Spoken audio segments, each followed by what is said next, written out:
Okay, we're getting all set up.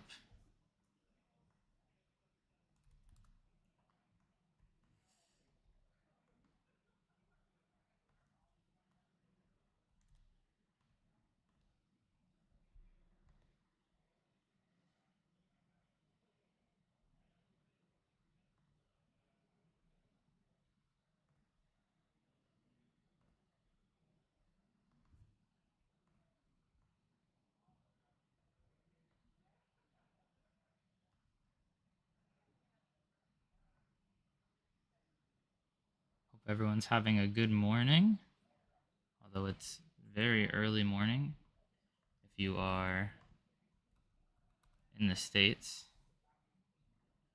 I hope it is running well and you can hear me. Got Bravo on the left. I'm gonna get the overlays sorted in a second here.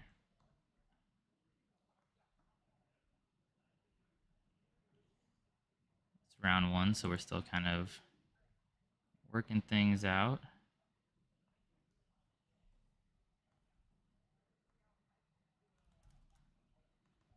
So apologies to our round one players.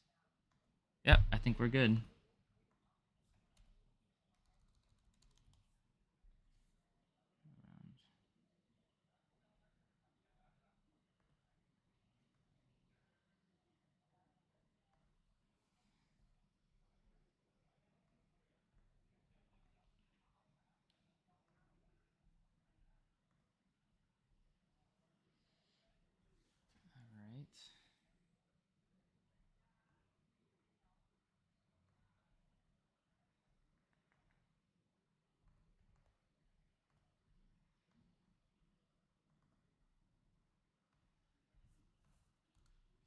Okay, I think we're getting started. If you can hear me, if we're live enough for you to be able to hear me, let me know.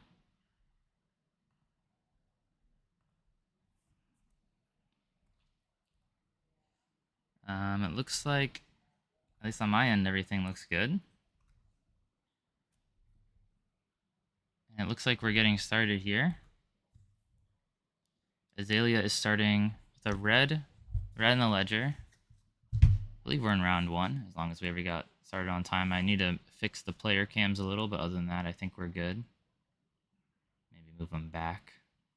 Player's 2 camera is not working yet, but that's okay. The gameplay is what's important here. Maybe we can zoom the main camera out a little because I can see loadouts a little cut off here. But so round 2 problems. Looks like we're just getting to go for 8 here on the remorseless. This is turn 0. I mean, that's a fine play, but I expect Bravo just to block 9. It might only cause issues if he has D-reacts, or is remorseless only D-reacts from Arsenal? Let's find out. Yeah, it's only D-reacts from Arsenal, so maybe not the biggest deal.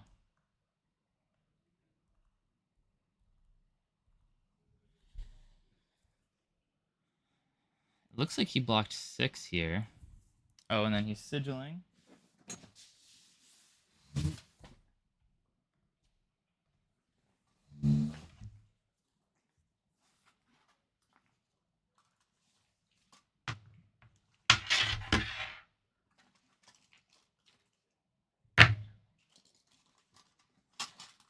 And then it looks like it's turn 1, starting with Bravo.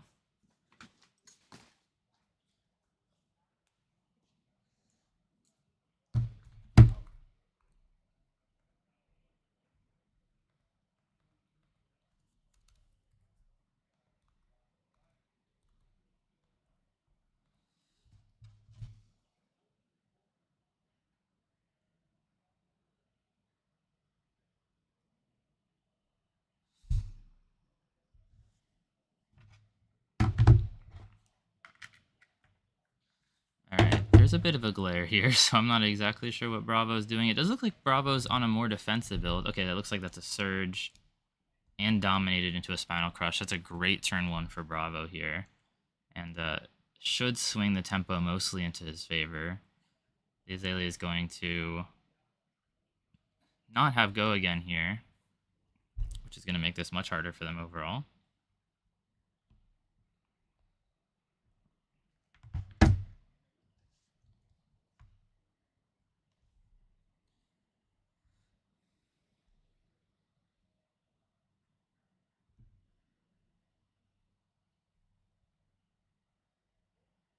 Going to be interested to see if there's any way back for this. Not that the game's over by any means, but just what the swing is going to be for Azalea after taking a Spinal Crush, because I don't expect it to be a particularly good one. That's not bad, actually. E-Strike. So E-Strike Azaleas have started adopting, actually, originally because of... they originally started adopting E-Strikes because of Warmonger's Diplomacy, is the card I was thinking of. But it does help in general whenever a disruptive deck tries to stop your turn, because you can just attack for 7 with 2 cards, which is pretty on rate for most decks in Flesh and Blood. Looks like Bravo's taking 1 here, blocking 6. Dealing 7s with 2 cards is basically never bad in Flesh and Blood, and if you just got Dominated Spinal Crushed or Warmonger Diplomacy, it's one of the better things you can do. Looks like Bravo is just going to Hammer for 4 and Arsenal. Definitely playing a more defensive fatigue-style Bravo. I think most Bravos I've spoken to, I play Bravo a lot myself, would probably only play Hammer and Shield into Lexi in particular. So if we're seeing it in general here, just into this other matchup, I would expect it to be a more defensive version. And we did already see a Sigil on turn 0, so I would expect it to be more defensive overall.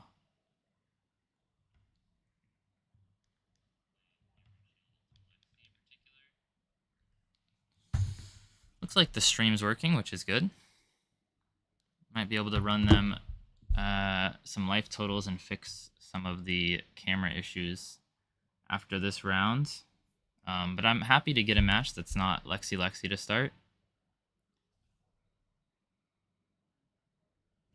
Lace with Inertia. Inertia is actually a very good token into a fatigue deck. The Arsenal is usually pretty important for defense reactions, or for just keeping disruptive pieces, at least for Bravo in particular. So if they can actually connect with this Inertia, and a Blood Rot. So this is going to be a huge dominate if they can do that. I'm not sure if they did a dominate earlier, but either way, this looks like it's for 11. So I believe even if they didn't dominate this, it's going to be a bit of a problem. Looks like they're doing dice, which is very nice of them. I understand a lot of times casters have trouble counting, which is certainly an issue. Counting is hard. So we'll see how that goes. I mean, I wish I could have the cameras a little clearer here.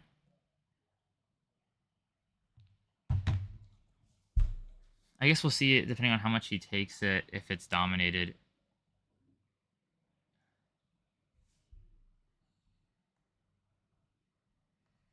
Is this all my setup? It is the help of... Oh my goodness. Okay, even if this was dominated, which I think it might have been, that looks like a full 11 here, if that unmovable was from Arsenal. He kind of played them quick enough where I couldn't tell if it was from Arsenal or hand, but it does look like there's a Rein Razors here, so he's actually going to get over for... Oh, definitely not dominated if we're seeing that D-React. So it looks like it was just trying to be a big enough number. That Fate Foreseen's probably worth it, because it's stopping the extra 2 damage I think he would have taken, plus the Blood Rot, so it's basically blocking 4. The Inertia doesn't particularly matter at this point, because he's given so many cards. But no, the setup is a lot of donations and loans from many people in the Dutch community.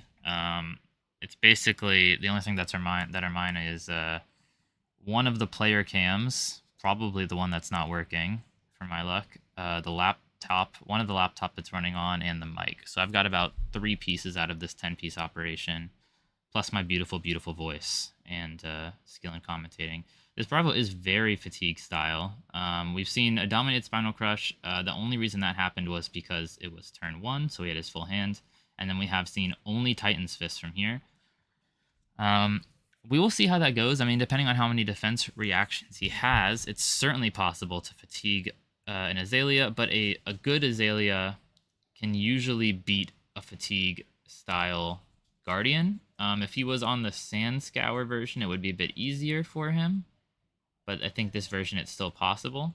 If he brought exactly 60 cards, it's going to be a lot harder. And I'm not exactly sure 60 card Azalea, no remembrance would have any chance. But it is definitely not impossible. I mean, this does seem so far in Bravo's favor. I don't see any anti-fatigue tech coming from the Azalea side, but we will have to see. It does look like we just flipped a card in the arsenal, gave it an aim counter. Playing a Lace with Blood Rot. I think if he flipped this in the arsenal face up from his deck, it should be dominated. Looks like Azalea was activated. And I think he may have pitched an E-Strike here. I think that's a Bolton shot red. Color ships are a bit of a harder thing, but if that's a Bolton shot red, it looks like it's for 7 dominate with a Lace effect. Bravo doesn't have an arsenal, so it does look like he's going to bleed. I mean, at most, the 4 plus the 2, so from Blood Rot. So possibly bleeding 6 here, which would be a lot into a fatigue deck, especially with spending so few cards. We will see. Looks like they have little tokens, which is very nice. And it looks like it is for 7. My skill in reading color strips is working so far. And gonna start giving him equipment just to not take that Blood Rot.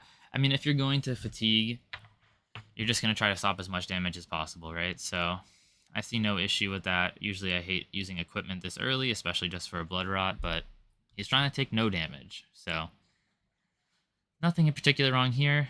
If he chose to use Crown over Crater Fist, there's obviously something in his hand that he was not a fan of. And then it looks like just a Rabble for 4. Just some straight damage at an efficient rate.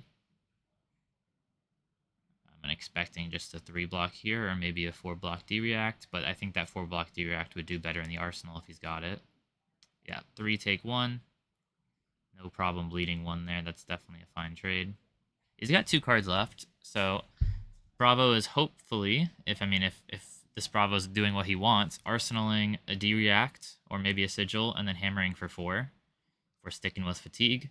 I don't think he has any solid 2-card hands anyways. Usually Bravo needs at least 3 to get a good crush card off. So I'm expecting to see this hammer pushed forward in a second. I don't have the life counter up there yet, so we're not exactly sure. Oh, interesting. Okay.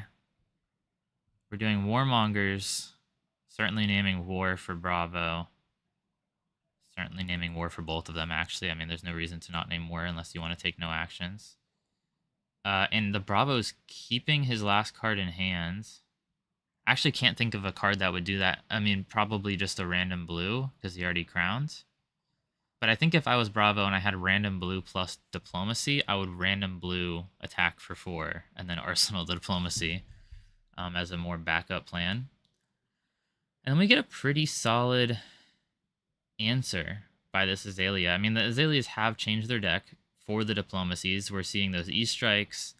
We're seeing cards like Rabble, things that can just play multiple attacks. If he had Rabble here, he could have attacked for 10 still off of this Diplomacy turn. I mean, it's very respectable what they can do.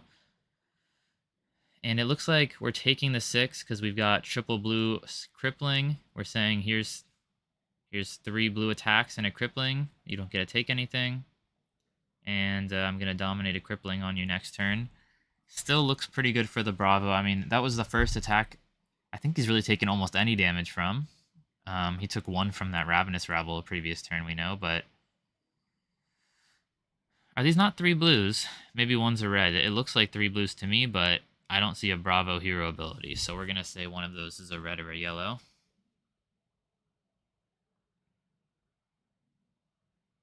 And then obviously the best answer from the Azalea here is going to be blocking enough to not take this crush, which is likely 9.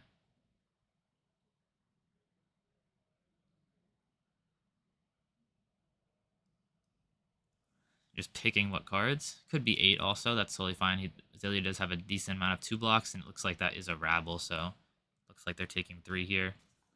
Apologies again for no life totals. I will make sure for round 2 I have my phone sitting there for them to tap. And try to fix some of the other stuff, like zooming out the main camera, fixing some of the player cameras, so you're not just looking at the bottom half of Kaju's beautiful face. If I'm saying their name right. I am an American trying to pronounce Dutch names, so we're going to have a little bit of trouble there. Got a flip. Looks like a red Bolton shot in Arsenal. Looking at the top. Opt 1's always solid, especially when it's for free. Red Bolton shot's a pretty solid arsenal for Azalea too. You can just play any buff, even if your arms is the buff, and it looks like we know the top card's probably a red if he's showing it. Look at that beautiful dice. These dice are helpful, especially when I can't see everything right now because I'm a little more zoomed in than I should be.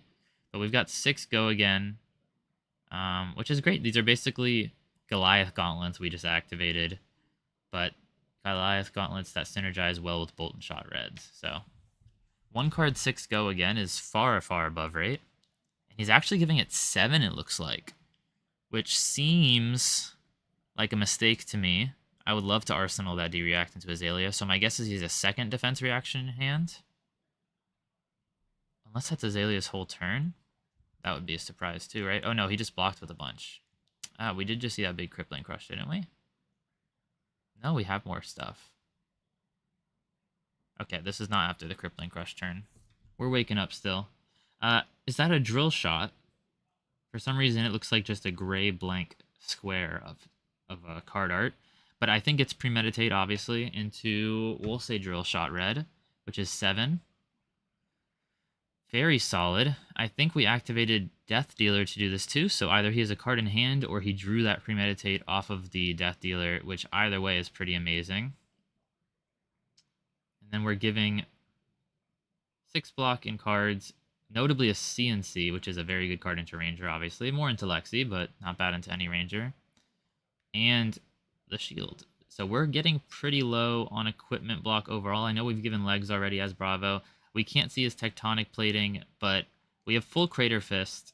I know we've given Crown as well, so at most we've got all of Crater Fist and all of Tectonic, which is not bad, but not amazing either. We did have to full pass back there as Bravo. I do think I would have rather taken 3 from that Bolton shot and arsenaled that sink below he had.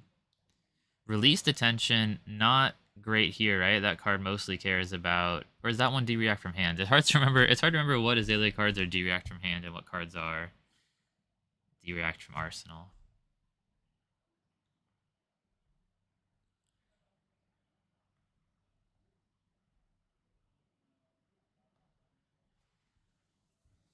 Let's see, I can find Released Attention for us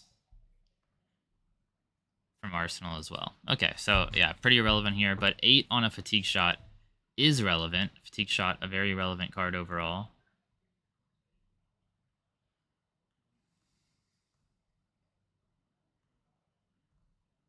And it looks like, so it does look like he had, well, we knew he had the Crater Fist.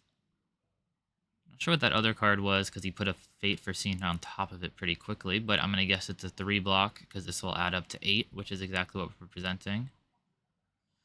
I don't know if he's telling him you need to opt, but he does need to opt, and maybe he was telling him you can't play D-reacts from arsenal, but that was from hand. Oh, no, it was a Rouse he blocked with, which is why he had to use the Crater Fist, because I guess either way he would have had to use the Crater Fist to fully block that. Interesting here that we blocked with the Rouse instead of pitching it. I guess he really wanted to get the CNC off, and he kind of valued the Terra Sunder more than the Rouse. I suppose Terra Sunder is actually going to connect with your hammer sometimes into a Ranger that has basically no equipment. And CNC, just like it basically always does, especially into a Ranger, is just going to trade 2 cards for 2 cards. Which, if you're playing Fatigue, and one of your cards that you traded was pitched, that's pretty great. So, Bravo's never mad about that. Once again, I'm sorry, this is round 1. We're still getting stuff a little sorted, so I don't know life totals exactly. But that's okay.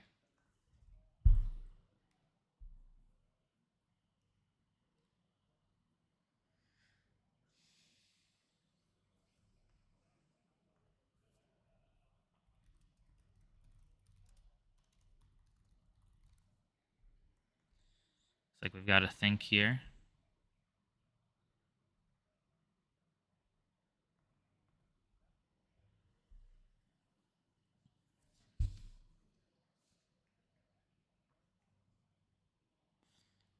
We got that card Deadeye, I believe it's called. Not familiar with all of the Ranger card names, but we'll call that Deadeye. Yep, into, looks like an aim countered red infecting shot. So 8. Nope, it has 9. We always forget about that +1 from the aim counter on infecting shot. Relevant text in Outsiders Draft. Not something I think about often with all the Lexis running around, but actually relevant here. 9 should just take 3 cards even. I don't see Dominate. I don't... Maybe it was Dominated, actually. I see Azalea tapped there, which might make this very relevant because Deadeye has a fairly relevant on-hit. And it looks like it was Dominated. So if he takes this at 6 plus... Wow, yeah, this is a very, very strong turn here, actually. 6 damage plus a Blood Rot, plus he gets to pick a card of his choice for the Bravo to discard. Not just any card. You, as the Azalea, get to pick. It looks like a lot of blues from my position. I can see a blue Chokeslam and a blue Disable. So I don't know exactly, but... I mean, if I was him, I would take whatever the card I can't see is, because I don't think I'm taking a blue Disable or a blue Chokeslam. Take the mystery card. Either way, whatever he takes, this was a very strong turn from the Azalea. Definitely what they're looking to do here is keep the Bravo off Arsenal is probably step 1, because as soon as they get an Arsenal, they can start stopping your blocks. It looks like he took the Chokeslam. It might have been red, but I think it was blue. He just had to take a card because they were all blues. But no, yeah, you want to take the Bravo off of the Arsenal, which makes all of your Dominate effects relevant. And then just keep up the pressure. Keep up the pressure, keep them off Arsenal. Those are the 2 most important things. And then you can get really value Dominate off like you did there. We are going to pitch to hammer for 4. Always a solid play. Probably block 3 if you don't need all your cards. Can't tell what he blocked with, but I'm going to guess it's a 3 and he's taking 1. We'll see when he places that into his discard. Never mind, his discard's hidden off cam there. And then we're paying for the Blood Rot. I think that's totally fine. It's actually the best use of this blue. You're not going to Arsenal random blue. So that's great. We are using our cards fine. He kind of blocked 2 with that blue, which is better than anything else it could have done that turn, basically. Looks like we're using Tunic right away for Death Dealer. That's always a great play. Tunic Death Dealer does feel kind of dirty when it happens. I mean, you are just +1 card, basically, off of a Tunic resource. Like, it's a little absurd. But, you know, Azalea needs some power, right?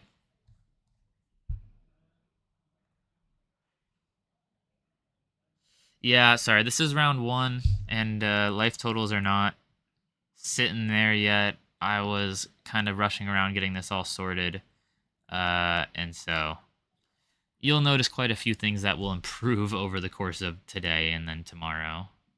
Should just get better and better each round as I figure out my first big live stream, and also where the heck to put life totals. Looks like we've got a Seek and Destroy into a Dominated Red in the Ledger.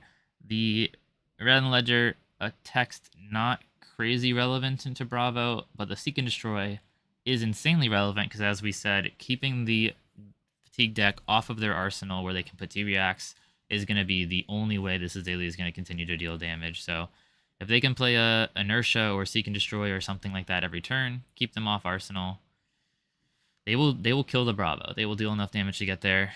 It looks like this is for that, I believe, 8 Dominate, so which means they're taking 4 here. They're getting the Sync effect, of course. 3 cards. So for Bravo, their best line is to have like a Crippling Crush here, right? I mean, they want to use their 3 cards.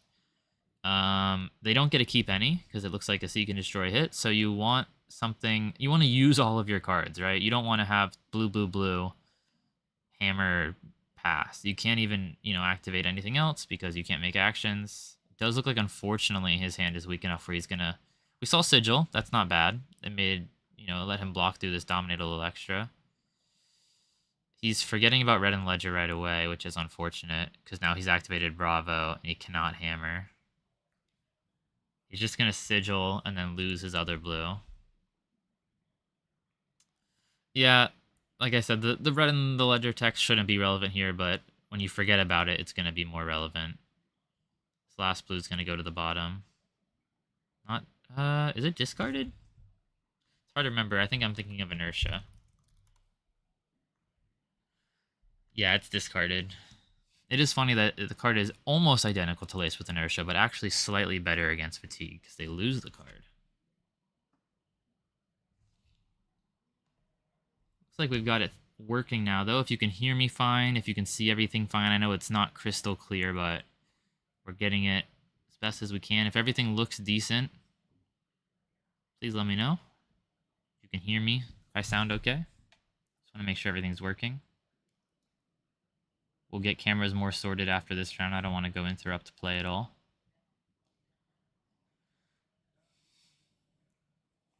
So far, it started out pretty Bravo favored. We had a dominated Final Crush as his first play of the game.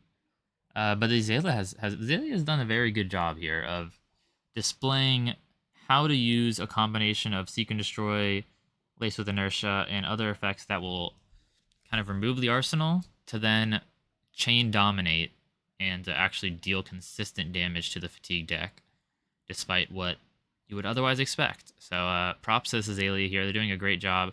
Both players are doing a great job, of course, but for a lot of... I think for a lot of novice Azaleas, this would be maybe an instant loss. If you don't know how to play the Fatigue matchup as an Azalea, it is almost unwinnable. So I think big props to Azalea for obviously figuring that out. Thank you for the feedback. Sounds good is good to hear, so I'll keep that. I know image isn't great. We're currently, basically, to explain the setup a little, I have another laptop at the stream table that is Discord sharing these screens with me, where I am overlaying it in OBS here and sharing it. So sending this stream over Wi-Fi makes it a little grainy, but I'm going to see if maybe we can get that other laptop plugged into Ethernet, make this a bit clearer. And I've got my phone right here ready to get ran to the table for life totals next round. We were just starting a little quickly, but if everything is doing at least okay, I can at least on my end see what the cards are. So that's good. It looks like we've got Rein Razors into a red in the ledger. And the Bravo has a frailty here, which is not crazy relevant, but probably just going to get blocked. Once again, he's kind of sticking to this Fatigue plan. It looks like it's for 7. Just throw 6 in front of it, take 1. Not much else to think about there. Then he's just going to pass back. It does look like the Bravo's slowly dying. I apologize because I really wish we could see the deck size of Azalea here. We're a little too zoomed in, like a few inches too zoomed in to tell you how close the Azalea is to Fatigue, which is a little annoying. But I can see Bravo's deck at least, so I can tell you they're maybe midway through if they're pacing a little. Obviously, they're going to be a little ahead on the Bravo side because you do a lot more pitching than the Azalea does. A little bit of lag there. That's okay.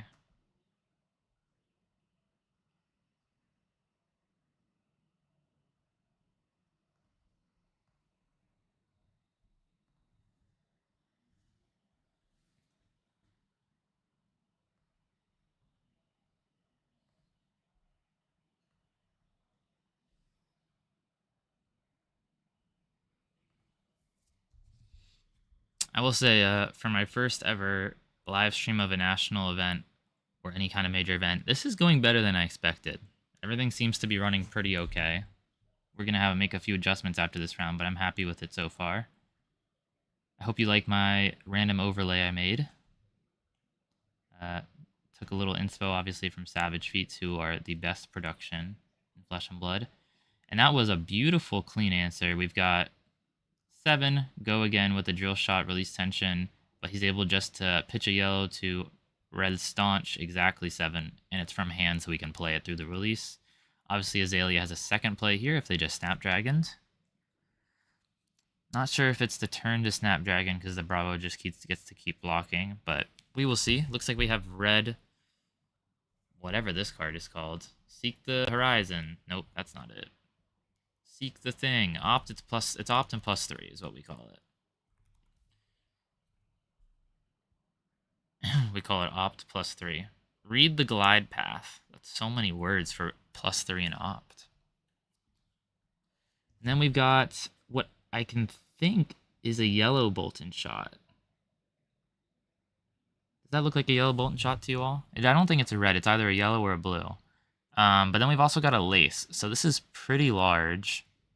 Not dominated. We don't see Azalea turned here. But pretty big amount. We're blocking 8 on it using some of our last remaining equipment block. It looks like we've got 1 block left on Crater Fist and 1 on Tectonic Plating.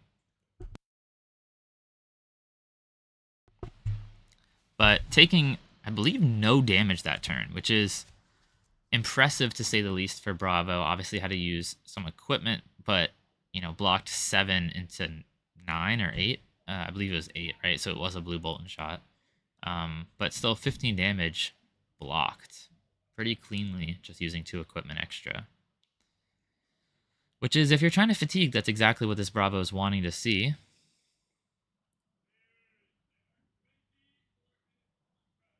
Just heard Judge yell 24 minutes, I think. So we're getting about halfway through. I see pre-med into yellow Bolton shot. This player is doing also not only a great job beating fatigue, a fantastic job placing the go again and dice down, which is very appreciated. Just going to say, here's 6. He's going to show a second arrow, or even worse, a codex. I believe Bravo, the almost always correct option here is to grab Command and Conquer to throw in the arsenal. He's going to be pretty upset about this no matter what happens, because he is going to only be able to block with 1 card, meaning the Azalea will get to attack, connect with the on-hit of an arrow, plus get a Ponder from Premeditate. Although I suppose the Ponder doesn't matter anyways, because he got the Codex of Frailty, but he gets 2 choices. I think we've got a Sedation arrow, which is actually massive, because not only is he making the Bravo discard, he's actually immediately taking that card. Oh, no, he actually just instantly changed his mind to a fatigue shot. That does seem worse, no? Because Bravo has 2 cards in hand? No, he has to discard. I was a bit confused there for a second. Fatigue shot is not doing anything, right? Because the Bravo is just going to block 3 and pass. But Sedation shot would take the Command and Conquer. Maybe I'm misunderstanding the line here. Oh, maybe there's something on top he actually just wants to dominate. Not that dominate is incredibly relevant here. Bravo's only got 1 card in hand. But maybe he said, I just want to see what's there. Just take a look. And then we've got that fatigue shot. This will very likely deal 2. Maybe the concept is he wanted the Bravo to have to block. Because I guess the Bravo could potentially take the on-hit, whatever it is, and then attack with a Command and Conquer for 5, which would have actually been relevant. So I can see this. I was thinking the Sedation shot hits, and then the CNC is instantly gone. But obviously, the Bravo has a chance to play it on his turn, so... Yeah, Nicola, you had the same idea as me around the same exact time. This does force him to block. I feel like a infecting shot may be better, but I can actually see the fatigue shot as the most relevant because it just means your CNC is not happening. At least this round. I have seen Bravos play, or other heroes play down and dirty into Codex matchups. If we had imagined a down and dirty there, he could have blocked for 2 with it from Arsenal. And just cleanly covered up that 5. Kind of seems decent. Problem is then you have to have down and dirty in your deck. But at least you get to say the name, which is fun. Looks like we're starting Azalea's turn. We just passed back with Bravo. All he had is an empty hand and a CNC and Arsenal. Azalea is starting with the flip. Whatever they had Arsenal off the Ponder, which was Seek and Destroy. Which is once again very relevant. Knock. Okay, this is going to be a good turn from Azalea here. We're going to end up getting a dominated arrow with a Seek and Destroy. That makes it so it's going to connect, And if he can't play that CNC, he's going to lose it. He will almost certainly play it, though. And you'll also get the on hits. We know, also on the Azalea side here, that there is no defense reaction in Bravo's arsenal because of the fact that he just made him put the Command and Conquer in there. So there's no way to basically cover this all up unless he has another staunch. I believe we've seen 2 red staunches and then maybe 2 blue unmovables as well. We've definitely seen quite a few of the bigger defense reactions. So I'm actually going to imagine this is going to get some damage in. I'm trying to see what he picked here. Maybe a Remorseless? What do you guys think the best pick is? I think maybe Red Infecting Shot if he has it, just straight damage. I can't imagine what would be more relevant here than just straight damage. I can't think of any on hits. Maybe Fatigue Shot, actually. Fatigue Shot could have been pretty solid. We're doing the reload off of knock. Flip the card. Give it dominate. Boom, boom. Pre-med. Getting really big here. Pitching possibly a red, which is always great to cycle in for later. And then it looks like I think that Remorseless, which is going to be +6 and the 5. So we've got 11 here. 11 dominate. Whatever that little gem is he's putting on there, I assume means dominate. It looks, probably says dominate on it, but the camera is not able to pick something up that intricate. But 11 dominate with no defense reaction confirmed in Arsenal is going to be pretty dangerous here. The Bravo, we know, is using his last 2 equipment block, which still won't cover it up. We do have an unmovable. Bravo only plays blues for the most part, so I'm fairly confident it's a blue block for 5. Which is still better than he could block with just a 3 block. So nothing too bad there, but he is only blocking 7, so he's taking 4, plus losing his final equipment. It's really at this point up to how many cards Azalea has left. I mean, we've seen Azalea pitching quite a lot of reds, so they should have some gas left. But Bravo's almost completely out of defensive capabilities. All the equipment's gone. We've seen quite a few of the big D reacts go. I mean, Bravo needs to either be almost done fatiguing the Azalea or switch to aggression, because the Bravo is going to be almost impossible to block out at that point. I mean, it's going to be quite hard. There's a Seek and Destroy connected here, which is why he's just pitching stuff. He is pitching, it looks like a blue with a Starstruck, which is actually quite relevant. He's activating Bravo. He can do that, though. I'm not sure why. Oh, he is keeping it. Okay, I thought they were discussing not being able to do it with the CNC. It won't work on the CNC, but you can do it just to get the card away. That is going to be a pretty nice second cycle. We saw blue pitch with Starstruck. He just needs to throw 2 more blues in there. But like I said, I mean, I'm a little worried about him making it all the way to that second cycle. He's completely out of equipment. He has no arsenal. I mean, a few more dominated hits, and I think this Bravo is in a bit of trouble here. We have a Sigil in hand, which is going to stem the bleeding a little. Deadeye, fantastic start. Into what looks like a Spire Sniping, which is not the arrow we particularly want to attack with, but I think it might be a red Spire Sniping. Looks like this is a kind of in-between turn. Not sure what the technical term is for them, but often decks that are trying to beat Fatigue have to take off turns. That's the word, off turn. It's an off turn for Azalea here. Kind of just throwing some damage. It looks like, I would assume 8 damage if that's a red Spire Sniping, which the colorship looks vaguely red. And going to just Arsenal and try to set up for a bigger dominate turn next turn. We're actually getting, I believe, the last red staunch response on a non-dominated attack, which is really interesting. Not sure I love that either. I mean, if you're going to be fatiguing still, maybe block 6 and then Arsenal that they're staunch. And then he's also pitching a red Spinal to make a surge, which means that red Spinal is going to come up with the Starstruck. Well, depends how you draw those 4 cards, I suppose. Looks like we flipped, said hello to a Rein Razors, and then we're opting. Any feedback on the casting is appreciated as well, by the way. I mean, I've made plenty of YouTube videos, but I've never done live casting before, so if I'm talking too fast or too loud or not mentioning things that seem relevant, let me know. And let me know where you're watching from, because I know it's about 3 a.m., 4 a.m. back in the States right now, where most of my viewership is from, so you're probably all asleep, but looks like we've got 15 viewers, so maybe you're all Dutchies or you're just awake early.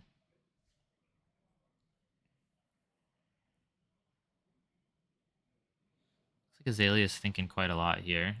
Saw we flipped opted one, but haven't seen any other plays yet. Looks like they might just play that Rein Razor's. Gotta get it out of the arsenal if you're not going to Azalea it.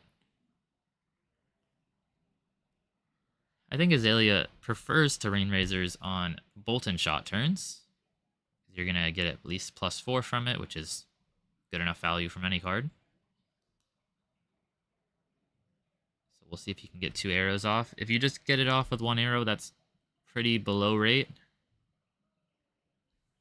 So we'll see what he can do.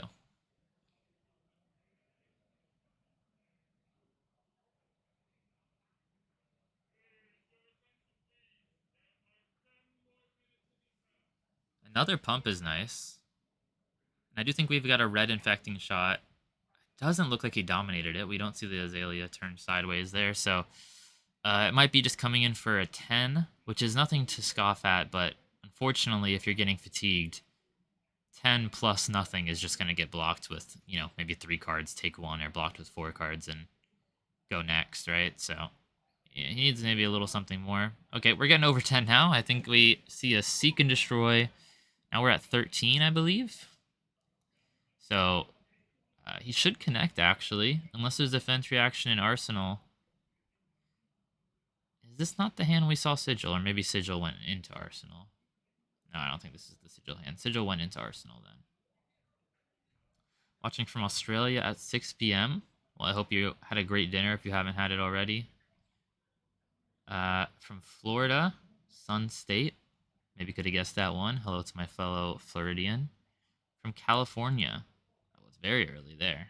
You're watching at... Oh, I guess maybe you just haven't gone to sleep yet, right? It's about 1 a.m. So we threw...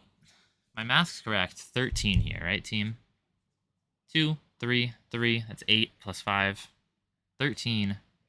And we just blocked 4, taking 9. But it didn't have dominate, right? So maybe he just wants to start putting the pressure back on. I did say he's basically done with the block out, right? I mean, there's no way. He's out of equipment.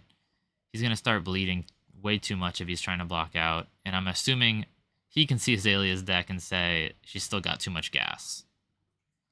So what we're going to do here is just throw a CNC. This isn't really that much pressure, unfortunately. Yeah, I know that image quality we will work on. It is being sent over to me via the magic of Wi-Fi. This is... Oh, it's from Arsenal. I was going to say this is the Sigil hand, but no, he played it because there was a Seek and Destroy. Now, we will work on the Wi-Fi. After this round, I'll go see if maybe it can be sent to me over the magic of Ethernet instead. And then we will have a little better image quality overall. For now, you've got my crystal clear voice and a not so clear camera. Just gotta find all the tokens he's dealing with. 1 for each plague. We pitched a plague hive is what happened. Good lord. I believe we hit an inertia, which is fairly relevant when you're fatiguing.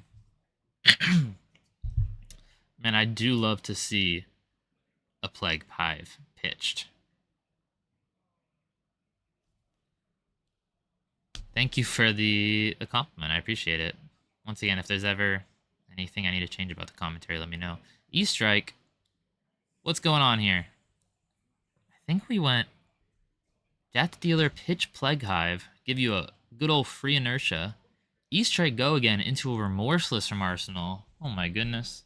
This is one of the most beautiful things I've ever seen an Azalea do. It's not even playing Azalea. You're playing Briar or something over here. 5 into 5. I think he's just going to take the whole hand. I mean, you've got an inertia. At best, you get a hammer for 4 here, right? But he's certainly if he's not already committed to the fatigue, he can't back out now. He's never getting the tempo back. Unless the Azalea draws 4 Plague Hives. Not missing any Tunics here. I have to say I'm very impressed with Azalea. If I haven't said already, both players are doing fantastic, but if you made me play Azalea into Bravo, I would get fatigued so quick. We did just see Azalea's deck, and it looks pretty thin. That has to be 20 cards or less. But unfortunately, I can't tell you life totals because my silly ass did not run my phone over there before this round. But I'm going to say Azalea's almost got him dead. We've seen too many big hits. We just saw 9. We saw like another 9 or 10 earlier. Saw 6. I mean, this Bravo's had to have taken at least 25 to 30 damage at this point. And he's out of equipment, so he's only taking more and more damage from here if Azalea ever dominates. And it looks like we're pumping +6, but then I think that looks like a blue. I think that looks like a blue Bolton shot. Good lord, Zetek, you just made me realize that's an extended art tunic. Nobody had mentioned. To be honest, I don't know if I've ever seen an extended art tunic played across from me. So when you said he has too much bling, I wasn't sure what you meant for a second. Yeah, I mean, if you've got extended art tunic, you can't miss that.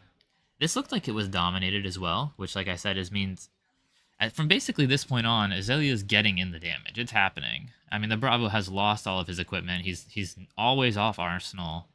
Azalea's doing exactly what they want. I did hear 5 more minutes just now from the judge, which means they're going to have to finish soon. But I think they're probably close. This could be a very key Warmongers, because we have seen most of the attacks that counter Warmongers. We've seen a lot of the E-Strikes and the Ravels.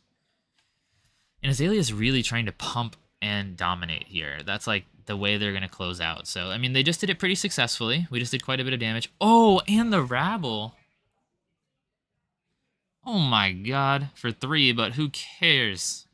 This Azalea just has it. It's like, oh, you're going to play Warmonger's Diplomacy? Here's 8 damage. Are we pitching a Plague Hive again? Have we cycled that quickly? I mean, this Azalea has to be almost out of cards then, right? I believe that was 2 turns ago we pitched Plague Hive. I'm going to say this Bravo's almost won. We all just saw a Plague Hive like 3 minutes ago, right? It wasn't just me? Because I think this game's almost over if we just saw that Plague Hive and we're seeing it again, unless we shuffled or something that I didn't notice. Hammer for 4. It's getting a little away from the Azalea here. They were playing it so perfect for so long, but we're down to no Arsenal, and the Bravo has enough cards to attack, which is had not happened for a while. Attack and Arsenal, potentially a D-React. Man, I was really thinking the Azalea had that for quite a while. That looked really good. We still got quite a good lot of pumps, though. I mean, I'm impressed that the damage is still coming, even when we're at... I mean, we just pitched another... Okay, so we're on the same 4 cards, right? We just pitched Plague Hive again. We have to be on 4 or 5 cards left. I mean, is this over then? Bravo's certainly got at least 10 to 15 cards in his deck just by looking at it. I can't imagine Azalea can close it out if we're pitching just Plague. If the game plan is pitch Plague Hive every turn, I think we're over. I don't think we need the last 5 minutes. I have to say, even if the Azalea loses this, I've been incredibly impressed. It's doing everything I would expect an Azalea to need to do to beat a fatigue deck. Maybe just needed, to be honest, maybe it just needed 2 Remembrance. Maybe 2 Remembrance would have been the difference here. I mean, we look like we look like we're barely not able to do it. We have Dominate for 8. If I could tell you Bravo's life total, I could tell you how close this is, but unfortunately I can't. I do see we have blue unmovable here, so it looks like we're going to take 3 and lose a card. Which is not the worst, unless he's got a deer. Oh wow, that was maybe just enough. How small was that card he dominated? I mean, if he just blocked 5 and that was enough, that means it had to be a blue... No, wait, even if it was a blue Spire sniping, he would have taken 1. I'm a little confused, actually. Is he just pitching for something? What is he pitching for? They do have a Codex still, yeah. I saw that Codex pitch, too. See us. I want to roll this Plague Hive every turn. I'm kind of having fun here. Even if the Azalea loses, this is like our 4th or 5th Plague Hive pitch, and that's fun. Look at that. Boom, +2 damage. Yeah, my yellow just dealt 2 to you directly. Codex. Probably, well, certainly our last Codex, and probably one of our last attacks of the game here. We're almost at time, but I'm not sure the Azalea is going to be able to close this one out. It says, here's my Command and Conquer again. Honestly, I'm not sure he's going to get to the point where he needs to use it. Certainly just blocking a 6 here. Tunic. Dealing 6? Why are we tunicking? What do you need 2 resources for?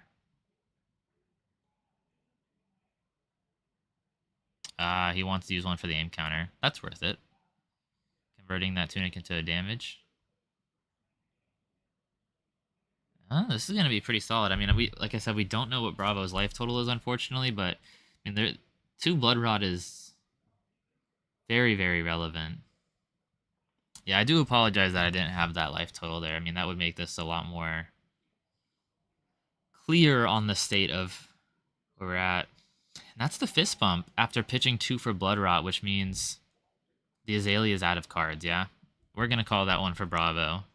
You don't pitch 2 to Blood Rot and then fist bump because you're not dead, right? That's a Bravo victory. Well, despite it, that was a very fantastic game. Very good game. Thank you to our players. I'm going to transition here into a black screen, which I know is all of your favorite screens. We're just going to put on a kind of stand-in image real quick where I go get everything sorted between rounds. That was a great game. Thank you to our players for being my guinea pigs a little bit. So can we stretch it to screen? Yeah, that looks fine. All right.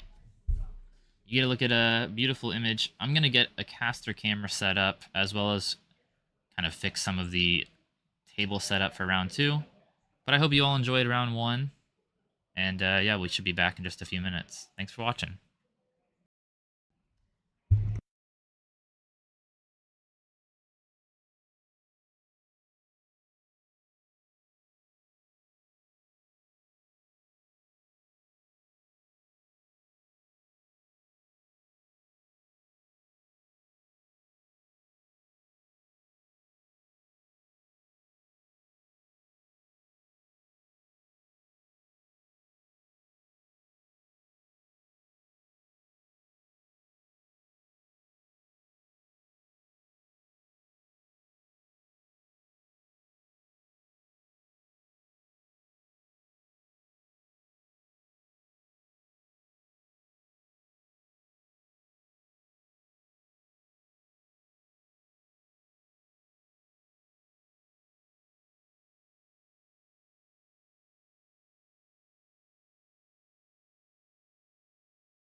Hello, stream. Hello, hello. Welcome back.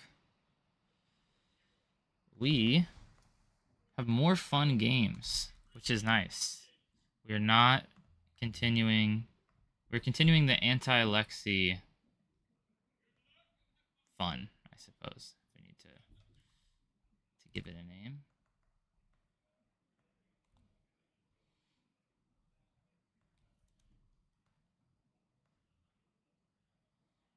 Suppose I can get the stream started. I don't want them to really start playing. I know they haven't. Okay, I'm going to keep an eye on if they've started playing or not. And we will get it going. We've got Bolton into Rein is our match today. So I'm excited about that. Looks like I've maybe got the heroes swapped. Sorry, I'm getting everything set up.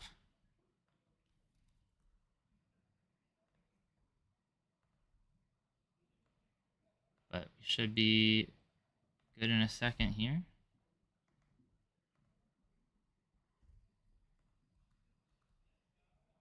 Bolton into Reinar is an interesting match. Bolton has, if it's on like traditional aggro Bolton, they've got a decent amount of on hits, and Reinar doesn't love blocking them. Seems like a fairly even match to me on the surface. But we will have to see how it actually lines up. Both our players are 1-0, obviously.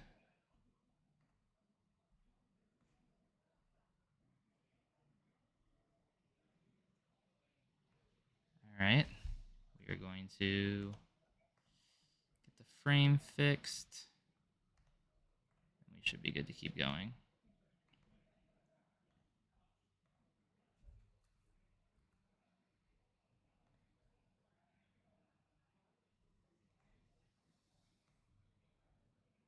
Alright. Bolton versus Reinar.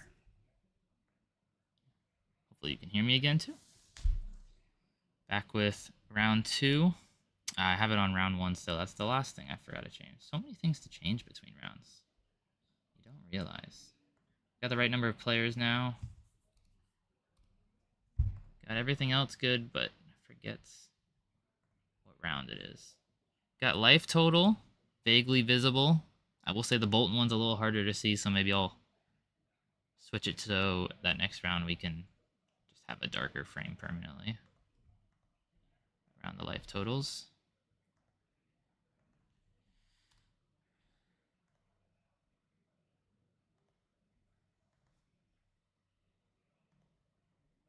Okay, I think we're good to go. I know the camera's a little blurry still, but we should be mostly zoomed out enough to see everything now at the table, which is good. And we can see the players' faces now, which is good. Huge improvements already over last round already. Seeing players' faces and seeing the full board state and seeing mostly life total. So I'd say it's a win. The only thing I kind of need to figure out still is the actual main table camera is a tad blurry. But if I'm being frank, I'm not exactly sure that's fixable. Because it is just being sent over Wi-Fi to me. It's a bit warm in here. I'm sitting in back storage room casting for you guys. Because it has the best audio quality. And we're already basically off to the races. This is aggressive. Bolton. I think that we've got a Bolton Courage, some sort of charge card in here. And we're charging Banner of Courage, which is going to give him a Courage token right off the bat. So we're not holding back, really. We've got damage right off the start. Just blocking 6. Obviously, turn 0, we're just going to block. If I was him, I would save that Courage token. There we go, yeah. Saving the Courage token. It's the Bolton Rune Chant. The Bolton Rune Chant. Starting off. I will say, I think my favorite card from Dusk Till Dawn is Iron Song Versus. I wish that card was a little better. I think the card's insanely powerful. I think maybe it just doesn't have uh, the right deck for it, I suppose. And Reinar, kind of wasting a card, I suppose, but maybe it's just the best he can do. Just saying, here's 8. Respectable. No one's going to complain about attacking for 8, but he's going to arsenal what I think I saw as a sink below in hand, and then just be intellect penaltied. If we're aggressive Bolton, I would expect no blocks, but he's immediately proving me wrong by blocking for 6, taking 2. And I guess we're going to figure out what's going on. Maybe his hand was clunky. I mean, we see a bolting blade.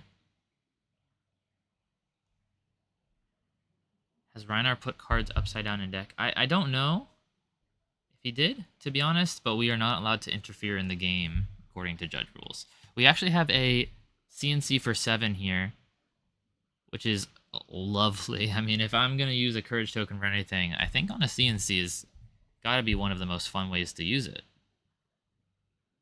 Show him that breakpoint. And he's got the D-React in Arsenal. This is like the perfect Command and Conquer for 7. He's going to just take equipment. Don't let him take your sink below. He's like almost thinking about it. He's like, do I really care about this sink below? I think equipment is worth less than a sink below, friend. Yeah, you just got to give it to him. It's like, I don't want to lose 1 value on these scab skins. I know it hurts. Hurts every Flesh and Blood player to see him block 1 extra. We don't like doing it, but some things must be done. Well, I suppose that was a fairly fine turn from the Bolton. They're just slugging 6, 7, and 8s at each other, which is not what you expect to see when you start this game, but we've got a pretty awful just beast within attack, but that's the best the Reinar can do here. Here's 6, and once again, I'm surprised to see the Bolton block. He's on Raiden, you would expect just a ton of aggression. Yeah, no image on sleeves. I do prefer sleeves with images on them, not just for that reason, I just think they are prettier, but looks like, I think this new card is like Light Up the Way or something.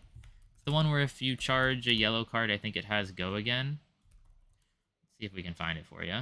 And then we're charging another Banner Ray of Courage, which I do know what that does. When you charge it, you get a Courage token, which gives your next weapon or attack action attack +1, which is quite strong. Light the Way. Not Light Up the Way. So close. If a yellow card is charged, it has Go Again. Fantastic. Oh, it has to hit. Lame. Never mind. Why did the Bolton cards always seem almost good? Like, if that just had Go Again, it should say when this, if you charge the yellow card, this has Go Again, then you could have Raiden there for 4, which would have been an actual respectable turn. Instead, we attacked for 3 with 2 cards, which seems so bad it is hard to do.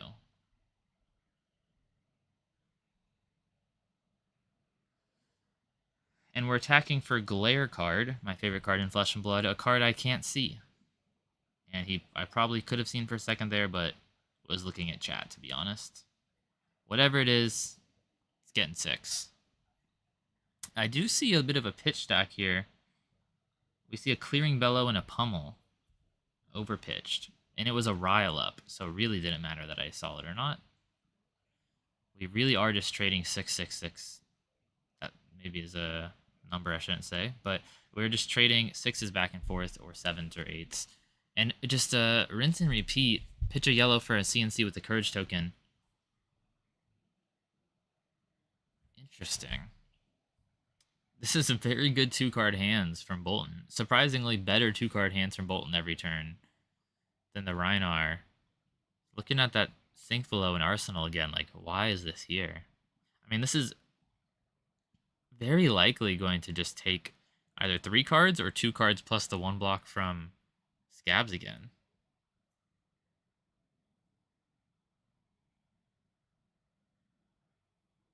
I mean, it has to be 2 cards plus Scabs and then, like, attack for 6 or 7, right? Yeah. And it's not a surprise, but I have to say it's nice of the Bolton to have taken most of the equipment from Reinar this early. he's got, I'm assuming 2 block on his head if it's crown or flesh bag or whatever, and then 1 block on the tunic, which you're really preferring not to use. Looks like we've got a barraging something. What is this card? Barraging Brawnhide. No? That's the generic. Barraging Beatdown. There's 3 different cards with barraging in their name, which is certainly going to make it easy for me to remember. Into Claw, which works. Barraging works on weapons, meaning Bolton is going to have to give him 2 cards for the barraging effect, or take, if that's red barraging at least, take 4 to the face. And it looks like he's actually blocking with Courageous Steel Hand, which is only a 2 block, which will be fine if you have to block with 2 cards, because if you block with 2 cards, this is only for 3 anyways, but kind of showing the power of barraging Beatdown into aggro decks. I mean, that card, pretty medium into decks that want to block you out, unless you play a bunch of them at once. If you're just playing 1, it's pretty medium, but 1 alone just asks so much of an aggro deck. I mean, it takes a card that they possibly wanted to block with, gives them only 3 cards to choose from, and then tells them they have to block with 2 of those or take damage. I mean, actually a very, very strong card that asks almost too many questions of an aggro deck. And we're blocking for 6 here, which is obviously going to make it so he takes no damage. It's turning off the barraging beatdown. He's blocking for 2 with the Courageous Steel Hand, and then a Sink Below from Arsenal. Just thinking about the Sink Below effect, but I don't actually know the best play here. I don't know the Bolton's hand.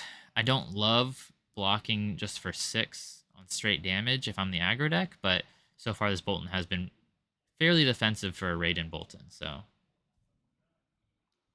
we're going to have to see how he takes it from here. We've got 3 cards in hand as Bolton, plus a Tunic counter. We'll see what he can do. Tunic counter, meaning maybe take flight or something else. Wow, he's really just taking this one slow. I mean, pitching what looks like a red Illuminate and Tunic for his 3rd Command and Conquer, which is actually going to deal the full 6 and just take that Sink Below that's been in Brandon in Arsenal for what feels like basically the start of the game. And it kind of looks like Brandon has the tempo. I mean, this Bolton is just playing really defensive for someone that's not on Sabers. Looks like we've got another barraging beatdown. Ooh, into Blood Rush Bellows. I mean, what he's been waiting for. After barraging is always great as well. And he pitched a blue to do it, meaning he's going to get at least that claw in there. Put the phone on the other side. Like, yeah, at the bottom for life totals. I think we can do that next round for sure. Definitely appreciate any feedback. I can agree, it's a little far away. I also don't love... I put their heroes under the life totals, but I will say the light hero, like Bolton, it makes it almost impossible to see. I can tell it's 38 life right now, but it does take a bit of eye strain to see that. So we'll move that phone further down and maybe just stick to 2 Viscerize or something to make it really easy to see.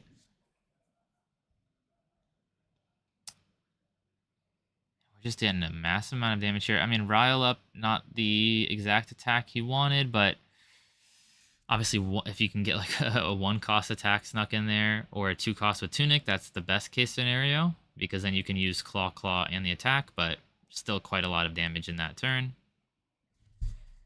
We're going to do another 2-card 3 damage, which is Bolton's favorite thing to do. This is what? Beaming Bravado. The yellow card is charged, he gets +1. He charged what looks like a Take Flight. If it was yellow, it'll have this +1. It doesn't even look like it was yellow. I think he just took 3. I gotta say, I don't love attacking for 3 with 2 cards. Don't love it.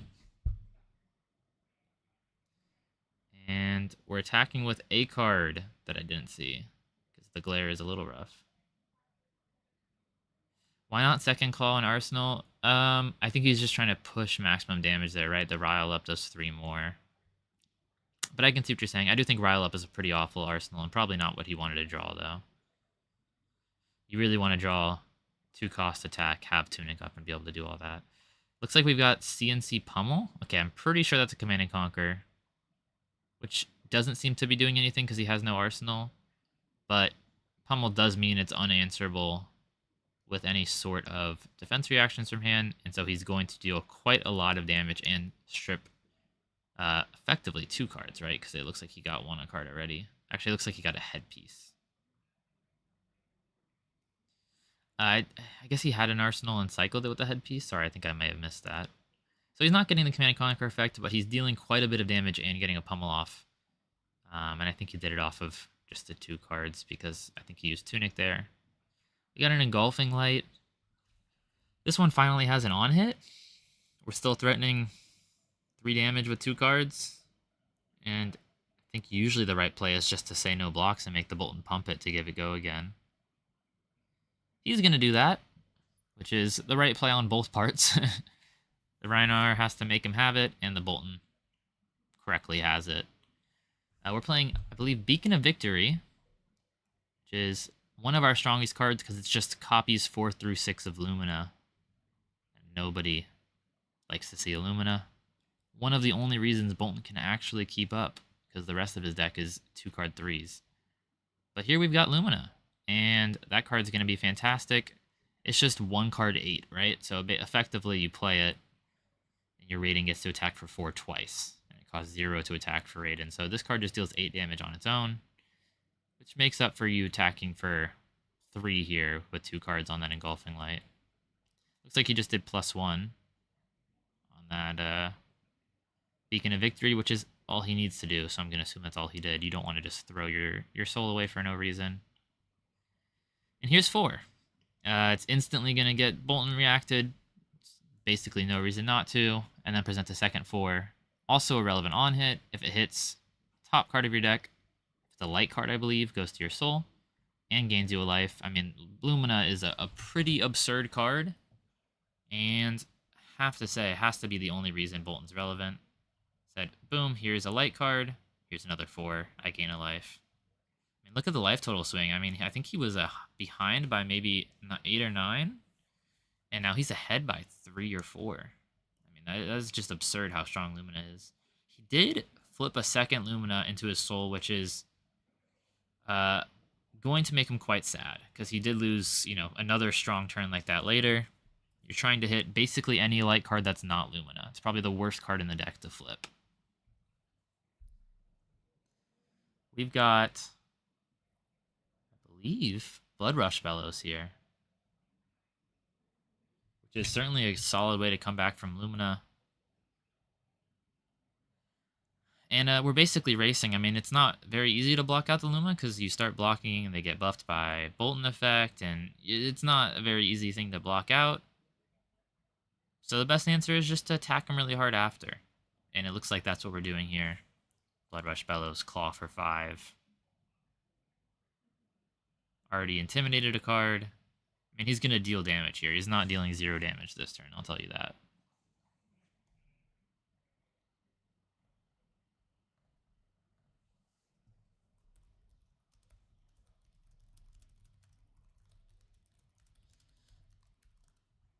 Let me know if there's any background noise, by the way. Hopefully there's not. Got some strong fans on this laptop, I'll tell you what.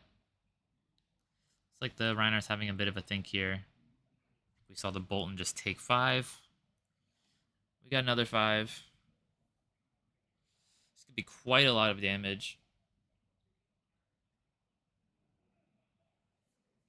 Quite a lot of damage here, potentially, if we see no block, no block, no block over and over,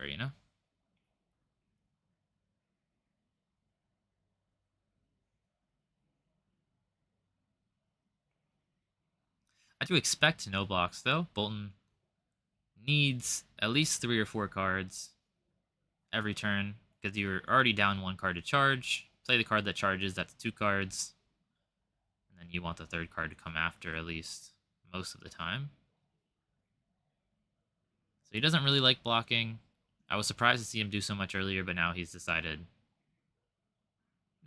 blocking's over with. And we just see 10. I mean, he was ahead after that Lumina, so he can't, it's not that he can't do this. He has the life to work with. But if he's going to take the 10 plus this next attack, which I'm going to guess is a yellow Smash Instinct, so it'll be for 8. We don't usually see red Smash Instincts unless you're on Fatigue Reinar.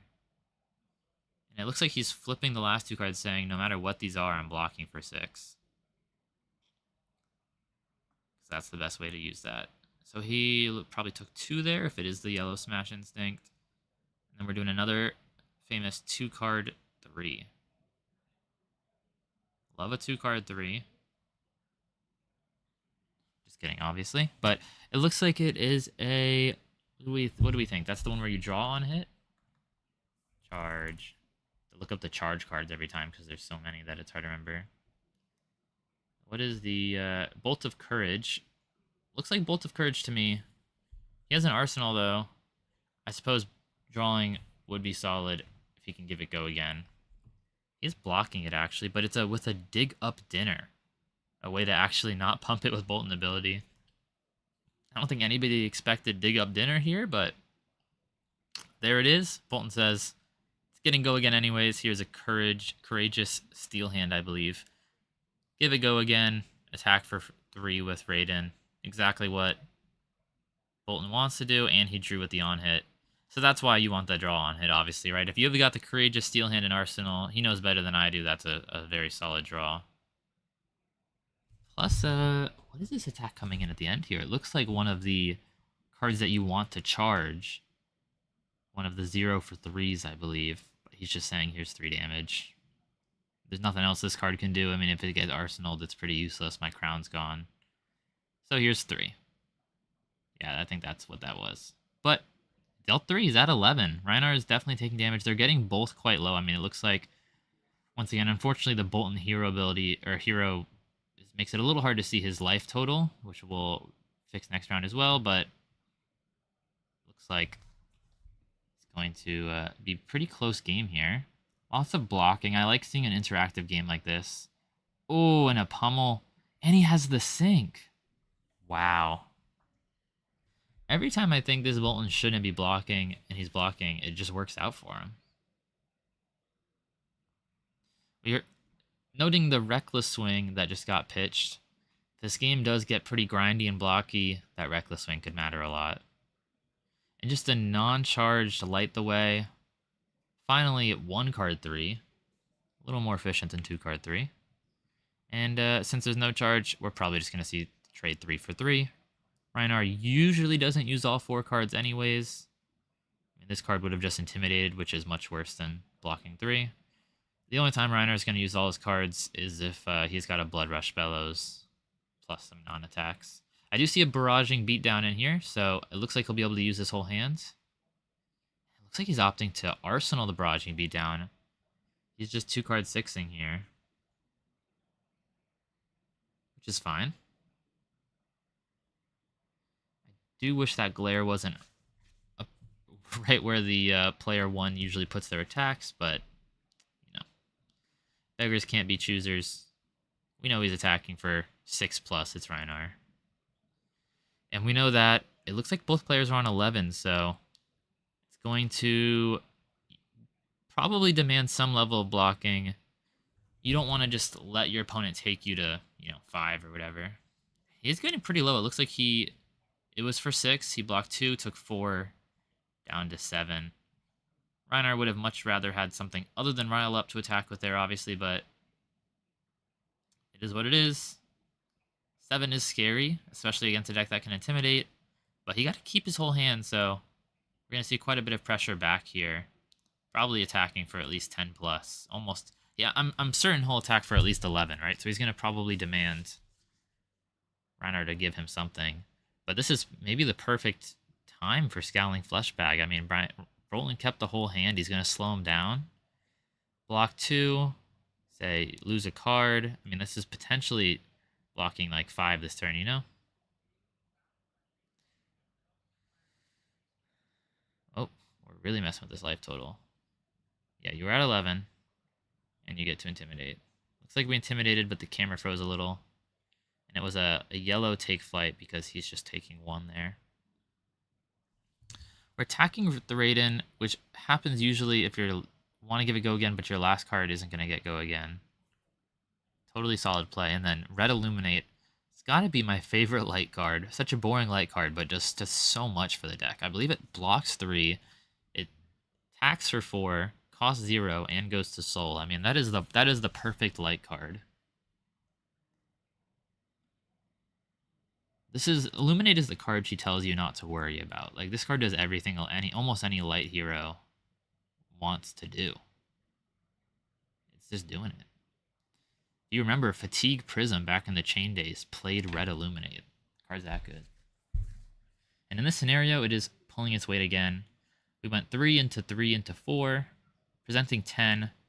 I really thought he was going to present 11, but I guess we didn't quite get there. I guess he did have a card Intimidated, right? So he would have presented more than that. But still going to be demanding some level of cards from this Rein. We got in a headpiece already. But, I mean, he can take the 4 here. He can go to 3. And then potentially even kill Bradley. Bradley is also at 7. It's 7-7. With enough Intimidates, he could just have him. He might be doing that math right now. Actually, that's almost certainly the math that he's doing, right? Can I just take this 4 and go to 3 and then guaranteed kill?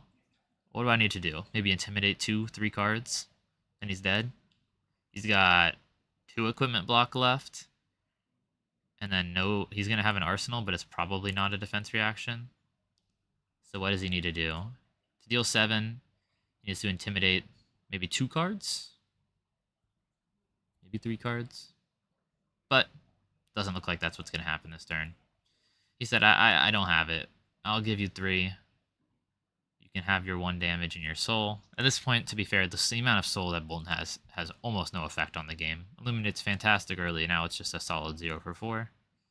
Starting off with that barraging beatdown, so I guess he is threatening some amount of damage this turn. That was from his arsenal, and I did expect for him to save that for the kill turn, because every Intimidate is going to matter when he wants to deal the lethal damage, but he's going for it, then rolls a 3 on the Scab Skins. If he's not killing him this turn, I am surprised to see the barraging beatdown. Yeah, I'm not sure what it's supposed to be doing here. Maybe he just couldn't use all his cards. Maybe he literally had no use for everything. Because he's just attacking with the Skull Crack. And, if he couldn't use his last card, he's just saying, this is all I've got. I need to get this card out of here so I can replace it with something else. I'm not sure if I'm not familiar with Bolton enough, but it does feel like he's just attacked with a lot of garbage 6s, right? I mean, we've seen like 2 or 3 Rile Ups, we've seen a Beast Within, we've seen a Skull Crack. Like, are we really supposed to be attacking with these cards? Maybe he's having bad luck, or maybe Rein works different than I thought. Kind of thought we wanted to be attacking with Swing Bigs. Stuff like that. Here we see Beaming Bravado, charging... Did he charge Illumina Ascension? No, I had to see that. There's no way he charged Illumina Ascension. Okay, we'll say he did, though, even though that sounds wild to me. Which means it's 0 for 4 if this is the red, getting +1 because he charged a yellow card. It's going to go again into Raiden, right? That's the important thing. So he's presenting 7 this turn, and 7 is lethal, at the opponent being at 6. Impressed that the Rein hand is bad enough, he's going to block 6 on a 4. Usually when life totals are this tight and tempo is this close, you're just trying to block efficiently. And giving 3 block onto just that one extra spare damage there is a bit odd. I suppose the first block would pump it, but if he just blocked with this round's on me, it would just take 1. We do know he pitched some reckless swings, and with Bolton at 7, he can whittle him down to that 2. Maybe that's his plan. Block out, get him to 2. But it does seem, at least from our perspective, maybe, that Reiner's just kind of letting some of the tempo go. The Bolton's getting to keep on the pressure, which is really valuable at this life total. But I mean, if he was just attacking this Bolton here, as soon as Bolton has to block with 2 cards, his hands get awful. So I'm not sure about this. I mean, if his hand was good enough here, right? He blocks with this round's on me, takes 1, and then takes 3, and he's totally fine. Oh, interesting. Spawning a little too fast there. We see a Beacon of Victory. Is going to grab something. It's going to pump the raid in. What really matters is that he could have maybe killed him, right? I don't think he had 3 soul to put away. Maybe he did, and that's why he did it. It looks like he's grabbing a red illuminate, which is just value attack, as we've kind of spoken about. It's just solid damage. Gonna give it a go again, and then just attack with red illuminate, which is gonna recharge that soul that he just emptied. Expertly played, I have to say, by the Bolton there. I mean, Reinhardt a 1. Reinhardt's got no cards in hands. It seems like it's Bolton's game. Bolton went to 5 after that reckless swing, but he's nowhere close to death, and he's got a full grip. He just has to get 1 over, and we all know Bolton, as we've seen this game, has quite a lot of attack reactions. Courageous Steel Hands, Beacon of Victories, and it's certainly possible for him just to pop 1 over here. And now that the Reiner has to block every card, the Bolton ability is going to end up being incredibly relevant. Snappy's to give go again here. This might be the kill turn. He's got 2 cards in hand still. The Reiner is having to block with cards early, like this, that don't trigger Bolton, but now he might have to start triggering it.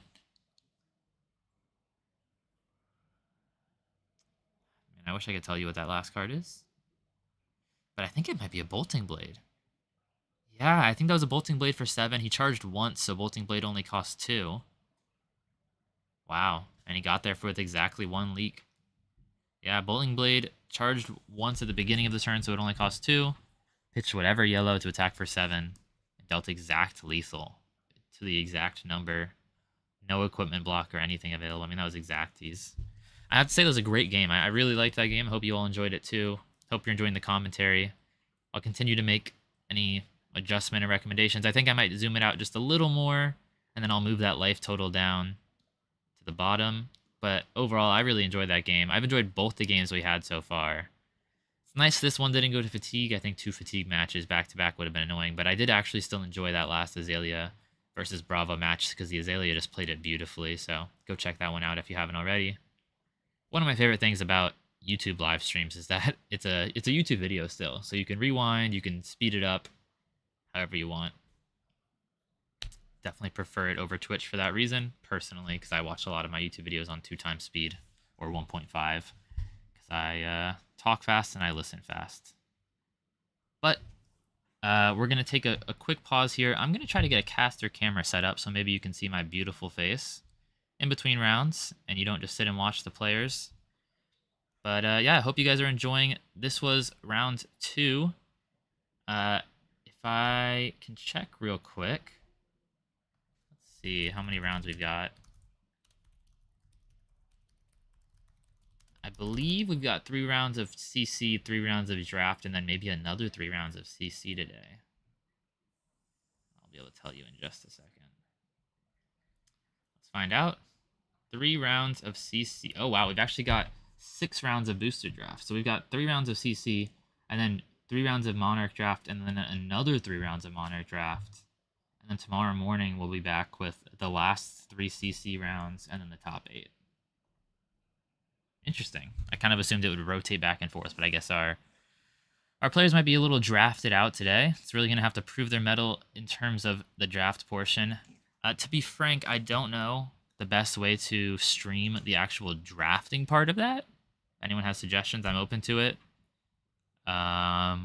We'll certainly stream the games, but I don't know the best way to stream the draft. I don't even know if it's quite ethical to stream the draft, but still open to feedback. Just let me know. I'm going to hit mute on this microphone, go try to get the caster camera set up, move the life totals. Poland Nationals had same order. Yeah, it's interesting. I would have expected 3 CC, 3 draft, 3 CC, but that is okay. Thanks for all the kind comments, everybody. I really appreciate it. I was a little nervous coming in, also a little tired. It was my first week of work here in the Netherlands this week, and so I worked all week, and then I took a 4 a.m. train this morning here. So to be frank, I'm pretty exhausted, but we're going to power through and then probably sleep like I'm dead tonight and be pretty refreshed for tomorrow. But let me go make some adjustments. I will see you guys back in a few minutes here. I'll leave it on this. I think this is more interesting than just the screen of a random image.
Hello, everybody. Okay, so I have a webcam set up now, so you can see my beautiful face while we wait. But at least on my end, it looks very choppy. I look like yeah, it looks very laggy. So you can tell me if it's laggy on your end. If it is, we'll stop this because I don't like it to look really bad.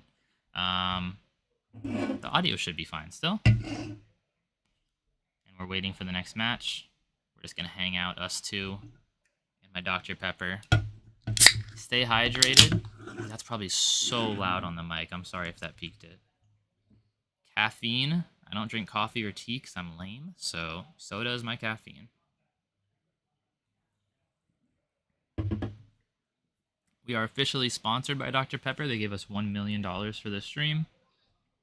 So you don't have to give me any money. We got, $1 million from Dr. Pepper for this very extravagant live stream.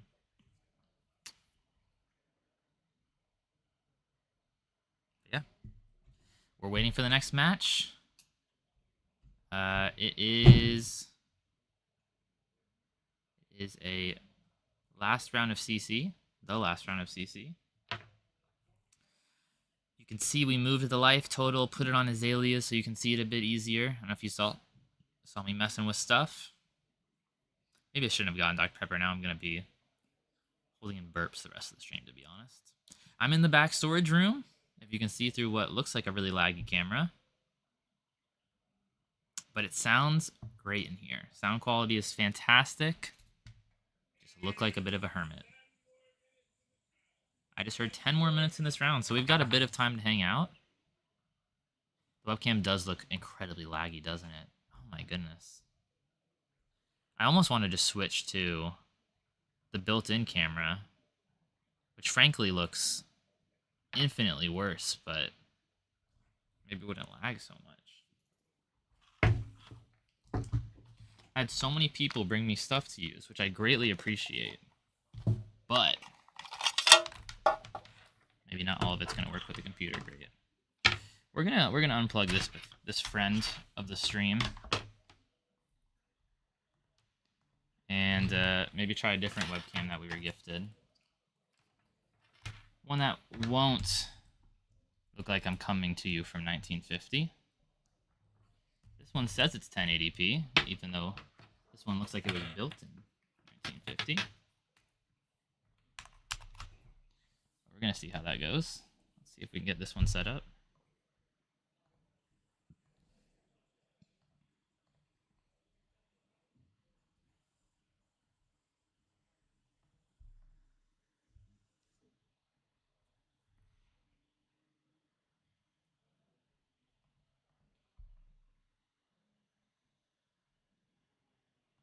It tells me my computer must restart to finish setting up this device, which is just not going to happen. So you all get to see me through the beauty of a built-in webcam, which is the best form of video recording, as everyone tells me.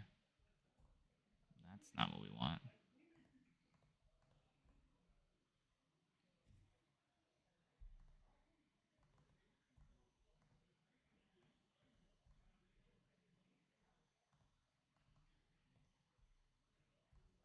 We're gonna hopefully have this up in a second. We still got a bit of time. It's not broken. I'm just fighting my webcam. And we're in between rounds, so there's not much else to do except to listen to my beautiful voice as I attempt to fight a webcam. But that's what you're here for, right? Now you get to see my face through a beautiful webcam again. This one with no lag, but does look like it's filmed on a potato, which is okay. We're waiting for round 3 of Classic Constructed. Maybe I can put that in giant OBS text. Round 3 coming. Round 3 of CC coming soon. As you can tell, this is likely the highest quality stream I've ever recorded.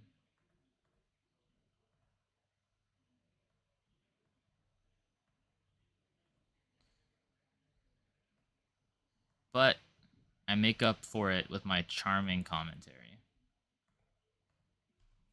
Boom, look at that. Round 3 of CC coming soon. Professionally done. Me in the back room drinking a Dr. Pepper with you guys. Let's talk. What are you playing in Classic Constructed right now? We're about to have round 3. We've had what I consider 2 really fun rounds so far. Azalea almost beating Fatigue Bolton, which is the coolest thing you can do against the Fatigue Bolton, Fatigue Bravo. Azalea almost beating Fatigue Bravo, which was a fun game. And then Bolton versus Rein, which personally I think both of those decks are really fun to watch. I really enjoy watching Bolton in particular, and I certainly don't mind watching a game of Rein. So I've enjoyed both of the Classic Constructed rounds. And we're waiting for round 3 right now. I think we've got maybe 5 minutes left in the round, and then maybe a minute or 2 for them to set up. I'll have to run over and get everything sorted when that happens. Tell the players, please don't knock the camera over. Maybe seeing my beautiful face is the problem, though. Maybe I should switch back just to the table view. But we're here. We're hanging out. I'm kind of interested for the 6 rounds of draft we have after the CC. Mostly because I know quite a bit about Monarch Draft, but I'm still not sure exactly how the dynamic works with prisms, right? Because prisms like the strongest, and you want prisms, but then if you have too many prisms, it becomes an issue. So I don't know how that works. I suppose we'll find out.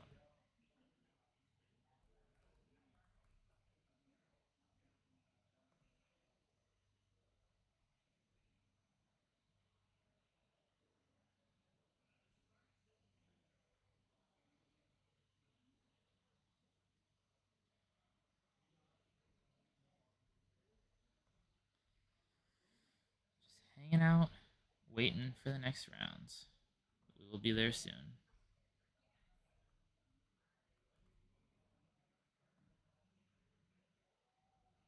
No one wants to tell me what they're playing in CC. So rude.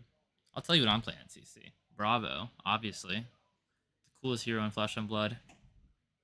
Starstruck is addictive to resolve. Feels almost better than Crippling Crush sometimes. I mean, it is better than Crippling Crush sometimes. Resolve that thing, turn 0. I feel like you can't lose. Which is a nice feeling.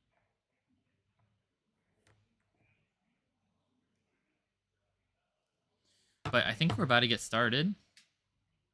We're going to switch back to the live stream here. I'll put that round 3 starting soon text somewhere.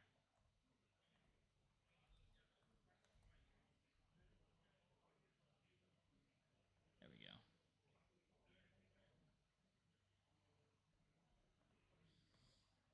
I could maybe find a way to throw the player cameras up a little bigger in between rounds, but that seems like a lot of extra technical stuff. Hope you're all enjoying, though.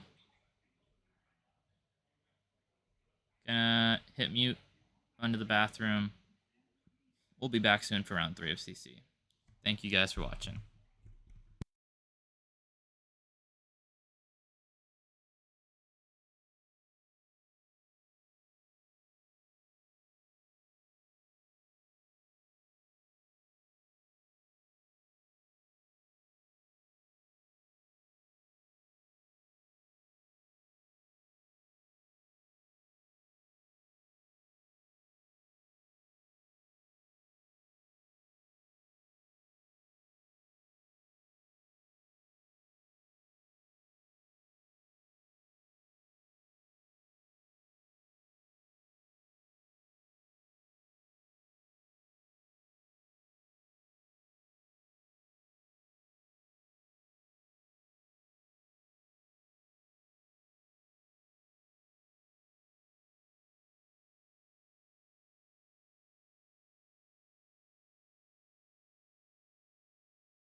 Oh, hello.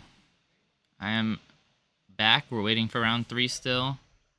Life in the Netherlands is pretty warm. I'm from Florida, so it's actually quite a bit colder than Florida. But the difference is Florida has this beautiful thing called air conditioning everywhere. And because it's not warm that often in the Netherlands, most places don't have air conditioning.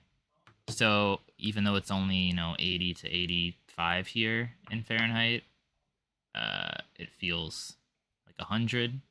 Whereas if it's 100 in Florida, which it has been for a long time, you just get in some AC and you're fine. So weirdly enough, the heat feels worse here without the AC, but it's supposed to cool down in the next few days and we'll be fine and stay cold. We're waiting for round 3 right now. I think we ended that round a bit early. If you went back and watched it, or if you were here for it, it was a bit of a slugfest. Maybe not at the beginning. They had a bit of blocking out at the beginning, but there was quite a few rounds where they just smacked each other for 15 each back and forth. So ended with quite a bit of time to spare. Talked to the head judge a bit. Looks like we're going to have this last round of CC.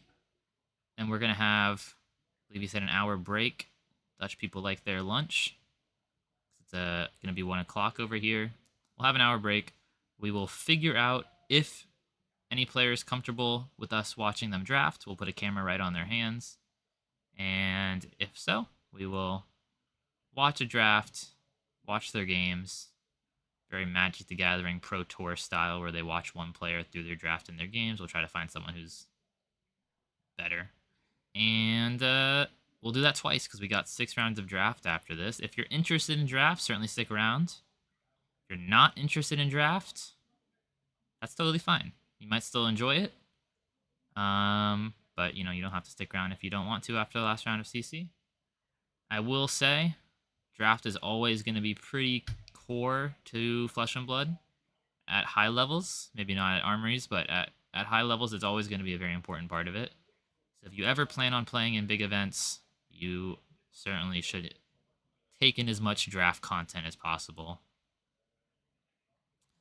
I'm fairly high ranked in ELO for limited, which means I hopefully have a good opinion on the draft rounds.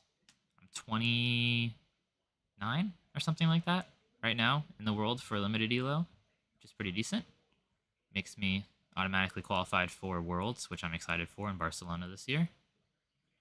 Unless they like this stream so much they put me on casting. No, I'm just kidding. They probably won't do that. But no, I'm excited for that. But no, hopefully I'll have some knowledge. To be fair, I haven't drafted more than maybe 20 games of Monarch because I wasn't playing in Nationals, so it didn't feel as important to me.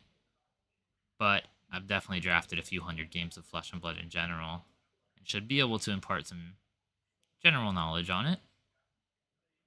We are just waiting for round 3 here of CC, but should be coming up soon.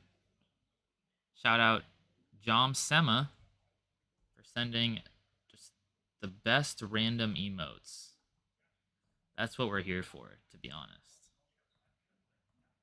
If you guys enjoy the stream, subscribe, like it, comment. I think you can even super chat me or become a member or stuff. I don't know. There's some ways to financially support if you like it. To be fair, it didn't cost me that much to come out here, but I am doing it for free.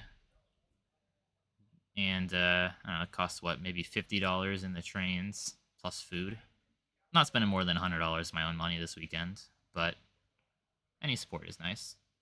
Do appreciate all the nice words we've gotten.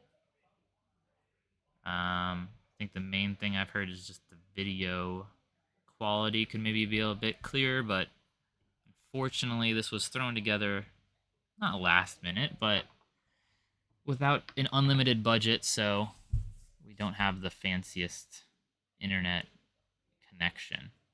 But everything's going to go great. Everything's going great. I've really enjoyed it so far. What should I have for lunch? That's a good question. If you're not from the Netherlands, lunch is almost always some random thing between 2 slices of bread. Dutch people love bread. They love sandwiches. So I'm sure I will find a random thing between 2 slices of bread for lunch today. The minute I got here, someone offered me a milk roll, which is kind of a milky tasting bread with chocolate chips in it. Instantly given to me. Well, I wasn't hungry, but offered. They just like bread a lot here. So we could just call this the Bread National Championship. It would be fairly accurate. Most people keep bread in their bag as they're just hanging out. That's normal. Maybe I can educate anyone who's not Dutch on some Dutch culture. But probably most people who are watching this are Dutch. Well, actually, maybe a lot of them are playing in the event today, so I don't know. I asked earlier and I got someone from California, from Florida, and from Australia. If I was a sandwich, what sandwich would I be? I would be a. Can I be a bagel sandwich? Because as you may know, I'm fairly interested in bagels. I'd say an egg and cheese bagel is a sandwich. So that's what I would be. Egg and cheese on a bagel. You are a bread staple country. Assuming you're Dutch. Very bread oriented. I feel like I'm back in the medieval times where the peasants get their bread. Oh, we see players getting out, which means we're getting there, team. Round 3 is on its quick way to becoming a thing, which is great for everyone who wants to watch Flesh and Blood. Should be all of us. What do we think the players are on? I see an Arachne playmat, which makes me think Arachne. But if we're being realistic with ourselves, it's Azuri. I certainly know Bagels and Beans. It's a very common Dutch chain that serves coffee and bagels, amongst a few other things. But they have pretty solid bagels. If you are in Amsterdam and you want good bagels, check out Flo's, F-L-O. Got like 3 locations. Probably the best bagels, or at least the best I've had so far here. So Bagels and Beans is a great chain, but it is a very common chain, so not the highest quality, but still quite good. We're figuring out heroes still. I do see. Let's see if we can figure it out just by what they lay down. See, we got Vincent and Dromai. Got some players here on Vincent and Dromai. This is gonna be a very interesting match. To be honest, I'm not sure if I've ever seen a ton of Vincent, so it's gonna be very fun.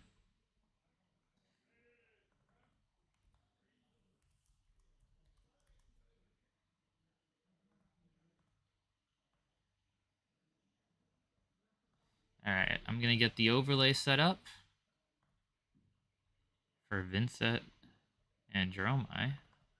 I gotta be honest, I have no idea how Vincent versus Dromai plays out. I'm gonna have to imagine Dromai is a little favored. Vincent generally doesn't go that wide. But we're gonna have to see how this goes. I don't want to make any bold claims. Almost done with the overlay here, and then we'll have a new beautiful image for you all to view.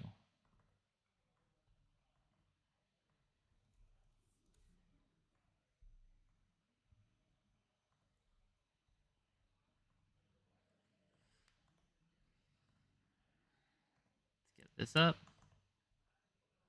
Wow, look at that. True beauty and grace coming straight to you from the Dutch or Netherlands National Championship. I wonder if we can get one of them to move that deck box. Not sure if they're aware. I'll be right back. We'll just go say hi to the players before they get started and ask them to move that deck box from the webcam area.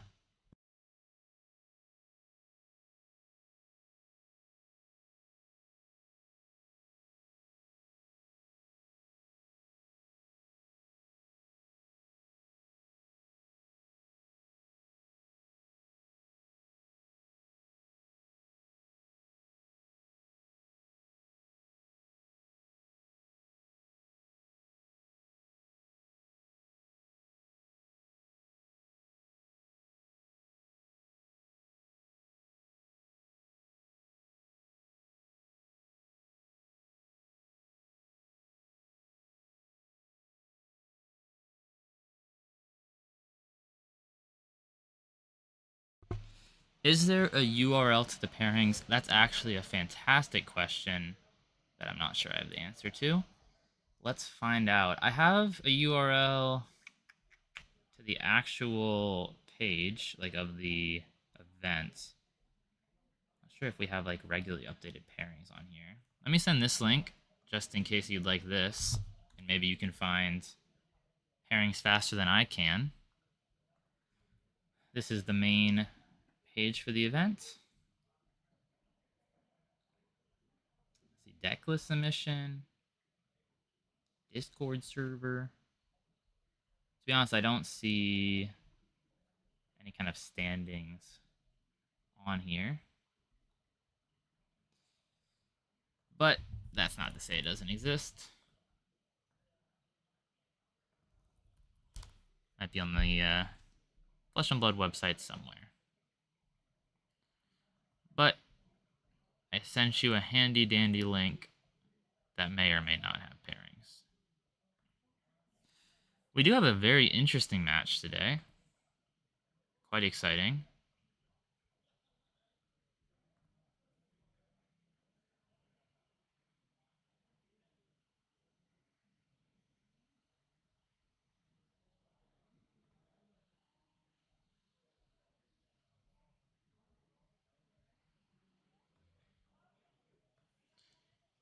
I guess we're going to have to see how this goes, because I mean, I've just never watched particularly this matchup for sure, but just in general, Vincent versus Dromai.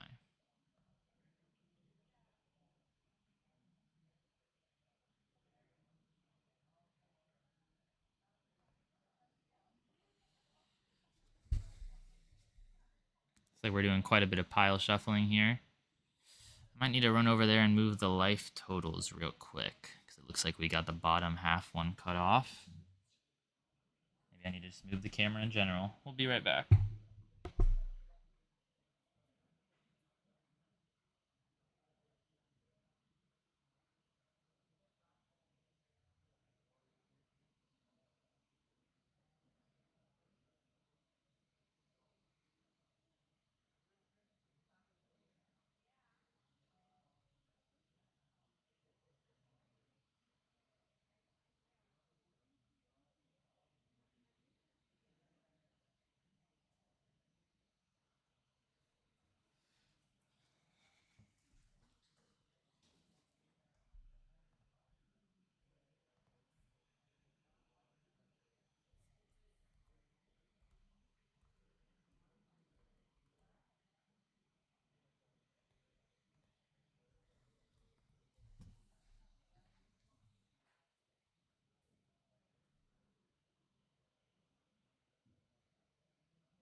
Okay.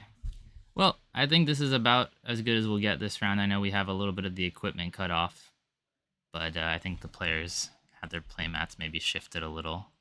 That's okay, though. I zoomed it out a little. You can kind of see our our Logitech webcams just sitting there looking at the players. Might have bumped Niels a little. That's okay. We're hanging out. We're having a good time. And we're watching a very interesting match here. Dromai versus Vincent. This is going to be one of my first times watching how Vincent really functions. Let's kind of check out what our equipment loadout is. Actually, we're starting here with Vincent. Just turn 0 banishing with the ability. It is a must, so she's going to have to banish something. And we've just got widespread ruination? That's what we'll call that one. Widespread ruin, I think is all it is. Solid one to start with. Looks like we're going to start making some rune chants, which is what this deck wants to do. I mean, Vincent does seem like a hero that certainly doesn't mind going first. You get your hero ability, you get to make some rune chants, maybe you take a blood debt.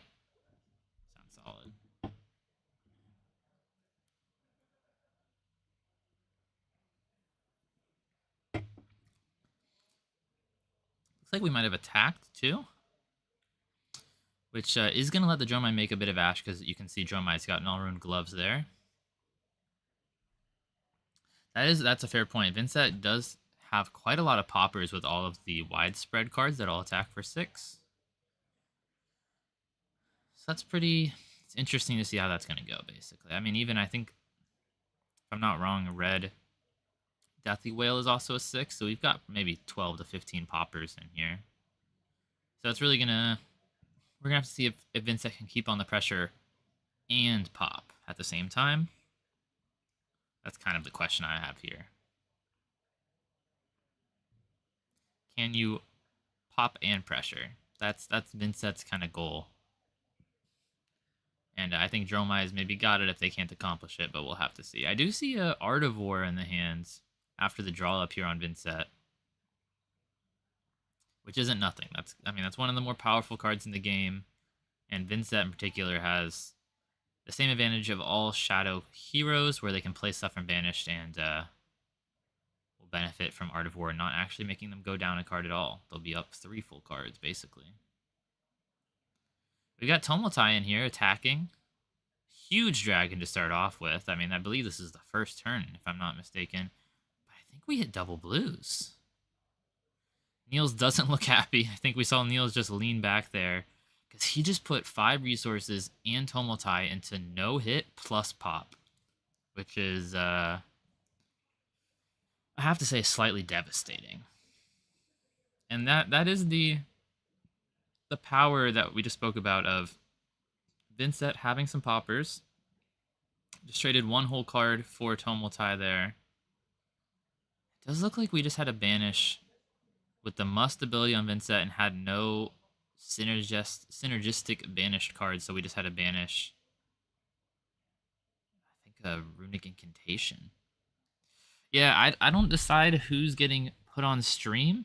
I just don't have the bandwidth to do that, and that's more up to the judges, and they said this is what's going on, so I'm excited for it. Certainly don't mind an O2 game. It is where the exciting stuff happens, right? Vincent v Dromai is where the excitement's at. Nowhere else except the O2 bracket will you see Tomotai double whiff get popped on the first turn of Dromai. I mean, that's real flesh and blood in the works. And we've got some shiny cards attacking here for Vincent. It's almost certainly that widespread ruin. And then we've got, it looks like we're playing the flail here. Is that what's going on? Because it doesn't look like he pitched at all for this. I don't think he's at Tunic 3.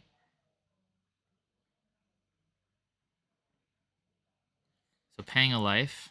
I'm not sure how accurately they're keeping up the life totals, but it's flail.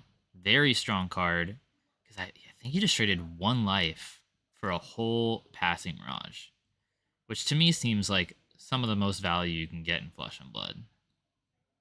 I would pay a life every day for my opponent's passing mirage. And Dromai's just passing back. I mean, this is looking great for Vincent so far. Pop, be aggressive.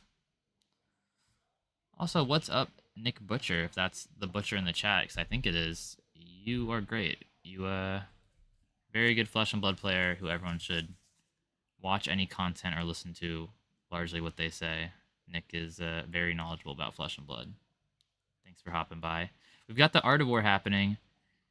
Seems like it's going to be a pretty big turn. We had the banish on a Phantom Wraith to start off. That was our spoiler card, so we're always rooting for Phantom Wraiths.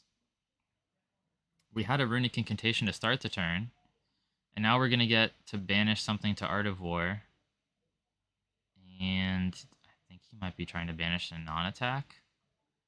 Got a bit of concern here. Saying I banished to Vincent. It was my only attack. Now I'm trying to resolve Artivore, and we're in trouble.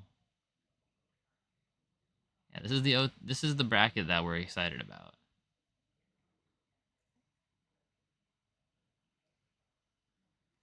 To be fair, I'm not exactly sure what he's explaining, but it does seem like he's trying to banish something with Artivore from his hand.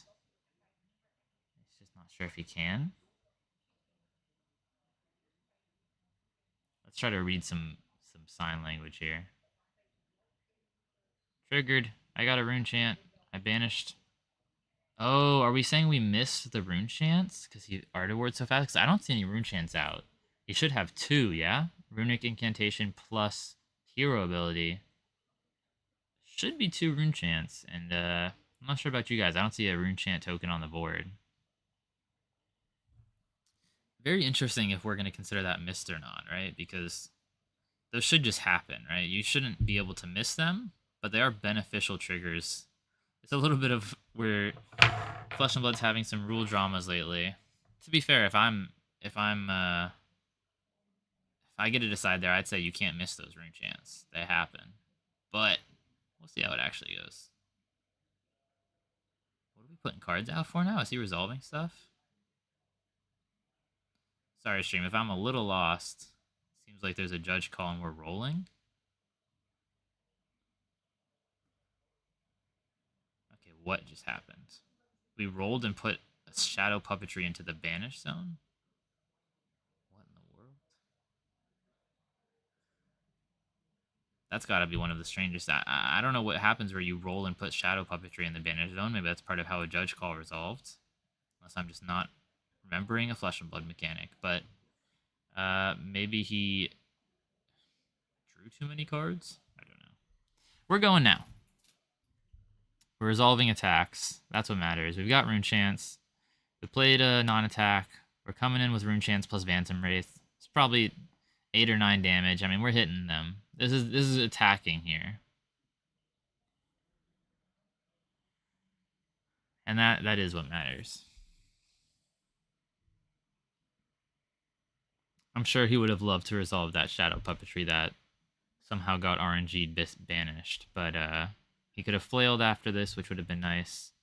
I do think at this point you would have rather resetted with the one floating, but I think flail is quite strong. I think after Rosetta hits LL, meta slows down a little. Maybe Vincent's got a chance, because flail, man, you can see how much value threatening that rune chant and the 1 damage can get you for 1 life. You can often trade 1 life for a whole card, which is just some of the best value in Flesh and Blood. And it looks like the Dromai has a great hand here because we're taking a ton of damage to the dome. Got another attack. Looks like the flail. Taking 1, getting the rune chant. Great trade. Yeah, so big damage coming in from the Vin set. We'll have to see if Dromai has a crackback that was worth taking. What was that, 8 or 9 damage there? That was certainly a reasonable amount of damage to take. We got Mirror Guy. Cycle the Ash on it. Maybe attack for 2. Pitch a Chromai. We're going to say to Furnace. And then resolve a bigger dragon. Kyloria? He's just Furnacing because he can. Kyloria just instantly grabbing 2 equipment. Kyloria, if you read him, it seems like he grabs items, but he actually just grabs equipment every time. It's like T-Bone the dragon. And with no Phantasm. Might keep that Mirror Guy around. I don't think it's a bad idea. So many poppers in Vincent. And not a lot of ways to go again attack for 4. I mean, Mirror Guy might eat an entire turn here, potentially, if you just chill. So if I'm Niels, I'm hanging back with that Mirror Guy. Seems like a really nice long-term investment. It's gonna at least heal you for 4, if not do more.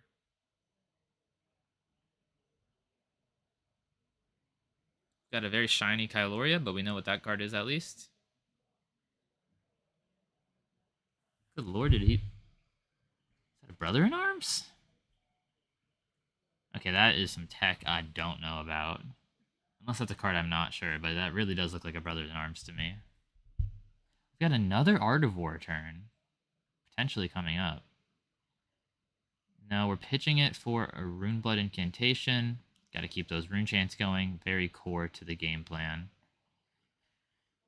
Rune Gate really is a bad mechanic if you don't have rune chants. So No issue at all there. Totally strong card. I mean, especially if it's a red incantation, which I expect it is. It's going to get you some long-term value. Looks like he might have a read the runes as well, so just going to do nothing this turn maybe. Just make a bunch of rune chants and pass? Wow, okay, yeah. What a terrifying prospect. You just left a Mirror Guy and a Kyloria. I mean, to me, that he's lost.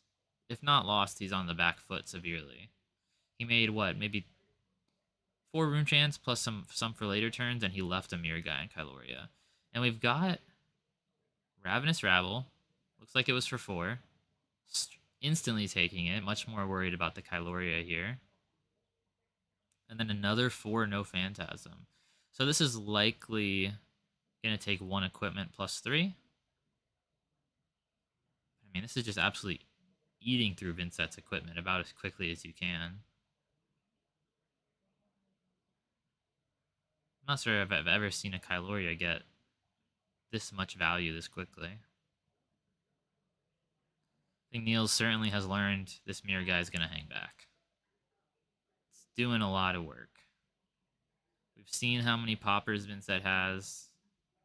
I think he knows how many poppers Vincett has. And yeah, he's just going to eat the equipment again.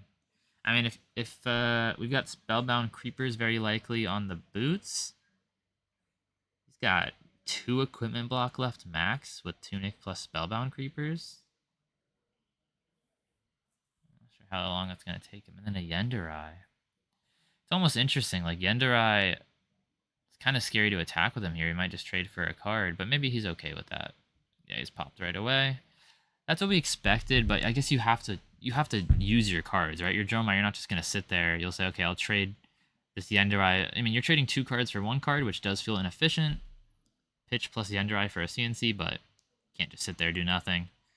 His turn was already so strong with just Rabble into Kyloria. I think anything else is just gravy at that point. Getting a lot of rune chants. I mean, certainly the rune chants are nothing to laugh at here.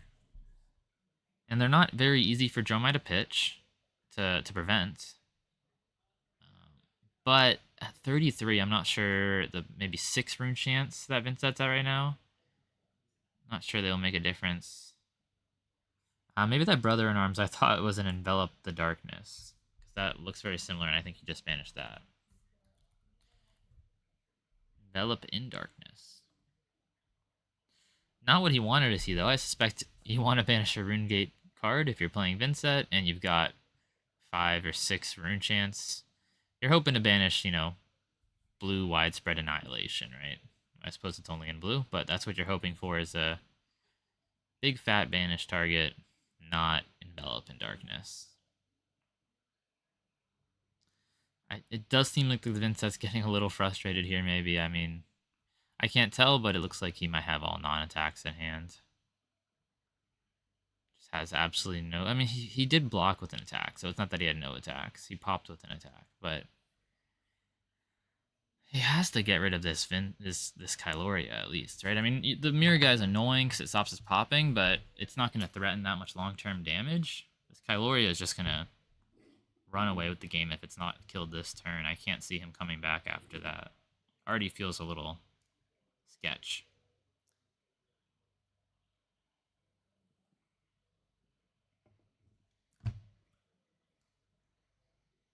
I'm sorry, did he just pass back?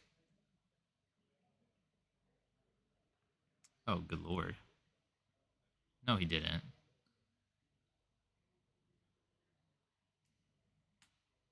Second Mirror Guy? Did he draw? I'm a bit confused. Did the Vincett... I didn't even see him draw up. What did he do on his turn? He blocked with the card with plus equipment on Kyloria, and he popped. She should have had 2 cards to pump some gas out. Please kill a Kyloria. Is this Necria? We've got Necria, 2 Mirror Guys, and a Kyloria here. I mean, this Necria is likely to get popped. Oh, we got a little bit of lag. You can throw a Mirror Guy in there. Totally, you got 2. Second Mirror Guy, also fine. If he pops 1, you've got the other. Necria. Necria's not even going to get popped. Take 4, get an Ash. beautiful for Niels to get an Ash. To be frank, I don't see how Niels can possibly lose this game. It's 17 for Vincent to 29 Dromai, and Dromai's got 4 fairly strong dragons on board. I did think when we started, I did comment that Vincent has a possibility to win. It's got quite a lot of poppers and some aggressive potential. But Vincent's biggest issue was the lack of go again to hit multiple dragons, right? We spoke about that, and you can kind of see that taking shape here. It does seem like Vincent's maybe low rolling a little, but even if they were doing okay, I mean, at this point, you would need to have quite a bit of go again to hit 2 dragons each turn. And I don't think Vincent has that kind of go again.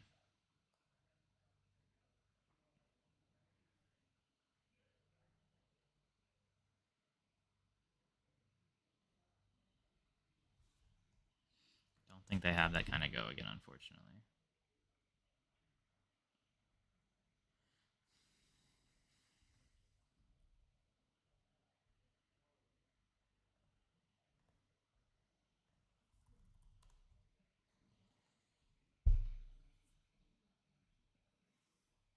Yeah, I mean, this is a bit of a rough one to watch stream.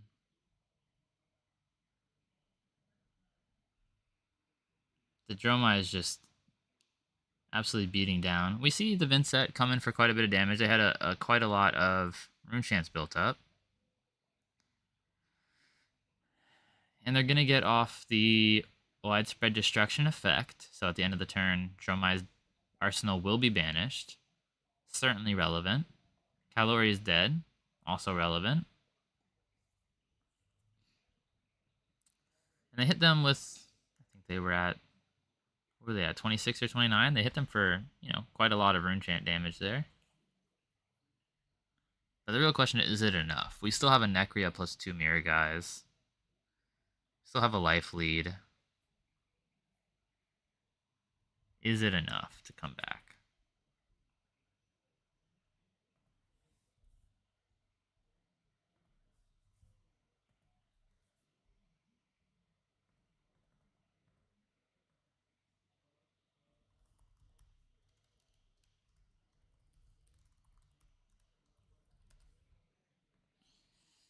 And I guess that's what we're going to have to see if it's enough. I'm not confident one way or the other, but I'm fairly sure Dromai is going to take this one.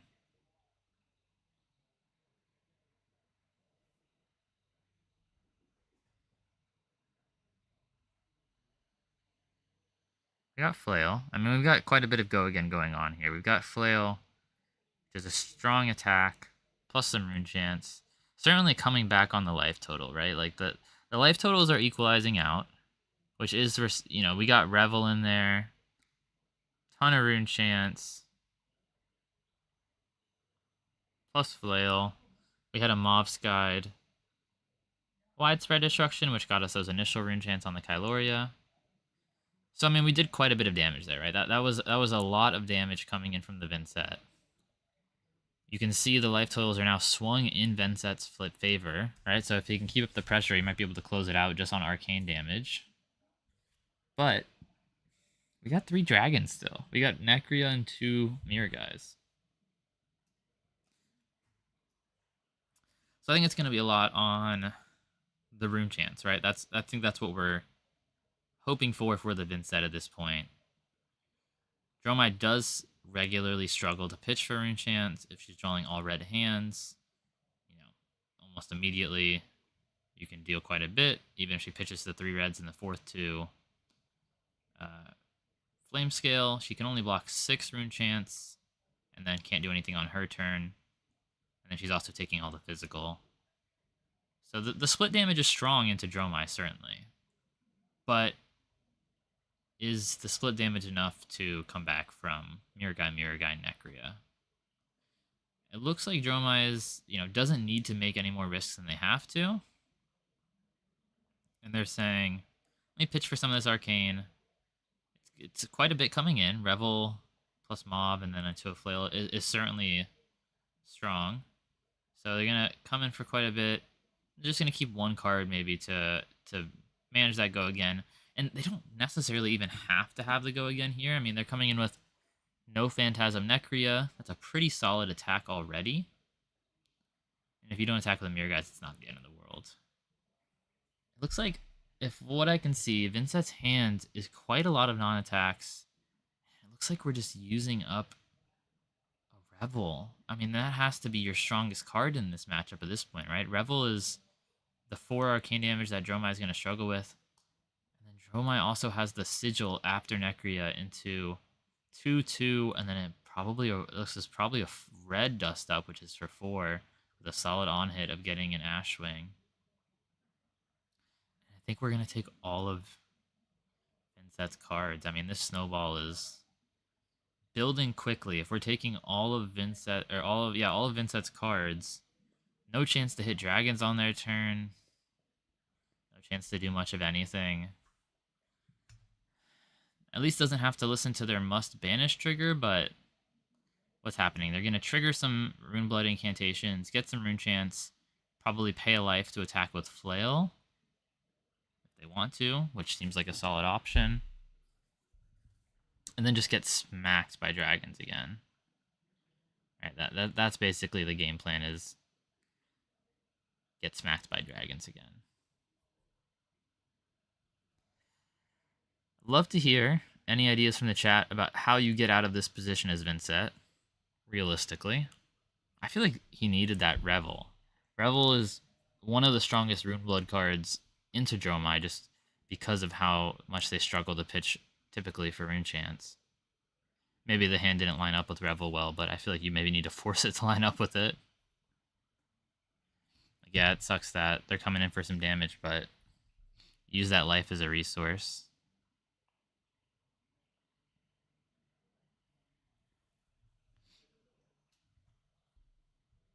Does look like they did that flail attack there with the rune chance. Gonna get some value off the rune chance. Looks like they dealt 2 damage, whatever he had. And then eat some equipment with the flail. That's fine. Seems like a totally solid turn if you're gonna have a 0-card hand to at least deal, 2 damage off some rune chance and with flail. But now we pass back to Dromai with the full 4 cards, Necria and 2 Mirror Guys again, and it's looking a bit dire.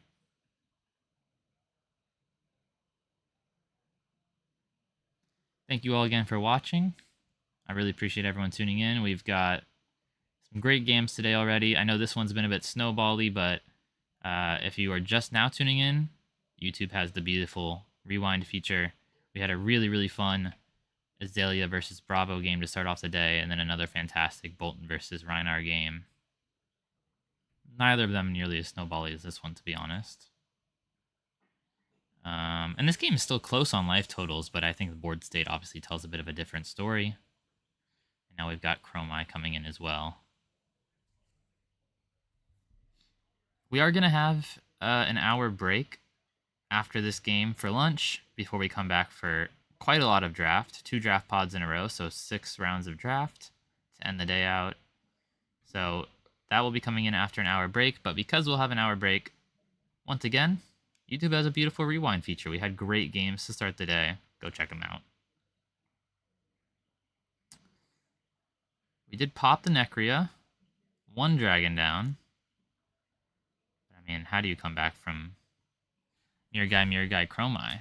He's got a second popper here. You can start, when you have 2 Mirror Guys, you can just start threatening with both of them. And then your opponent's trading a popper for a Mirror Guy, which is rough. I think if a dragon can stick around for 2 turns, though, it's already gotten more value than most Flesh and Blood cards, and almost all of his dragons are sticking around for 3 or 4 turns. He's just going to pop it. He's got to stem the bleeding. He's getting quite low on life. Pretty sure he's the one at 5, right? And probably need to have that phone turned, right? It looks like kind of looks like hard to tell which player is which since it's that direction, but pretty sure Vincent's at 5. We did get to pop 2 dragons, so we're clearing the dragons out. There's a potential to come back here, right? If we can Mauve. Oh no, Mauve is the banish off of your hero ability. That can't be what you want to do. I think his last card in hand is his last Revel. Oh no, when he just passes back. It just feels like the tempo is just slipping out of the Vincett's hand. I'm not sure what he's supposed to do here, but it can't be pop, pop, banish mob, pass. Just can't be that. Got another Kyloria. Just doesn't stop, right? Kyloria without Phantasm again. It's going to take cards. Then we've got Chromai, which can't truly be popped. I mean, you can keep attacking if it is. We still have 2 cards left in hand. I love all heroes in Flesh and Blood. I think they're all pretty cool. But I will say, Illusionist can feel arguably the most snowbally, right? Because permanents are just a snowbally mechanic. They don't generally exist in Flesh and Blood very much. That's one of the cool things, is you don't establish permanent advantage outside of life total almost at all. But Dromai does establish permanent advantage, and it kind of makes it feel hard to come back from. Yeah, I mean, look at this. We've got Kyloria, E-Strike go again, Chromai, into Mirror Guy. He's at 3 life. Don't know what to do here. Kind of going through the motions, right? Popped the Chromai. I mean, that's something that's nice. I think you would love to have like a bounding Demigon here to banish and then hit the Kyloria with. Using some equipment to block the Mirror Guy for 1. Oh, man, and then he has a dust up to close it out. And it looks like we had Oblivion, which is an instant, the legendary from Vincett. It's a very strong, cool card, but it's an instant, so no block. Just to close it out. Bit of a rough game, I'm going to be honest. That one maybe looks good for a turn or 2 for Vincett, and then fell apart pretty quickly. Bit of a rough one. But if you haven't heard already, we are going to, I believe, be taking an hour break for lunch, and then come back for some very interesting and fun limited content. Should be watching drafts. If we can, we're going to watch the draft happen and then follow the player through the draft. We'll try to find a good player that is comfortable with that. And we'll have lots and lots of draft content. I think we have 2 draft pods in a row, so 6 rounds. That will be really good. Since we do have that hour break, YouTube once again has a beautiful rewind feature. I really enjoyed especially our first 2 rounds of the day that were Azalea versus Bravo and then Bolton versus Rein. So go check those out. And then if you're mostly interested in CC, we will be back with more CC tomorrow for 3 more rounds of CC and then a top 8 that we'll stream as well. So more CC to tomorrow. This is the last of the CC rounds today. But once again, I think we had a really great first 2 rounds, so go check those out, especially during our hour break. You could probably finish them all if you just speed it up. Thank you all for watching. I hope you enjoyed so far today. If you have any positive critiques that I could adjust, let me know. Very open to anything. This is our first time doing a big stream like this on the channel. First time for me for running them. Trying to make it as enjoyable for you guys as possible. There's some technical limitations. The internet makes it so this is going to be a little grainy. But my audio should be okay. Most stuff should look okay. Worked fairly hard on the overlay, which I think looks pretty solid. And so, yeah, I mean, trying our best out here. If there's anything you think, though, let me know. I'm going to go thank the players for their great game, grab some lunch, and change this overlay to let you know, hey, we'll be back in an hour. Definitely recommend watching the previous games. You can rewind on YouTube, and we should be back around 1 p.m. local time. That's going to be very different for everyone watching. But 1 p.m. over here in the Netherlands is going to be 5 a.m., I suppose, in Eastern time, which is the other time zone I know pretty well. Thank you all for watching. No, not 5 a.m. 7. Something like that. 7. We'll say 7. I think that's the time it is. Either way, thank you guys for watching. We will be back in about an hour for some really interesting limited content. Limited is my specialty, so hopefully I'll be able to give you a good overview of all that. See you guys soon.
Hello stream, welcome back.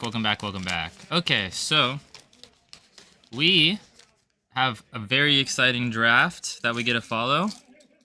Ian TCG, I believe Ian Zhang, I think is Zhang his last name? Let me double check. Ian Zhang is willing to hop on for us and be our drafter. And we're gonna follow him for the draft and for all 3 rounds, which is pretty amazing because Ian is currently ranked number 4 in the entire world for draft. Well, for limited, that includes sealed, but I actually assume he got it all through draft, which is probably the main way most people get their limited elo.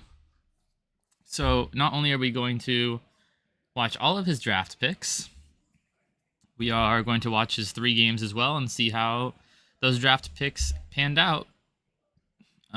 So yeah, pretty excited. I'm kind of blocking the camera right now just because I think he was on his phone and I want to give him some privacy. What do we? Yeah, I think we might be good. I'm going to switch it over here. Hopefully he. I think he knows he's on stream, so hopefully he's not pulling out his phone and scrolling through anything suspicious, Ian. But no, I'm very excited. Ian's very, very talented. He's someone we probably could learn from when it comes to draft. You can see we're not set up yet. I mean, he's sitting there because we know where he's going to sit, but the pod isn't set up or anything. So we've still got maybe 5 or 10 minutes before we're getting going. But I'm pretty excited personally.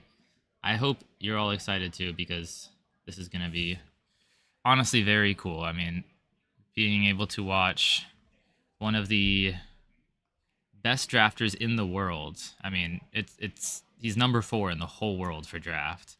And he happens to be Dutch, which is very lucky for all of us because he is playing in the Dutch Nationals and he is comfortable with us watching his games, which is pretty fantastic. I'm going to put a little thing over it until we get started, just so we're not showing him shuffling the cards the whole time. And yeah, I'm certain that Ian will pack 1, pick 1 Luminaris, and then we'll find out why he's really good at draft. Because to me, that seems like the way to do it, right?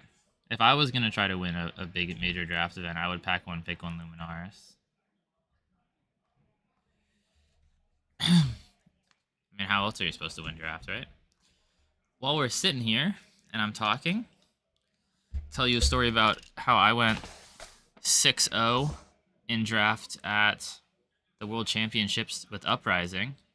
I pack 1, pick 1's a Crown of Providence. And it turns out that's a somewhat good headpiece. Pretty decent headpiece. And when you just have 2 extra health plus filtering over every opponent, I won. So I don't really remember the other 3-0 draft. That one I think I actually used maybe some level of skill in. But I'll tell you what I didn't use skill in. Picking Phi, as all people did, and then finding pack 1, pick 1 Crown of Providence, and then 3-0ing that draft. So that's how I have good draft elo. I'm 29 or something in the world for draft. It's not skill, I'll tell you what. It's pack 1, pick 1 Crown of Providence at the World Championship, which had the highest elo multiplier. So that's how you get good elo. And then I'm just riding on the back of that, let's be honest. I get free invites to every event because I pack 1, picked 1 at Crown of Providence at the World Championship. So, no complaints there. That's what we'll see Ian do here. He's going to pack 1, pick 1 Luminaris. Cold foil. No, I'm just kidding. But I am excited to see what he drafts. Ian does play Illusionist as his primary classic constructed heroes. He played Prism and Dromai. I think he's on Dromai today. Which is interesting. I'm just interested to see if it has any influence. Obviously, Prism is already the best default hero when it comes to draft, when it comes to Monarch draft. But I'm interested to see if he leans maybe a little more to it, like I feel a lot of Illusionist players do, because they already feel comfortable with it. So they're like, oh, I'm already good at Prism and Dromai in Classic Constructed. Prism might be a little overdrafted in my pod, but I think I can be the best prism of the 4 prisms because I know how to play her best, right? So it's not the worst strategy. So I'm kind of interested to see if he ends up on that, just like force prism because I'm a really good illusionist player, which is not actually, like I said, I don't think it's the worst strategy. Or if he stays a little more open, finds his lane, and is kind of comfortable piloting any of the viable heroes in the draft pod. So interested to see that. I think he's currently in the process of randomly shuffling 4 tokens that I had given him to see if the camera looks good. And that's just called being a card game player. Someone hands you 4 tokens and you are going to shuffle them until your hands get tired.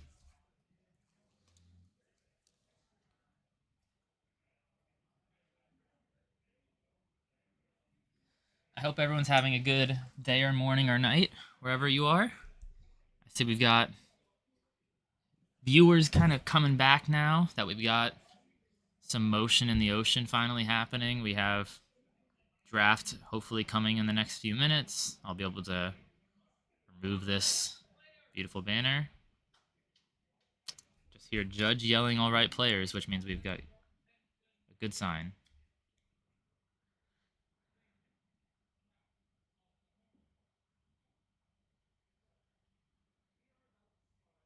I'm like quietly listening to the judge right now as if I'm about to participate in the draft and I need to know how to do it. Feels rude to speak while the judge is talking, even if I'm in a completely different room.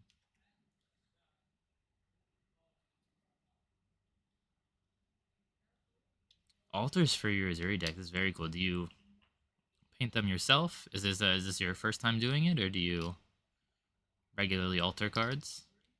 I think Azuri's going to be in a solid spot after Icelander is gone. I think Azuri already in a decent spot because Lexi's so popular, and Azuri, she kind of dunks on Lexi, but I think she is maybe a hero that should lean more redline, and the Frostbites and her just don't agree that well.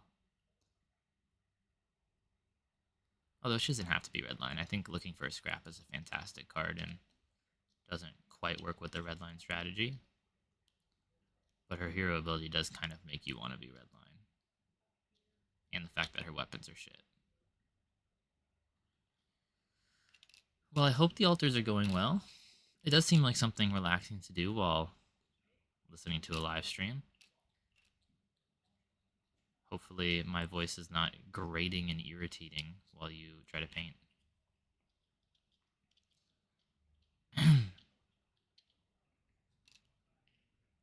Sounds like the judge is wrapping up their speech. Oh, he just said, please remain silent. I think we had some misbehaving children out there.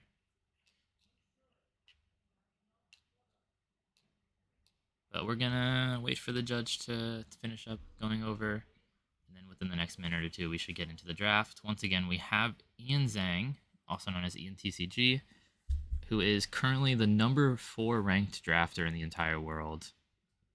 Happens to be Dutch, which is lucky for us because he is willing to be our followed drafter for this first pod,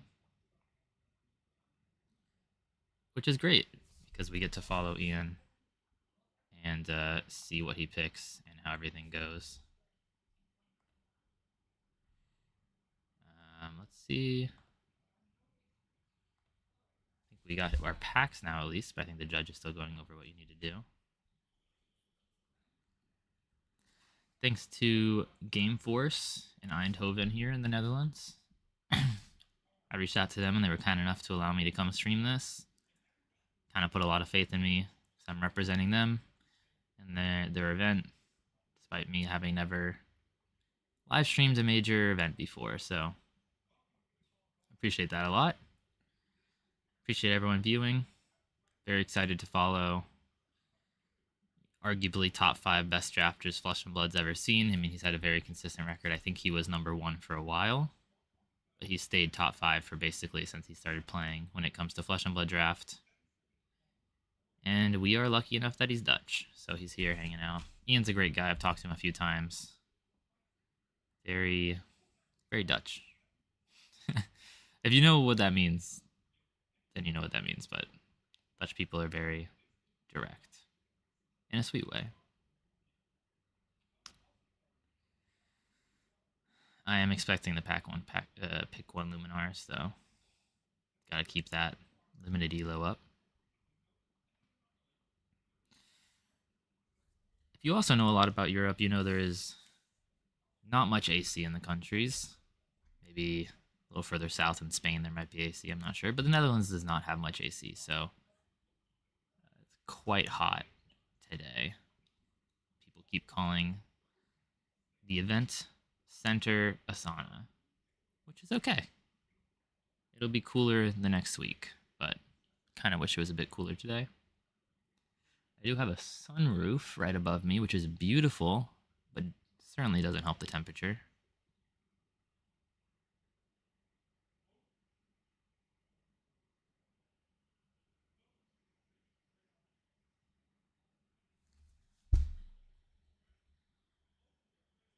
A what? Are you referring to me saying a sunroof? Is that maybe not?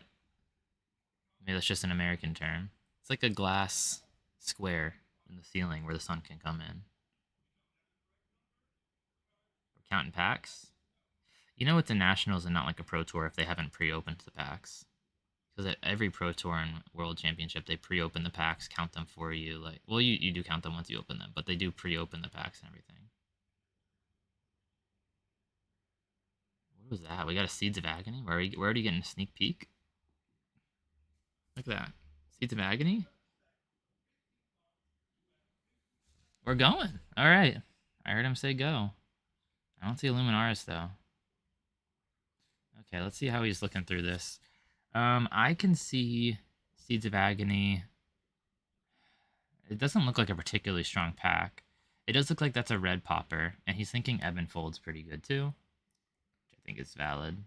I think the poppers are almost always the highest value pick in Monarch. Prism's the most drafted hero. Poppers are good into her. And they're also fine rates by themselves. 2 for 6, you're never mad about. He's kind of looking at the Prism cards, which I think is fair. She's the strongest hero. You want to see, okay, what is the Prism? What is the player next to me going to get? Are they going to be given, like, huge signals? At this point, I think he's locked into, I believe, pound for a pound red. But I think he was just looking at, maybe what am I passing next to me? I'm interested that he picked up Ebonfold there. I don't value it highly enough to pack one, pick one over maybe multiple of those cards, but certainly think pound for a pound is the correct choice there. Okay, let's see what we got.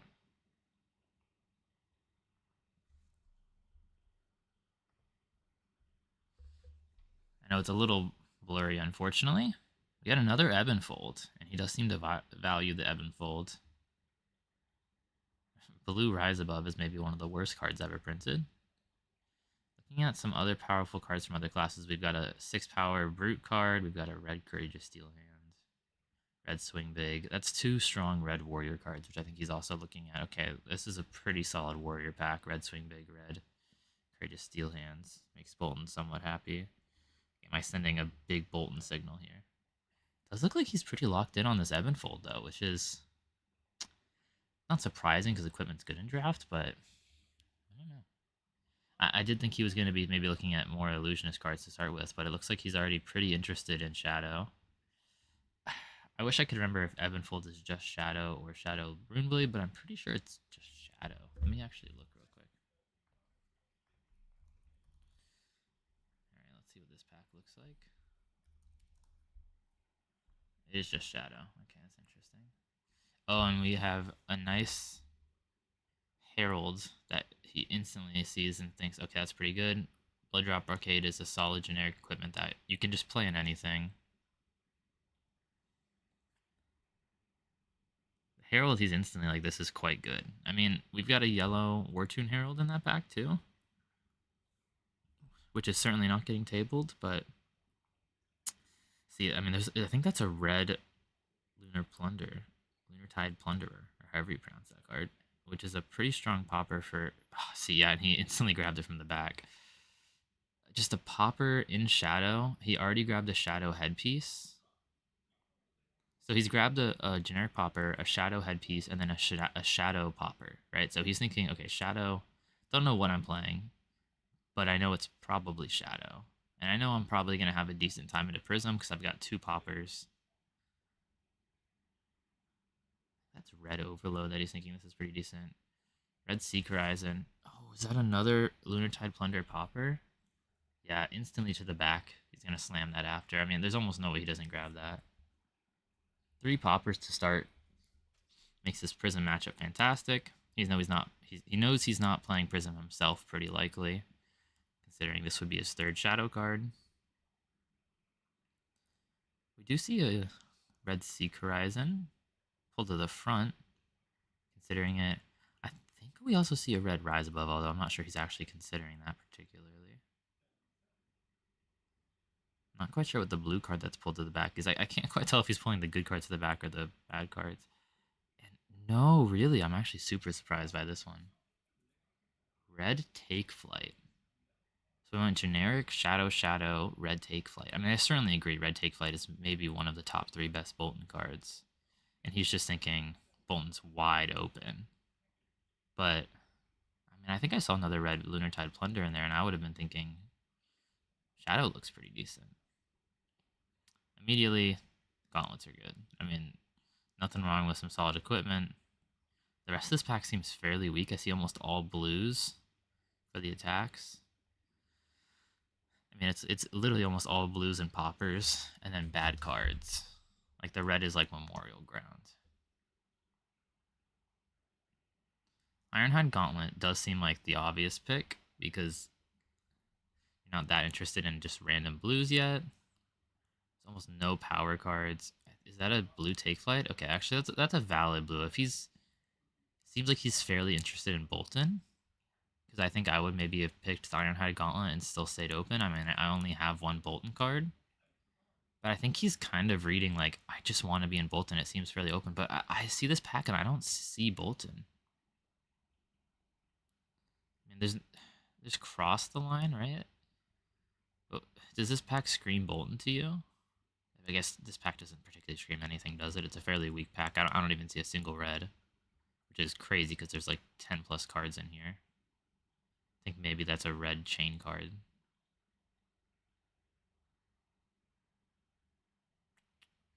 I mean, if he's in Bolton, he's probably taking like the cross the line blue, but I wouldn't really think Bolton's open after seeing this. Yeah, and he's going to take the 1 red card, the chain card. Interesting. Okay, so he sees the only red card is a Shadow Rune Blade card. It's, I believe, Rifted Torment, maybe. Is the name of that card.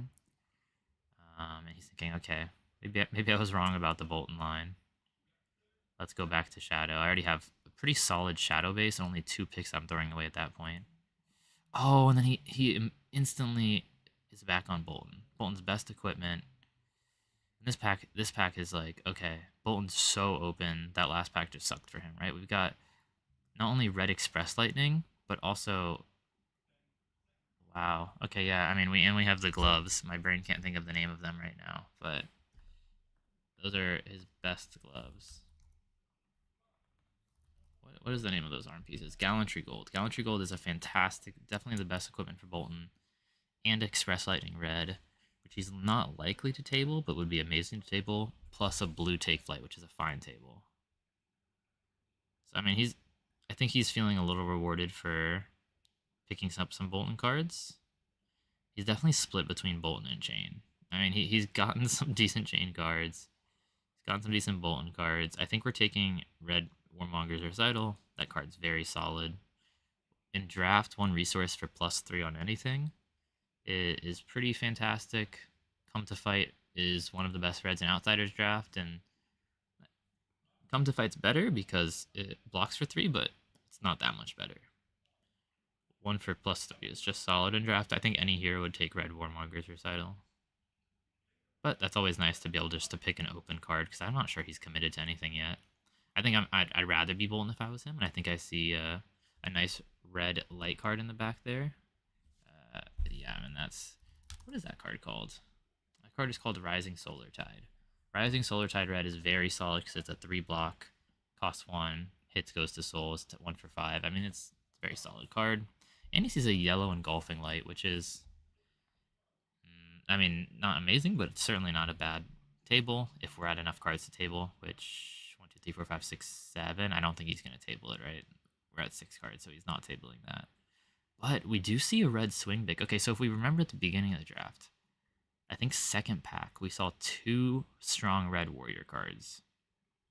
We saw red courageous steel hand, red swing big, second swing, sorry, red second swing, and red courageous steel hand. Then we went, okay, Bolton seems pretty strong in this pack. There's a decent chance we table one of these. And here we did. We tabled one of them. That was, I think, his second pack. And we know now it's maybe there's one other, but it's somewhat open. I think we found a second red second swing. Which, I mean, you know, that card takes a little bit of work, but it's fantastic when it goes off. 1 for +4 is even better than 1 for +3.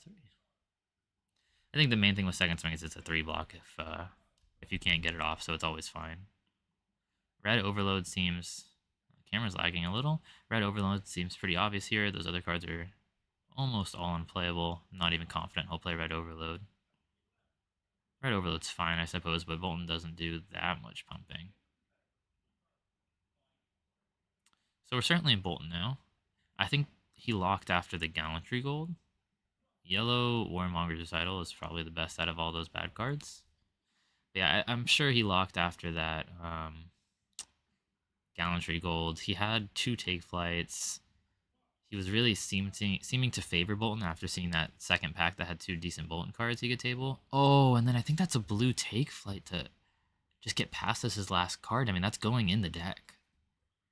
So it seems like we're kind of seeing Ian's skill here of reading packs, right? I was really thinking this guy's on Shadow. Seems pretty obvious. He picked Ebon Fold into red Lunar Tide Plunderer.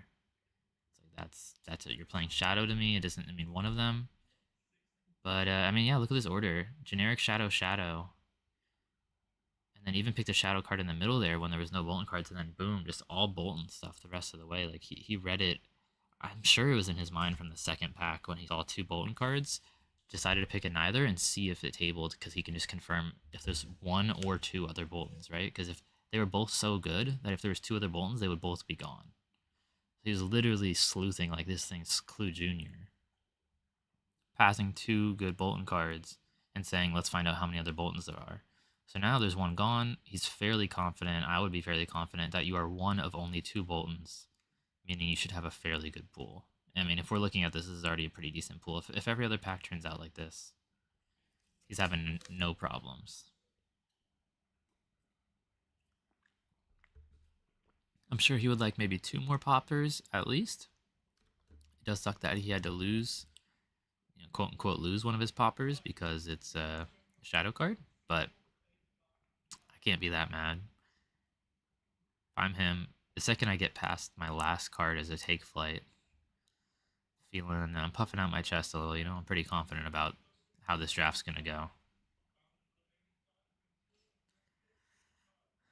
Prism. Alright. I'm interested to see how pack 2 goes. Suppose we'll find out how close the Bolton is in this pack. Something's wrong with his pack? Oh no, he's just making sure he's passing the right way? I'm not sure.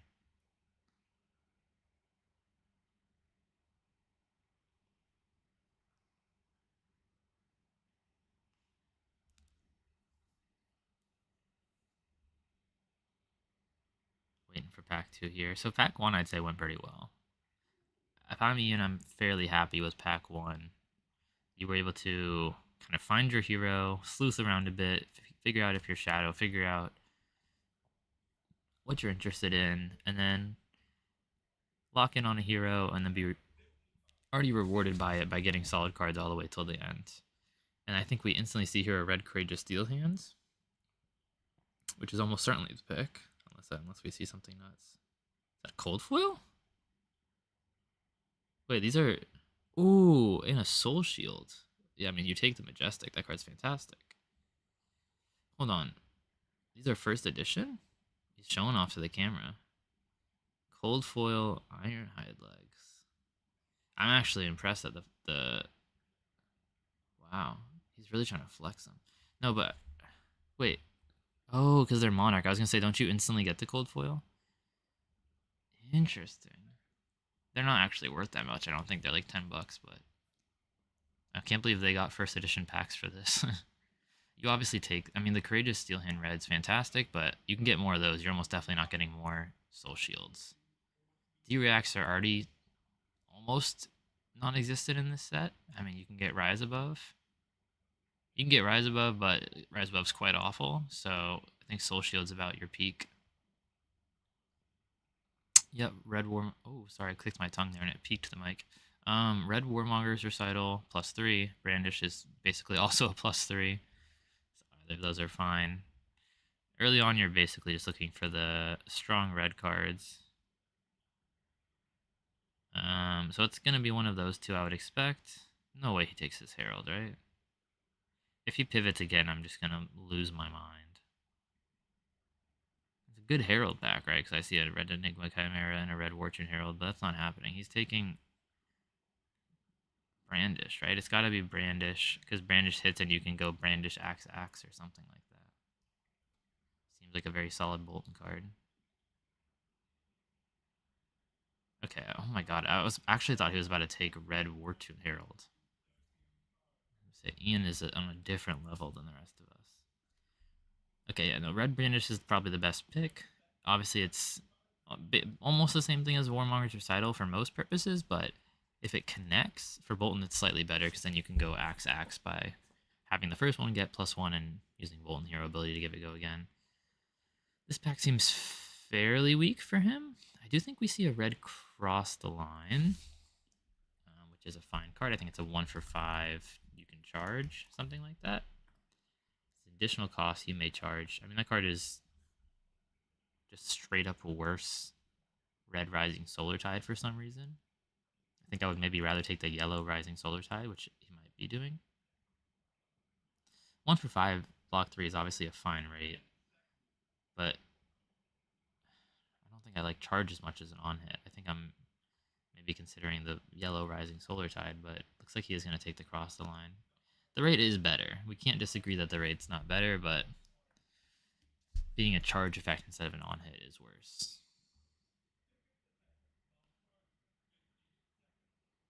Looks like we almost lost a card there.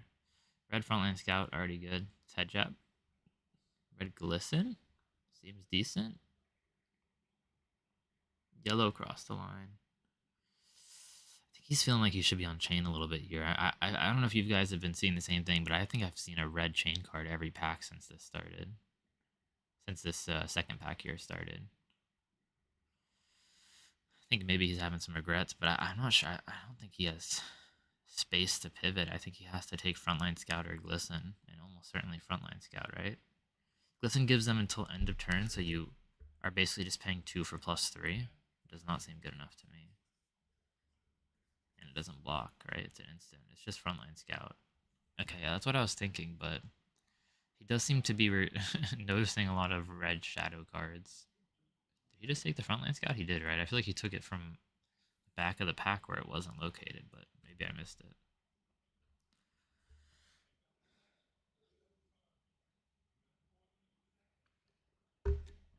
Yeah, I didn't realize we were using first edition for Monarch, or for Nationals. That's very sweet of them. At this point, I'm not quite sure how he's sorting it, but I do like Yellow Dusk Path Pilgrimage. I think that's a rare because it buffs your weapon, which lets you instantly do weapon, which is arguably Bolton's strongest mechanic, because you can do some pretty fantastic 2-card hands. Oh, and we have a red Engulfing Light, though. I think maybe red Engulfing Light wins out. Red charge cards are quite strong. No, I do see Yellow Dusk Path. Yellow Dusk Path is a rare. Even at a yellow, it's better than Engulfing Light. Yeah, and he's going to take that. The weapon ability is so strong. So you pitch a blue, Dusk Path, attack for 4 with your first axe, give it go again, and then attack for 3. So it's a 2-card 7. Fairly strong with, I guess, an on-hit on the first one, yeah? Looks like we see a yellow Illuminate. Illuminate, as we actually spoke about in the CC section, is my favorite light card and one of the strongest ones. Blocks 3, costs 0, attacks with a solid on-hit, kind of does everything you want, but it does seem like he's pretty interested in the Courageous Steel Hand, which is One of, if not, Bolton's best buff. Just cost 0 is a reaction buffs most things. He does seem to be fairly interested in this blue Express Lightning. Maybe he feels low on blues. I don't think Bolton cares that much about resources, but blue Express Lightning's not bad. It's one of the best charge cards. But I just don't know if the blue's that interesting. And yeah, he took the Courageous Steel Hand yellow. I think that's correct. I mean, probably want almost as many Courageous Steel Hands as you can get, and I think he has 0 or maybe 1 already before that, so he's certainly taking the first one that's not blue that he sees, and maybe even maybe even the blue one. And then we see a blue Rising Solar Tide. Interesting pack. This is a very interesting pack. We have a yellow or a red Yinti Yanti. I think I see a red Frontline Scout. It's just a very random but solid assortment of cards. His hand's a little off camera, but I do think he's taking this Frontline Scout because it is just another head jab effect. And in the end, Bolton is a kind of fairly straightforward aggro deck in most ways in this format.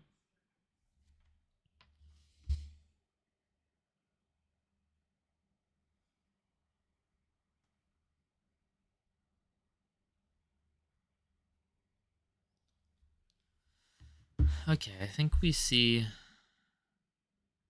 yellow Seek Enlightenment, red Seek Enlightenment, which is a +3 for 1. I think it even gives the thing on hit go to soul, which is decent. So we've sped this a few times now. Don't want to be too repetitive, but 1 for +3 is pretty good for draft. So just like we'll take the Warmonger's Recitals and the Dustpass Pilgrimages and the second swings, we'll also take the Seek Enlightenment. There is a lot of 1-cost buffs in this format now that we've been drafting for a bit, huh?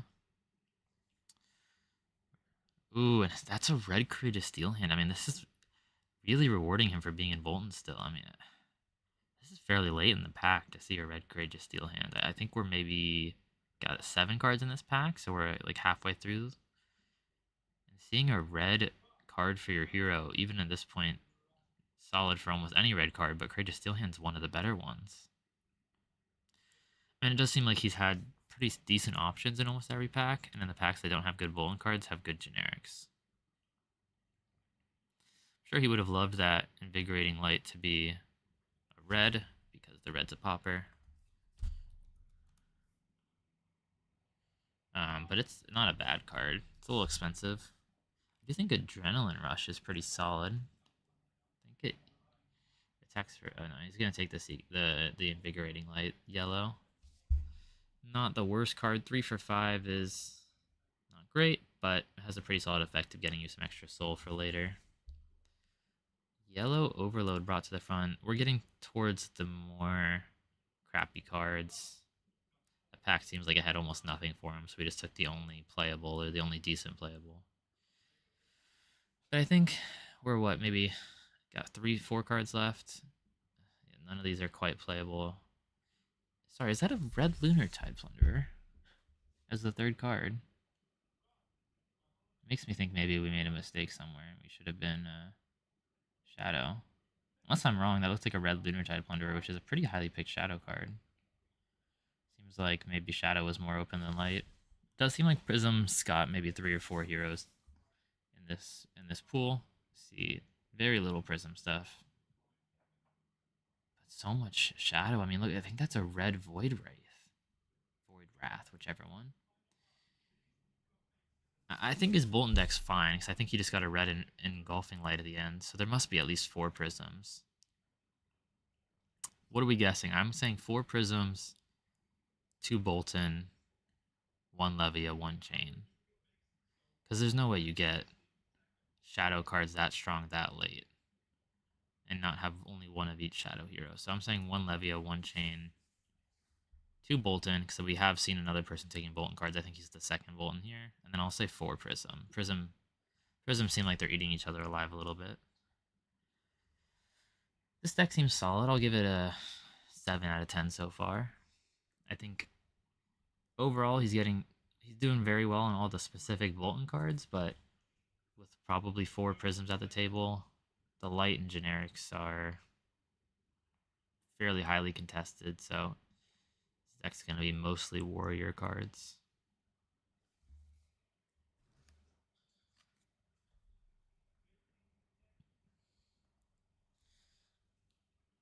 How do you guys think this is going so far? My first time casting a draft. Am I doing okay? Stumbling through it? Do I sound knowledgeable? I don't know. Let me know. Feedback's always appreciated. I think we're going into pack 3 here. This is the pack that makes it or breaks it. Good pack 3 can save a draft. A bad pack 3 can ruin a draft. You don't have enough cards for a deck with only 2 packs. You have at most 28, right? So you can maybe play 2 cracked baubles if every other card's playable.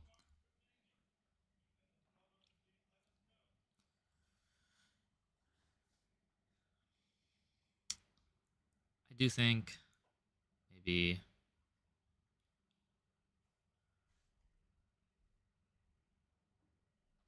Shadow was the better pick, just by seeing those really strong red Shadow cards in the last 3 or 4 cards. And you saw like a red Void Wrath in like the last 2 picks, which is pretty absurd. I don't think we're particularly mad about Bolton. This isn't a great Bolton pack now, is it? We might be taking generic legs here. Red Surging Militia is a fairly strong card. But I think he's trying to round out the equipment suite a little. I'm never mad about Red Surging Militia, but I think he's just trying to round out the equipment. What do we have so far, team? I think we've got a Gallantry Gold and now the boots. We had Ebb and Fold, but we're not playing that anymore. Surging Militia's pretty solid, but it's not a popper, so it doesn't edge out the equipment quite.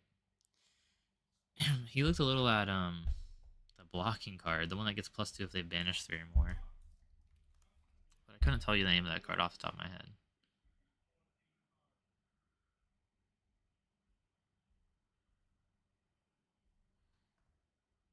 Impenetrable Belief is the name of the card he was looking at in red. Alright, we see a Take Flight. That's actually the first Take Flight we've seen in quite a while. Oh my god, he would have been so rewarded for being Shadow in this pack. We just saw red. We saw Soul Reaping, which I mean only comes in red, and then we saw Red Pulping, right? Those are like 2 of the best cards. Yeah, I mean this pack's pretty absurd for Shadow. Red Pulping, red Soul Reaping, and we're taking yellow Take Flight, which is solid. No complaints about yellow Take Flight, but yellow Take Flight's not in the same ballpark as Soul Reaping or red Pulping. I think there was even a red Deadwood Rumbler in that pack. Oof. Interesting he took the Take Flight over the red Seek Enlightenment. I do think it's probably better. Oh my god, there's even a red Ghostly Visit. Good lord, that's an insane Shadow pack. Yeah, I mean, if I was him, I'd be thinking, I kind of wish I had picked Chain. There were some pretty solid Chain cards throughout this whole thing. I think he could have been either Shadow here and be happy. And then we see some really strong... Oh my god, another Cold Foil Equipment, I think, plus another Soul Shield. That's so weird. And it's a Rainbow Foil Soul Shield. I think that might have also been a Cold Foil Headpiece. What is with these Cold Foil Ironhide equipment he's getting, plus in the same pack as Soul Shields? This is an insane pack for him. I mean, I think he has 3 insanely good cards. I mean, I just talked about how disappointing the last pack was. I mean, there's 4 playable cards here. The Courageous Steel Hand's good. Red Illuminate's great. Soul Shield's great. Red Battlefield Blitz is great. All of those are like first 3 picks material. Because he's going to table something here. Unless there's suddenly 4 Boltons at the table, he's very happy with that pack. I see that pack and I think my deck has just gotten 2 free strong cards. It is interesting how variable the packs are. One insane Shadow pack into one insane Bolton pack. Let me see Shadow Blasphemous. Maybe there's no Levias. Nah, I mean, that seems almost impossible, but... you think it was maybe a red Spew Shadow? That would be significantly worse. This pack seems pretty medium for him. Not even sure what he's taking. Is he taking Random Majestic from the Levia? There's another fantastic Shadow pack. I think we see a red Enigma Chimera. It's interesting that's still here.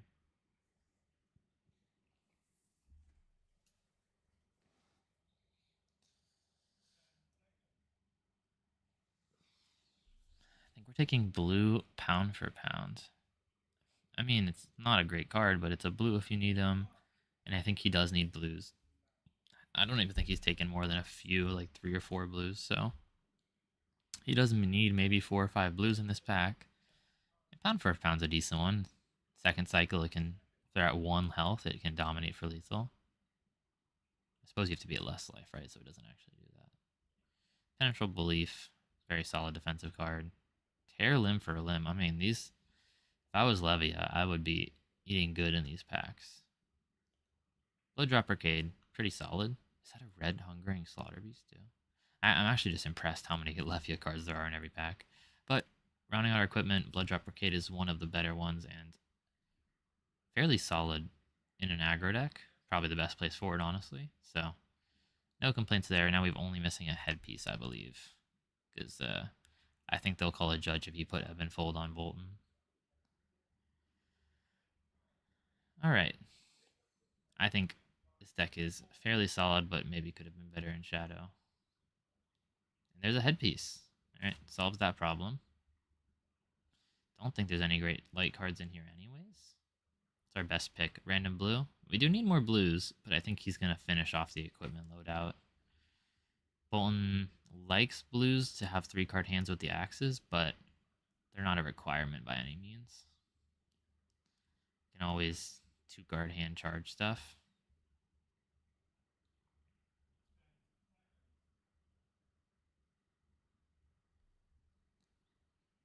I know the image is blurry, by the way. I apologize for that. Just the best our internet can manage, but my voice should be crystal clear.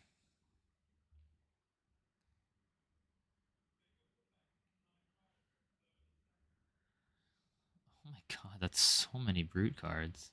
1, 2, 3, 4. This is like almost half the pack is brute cards. What does he go for here?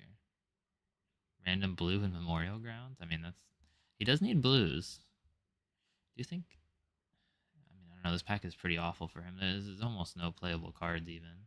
It's so shadow heavy. Magic Stick, I love you too. You're a decent Dota card. Dota item. And yeah, he just takes Memorial Ground, one of the worst cards in the set, but a blue is a blue in Flesh and Blood, so it doesn't matter how bad a card is. 3 resources is always good.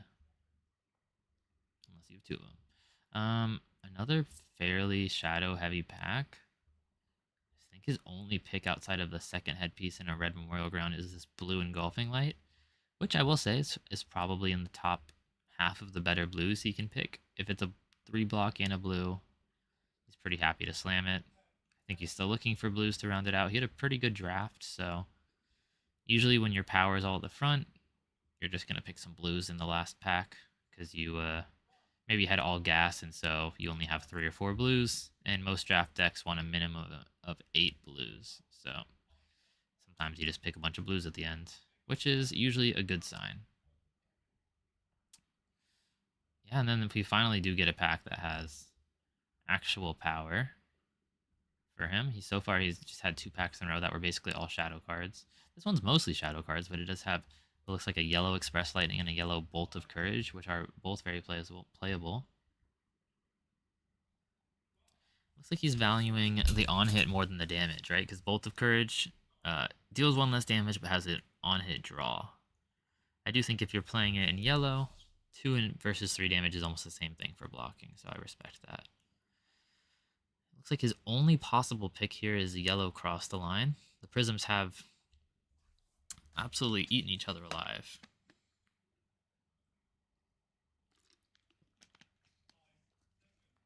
I mean, that is 6 shadow cards and 1 cross the line.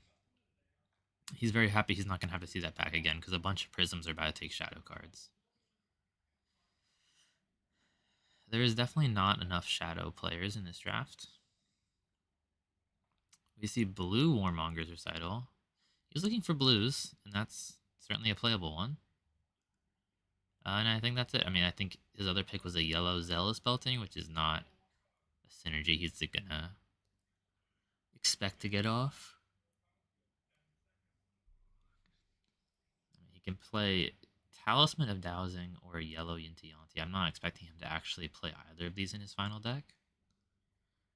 Levia once again seems either only one player or 0 players to still see an Unworldly Bellows yellow in that pack with only 4 cards. There's a Tear Limb for Limb still, and a Dread Screamer and a Spew Shadows. Yeah, I think there's no Levias. No, I'm going to have to say no Levias. Maybe one. Maybe one that just has all the gas in the world. 2 Shadow cards. Really should have been on Shadow, but I don't fault him for going Bolton. I do think it was obviously a much better spot than Prism. Prism seemed to be completely out of cards by halfway through the pack, so I think we're going to have at least, 203 Prisms, and then 212 Prisms. I mean, there's going to be 4 Prisms that all just lose a bunch in this pod. He didn't get a lot of poppers, if I remember correctly, though. I think he maybe only got 1 popper. Unless you all can remember anything different. I think he just got the red pound for a pound as his very first pick, which is why you take poppers so highly, because they're very rare. I think he only got the red pound for a pound, pack 1, pick 1.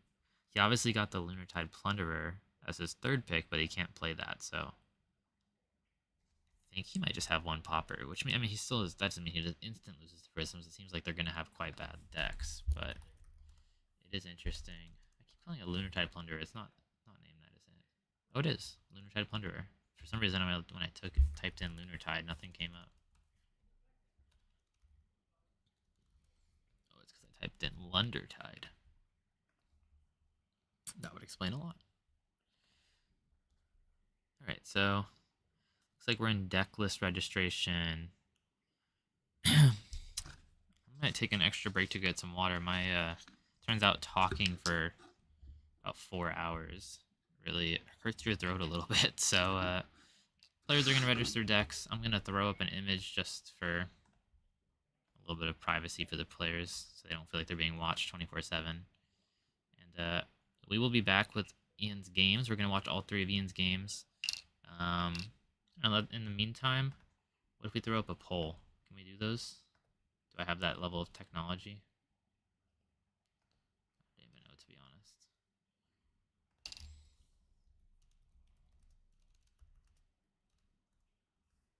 Yeah, /poll is not going to do it, apparently. We have figured it out. Okay, rate Ian's deck. Give it. I don't think it's that bad, so we'll give you guys.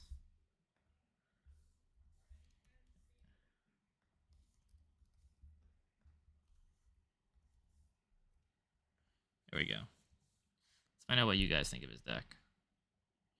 I give you a second to vote, but I don't know. I think I'll give it a 6 to a 7, maybe 8 to 9. I think Ian will make it an 8 to a 9 because he's fantastic at Flesh and Blood. But I think for it to have been a 10, he might have had to be on Shadow. Either way, I am going to run to get some extra water so my throat can keep going through all the games and get the bathroom real quick before we start these games. But thanks to all for watching. Thanks for engaging. Really appreciate it.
think I'm starting to realize a little why at major events they have teams of like 4 casters that rotate 2 and 2. I've been casting for almost 5 hours now. Well, no, we had an hour break, so we'll say 4 hours, but my throat already feels a little bit like sandpaper. We're drinking lots of water, though. It's okay.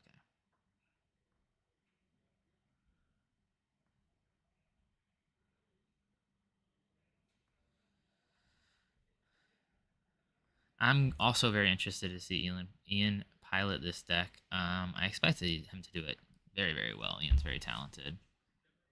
But certainly, in my opinion, should have been a shadow deck. I think he probably thinks that too at this point, but I don't think he's mad about his deck. I think as long as, in this pod in particular, as long as you weren't on Prism, I think you're doing okay. I just went out there, I looked at the pod. I did see my friend Gary. Gary's very good at Flesh and Blood, and I know he's played like over 100 Monarch drafts. So I think he was passing. I think he was actually maybe getting passed to by Ian, but I'm interested to see how he did because he's also a very good drafter in the same pod.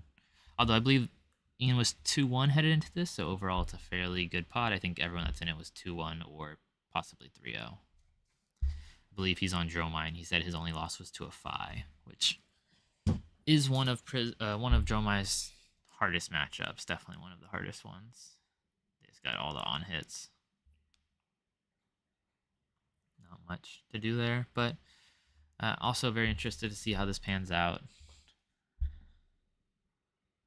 Thanks everyone for hanging out and participating. Appreciate all the support. I think we might hit, if we haven't already, 2,000 subscribers during this live stream. We did. I was at, I think, 1995 or 96 before this, and we were at 2002. So thank you so much to everyone who has hit the subscribe button since you've been here. We are over 2,000. I don't have a giveaway for this stream prepared, unfortunately. The giveaway is the stream.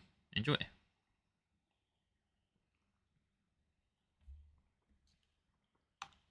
Maybe we'll do a giveaway on the channel at some point, though. So stick around. Not today, but maybe I'll think of something for a video. We got bright lights coming up. You never know what'll happen. Very excited for bright lights, by the way. New hero seems very, very interesting. I like defensive guardian style heroes. You tell me this guy works at instant speed and builds up his equipment. Sounds a little guardian style to me. Actually, nothing about instant speed building up your equipment sounds like guardian, but it feels like it'll give the same feeling, you know? You just get it bigger and stronger and tankier. Sounds awesome. You may play Evos from your Banish Zone. As an instant, pay 3. Play your next Evo as it was an instant when you do draw a card. You just get to recycle that resource. When you do draw a card, you just take a blue and you just get to get it right back as a different card. And you can play Evos from your Banish Zone. And the second ability says when you play your next Evo, so you can just play an Evo from the Banish Zone as an instant. So on your turn, you can boost, banish an Evo. On your opponent's turn, pitch a blue, play the Evo, and then you just get a draw card right away. So it's not, you basically didn't even pitch that blue. His card text just says you get to play an Evo as an instant. The resource cost is kind of irrelevant. You're just going to draw that card right back. So he just boosts and gets free cards. It feels like Chain, does it not? Maybe he's not aggressive. That's like literally just what Chain did, just a little toned down, but he just is aggressive and then gets free cards in his Banish. Sorry, this is irrelevant to the draft, but just reading Teklevosin Esteemed Magnate and kind of impressed with how insane this guy reads. We'll just have to see how easy it is to banish and play your Evos. How many have we seen? The Steel Soul Memory?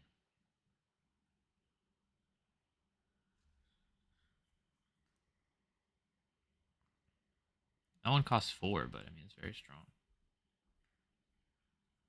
I think that's the only one we've seen, yeah. Pretty good, though.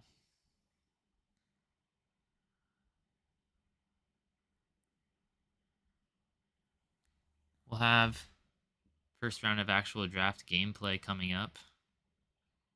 Very interested to see how this Bolton deck turns out. I think for the average player this would be a 2-1 deck. I think Ian will make it into a 3-0 deck possibly. But I think he'll at least 2-1 it. That's my expectation. I think he'll beat 1 to 2 prisms. Maybe lose to one of the cracked shadow heroes in the pod. I don't think he'll lose to any light heroes though. But we will have to see. They're still doing decklist registration if you can see. So I've got a little bit of a banner over it.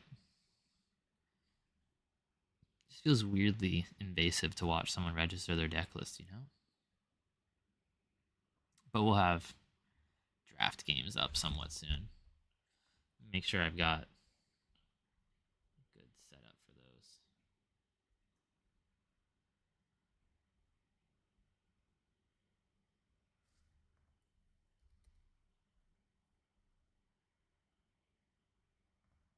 So I'm going to be messing around a little bit with the frame.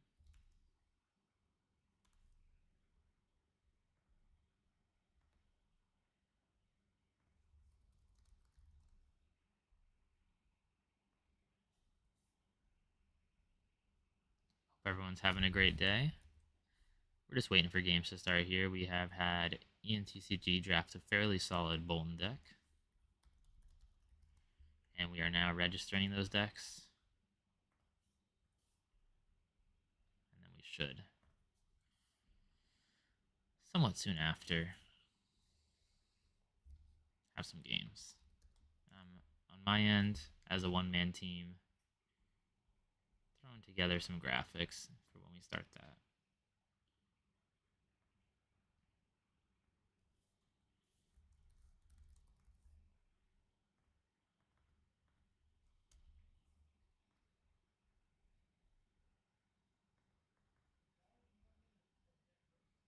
Just heard we have 5 minutes left for decklist registration, so it's going to be too long.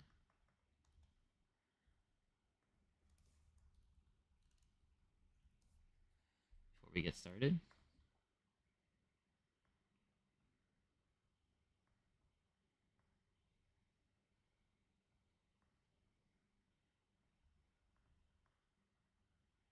And I'm excited to see how these games go, as I'm sure most of you are as well.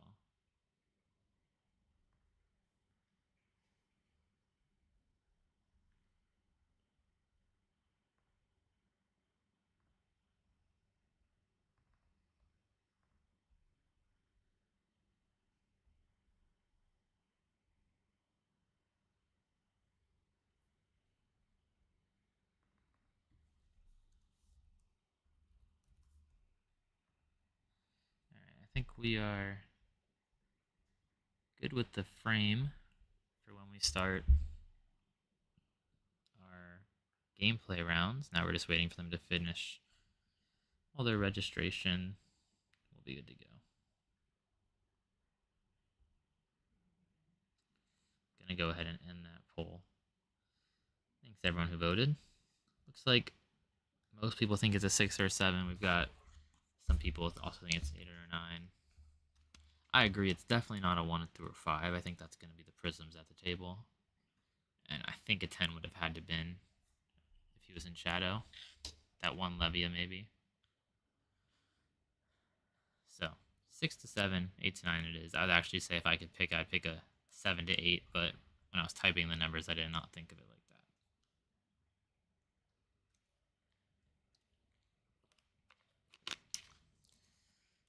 I'm gonna be right back. I'm gonna go get the camera set up for the draft rounds, the gameplay rounds. But thanks everyone for watching. We will be back in just a few minutes with the actual gameplay.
Okay, stream, we are waiting a little longer. They're doing a deck list check, so if you haven't played in a big event style drafts before, like a Nationals, Pro Tour, thing like that, basically there's some level of checking your decks, either having someone else check it or checking it yourself. You'll basically go to a different table, not where you originally drafted, with completely different people so that they're non-biased, and you will either check your deck yourself but across from them so they can watch you, or you'll check each other's deck just to confirm that you have all the cards you said you have. As soon as they're done checking decks, they will be able to get going. Thanks again for watching. We will have those games up in a few minutes here.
I'd love to hear how everyone else's Nationals went, if you've played a Nationals already, or if you are playing in it right now, or at any point, if you have interacted with Nationals this season, let me know how it went. I moved from the United States to the Netherlands and was unfortunately not allowed to transfer my invite. Although, fortunately for you guys, that means I get to stream it. Otherwise, I would have been playing in this event. But not playing in Nationals this season because of my move, but it doesn't mean we don't get to watch Nationals and interact with it. But I would love to live vicariously through you all, so let me know how your Nationals went.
Your brother won and you got to open the gold foil. That's a pretty insane Nationals story. Congrats to him.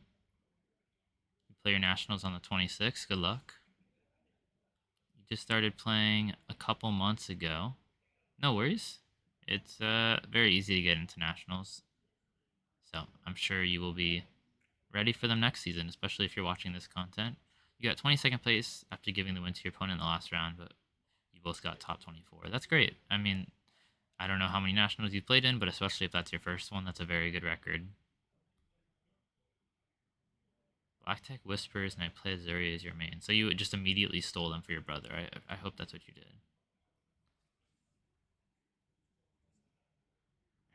Gonna alter the whole deck for Barcelona? That's amazing. Sounds very time consuming though.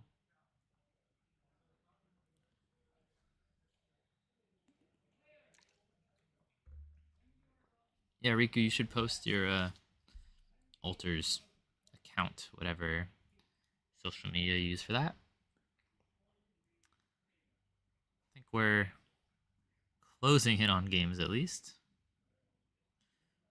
Should be somewhat soon. Honestly, this day has gone by quite fast for me. Turns out running a stream by yourself is not stressful, but all consuming to the point where you don't really keep track of time.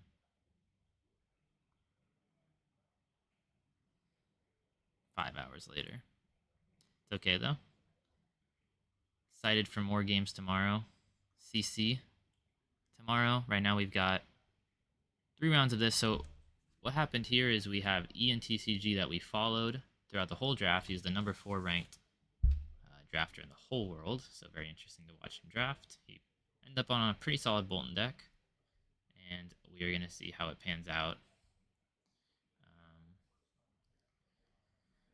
I'm not sure who's our second best Dutch drafter, but because we're certainly going to follow someone different for the next 3 rounds of draft after a few hours from now when we're on to that. My guess is that we'll probably follow Donovan. Donovan won the last national championships here, so certainly a good player. Do think he's ranked fairly well in draft, but there's multiple good people here that are in draft. Ian is kind of head and shoulders above everyone else. If you look at his elo, he's 1776 right now, compared to the next best person in the Netherlands at 1620. So he's a good 150 points. 150 points higher than everyone else, which is a pretty big gap. But that's why he's number 4 in limited elo, right?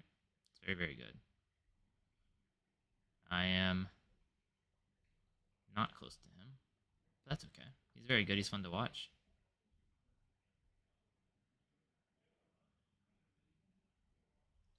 Twitter.com Riku is where you post your alters. Is it the same handle at Riku? Or do you have a different account name everyone can go check out these alters at?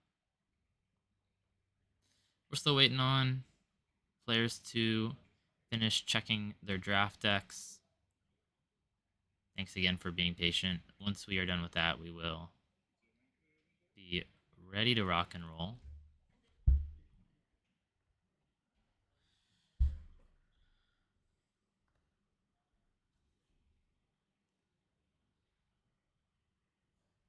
Switching it back to default view. Nordic alters. Figured out where somebody's from.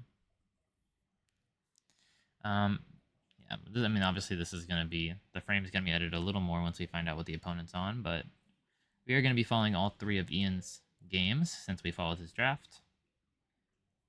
See how those turn out for him. Hopefully they're not an 0-3 or a 1-2, because that would be, frankly, more depressing to watch. Kind of always got to root for the person you drafted. Root for the person you watched draft, I mean. But I don't expect Ian to lose that much.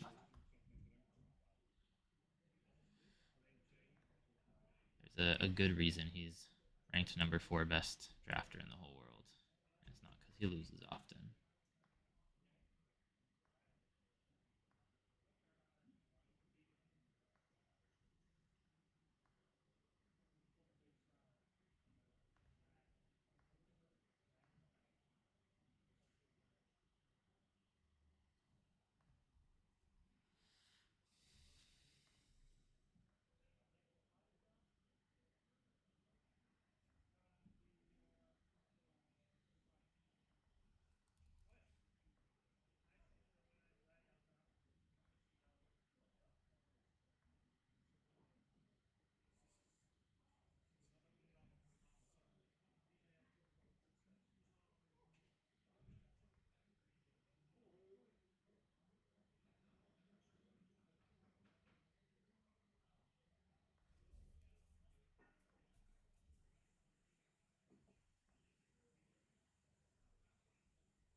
I do think it maybe would have been a bit more exciting if we had seen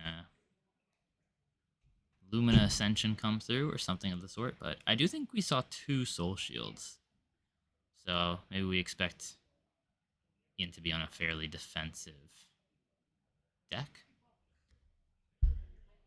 His deck outside of those 2 Soul Shields was not incredibly defensive, but Bolton does have quite a lot of 3 blocks just by default, so maybe a bunch of 3 blocks and 2 Soul Shields will be enough to make him certainly not fatigue, but defensive.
Looks like Ian has arrived back at his battle station here.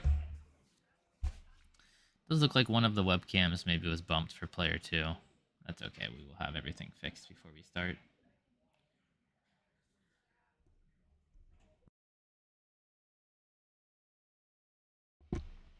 Does mean we should be at least getting closer to round 1 here. Actually round 4, but round 1 of our 3 rounds of this draft pod.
There's someone in here saying I do cute alters.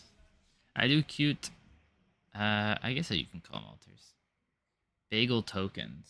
You check out, if you ever see me at an event. Don't know if I guess I think I might have them for sale on my website, but I don't really do that too much, to be honest. But if you ever see me at an event, I have cute bagel tokens to give you. But I don't hand alter anything. Should be starting in just a few minutes now.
No, I unfortunately don't do any extensions or alters.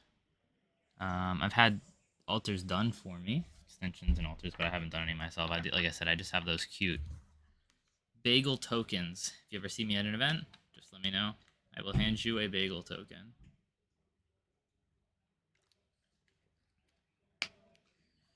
We're getting started soon-ish, and then we will get into it. We're gonna get a watch, obviously, 3 rounds of Bolton. We are following the person who we watched draft. If you weren't around for that, I recommend rewinding real quick and watching it while we got this time. We got to watch all of Ian's draft, which was very entertaining, and it was cool to see his thought process. I went out and talked to him. He said he's pretty happy with his deck, which I don't blame him. There were, I believe he said, only 3 prisms, and there were 2 chains, which is, at least to me, quite a surprise. I had kind of thought there was 1 more prism and 1 less chain, considering how late we saw some shadow cards and how early we ran out of prism cards. But sometimes the pack's weave is the pack's weave, and you just gotta roll with it.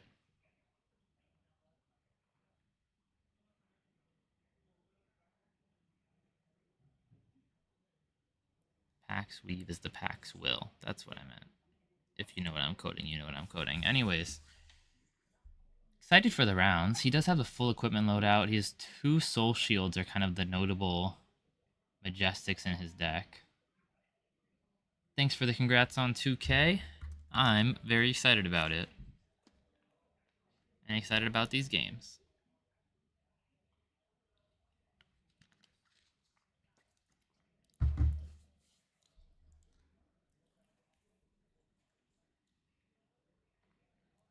Yeah, a little excited, or not excited, surprised about there only being 3 prisms and there being 2 chains. It did feel like there were only 1 chain and 4 prisms, but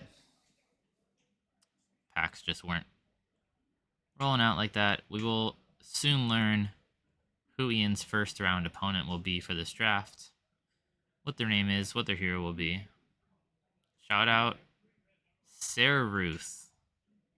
I know you want the shout out. Love you.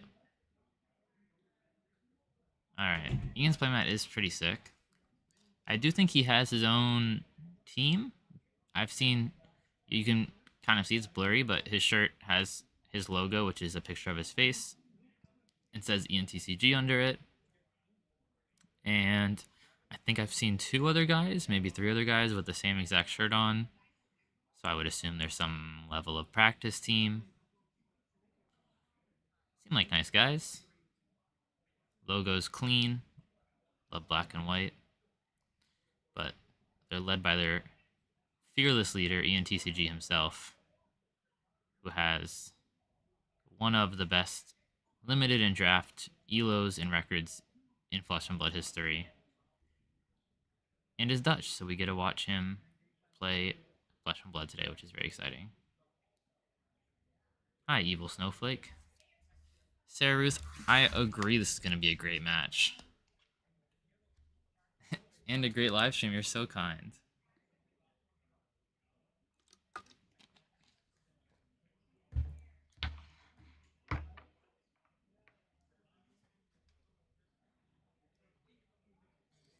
Apologies again for the delay we have here.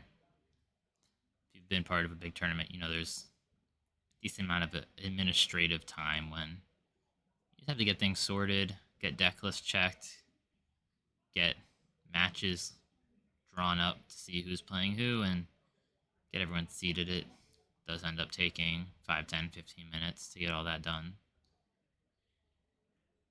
But in the meantime, if you haven't already, rewind a little, check out that draft we just had. It was a fabulous time, in my opinion. Probably the best time I've had casting today, watching Ian sort through a Monarch draft in pretty expert fashion. Ended up being one of 2 Boltons, I believe. There were 3 Prisms, 2 Chains, and 1 Levia. Don't think he could have done it too much better, honestly. I just heard pairings are online.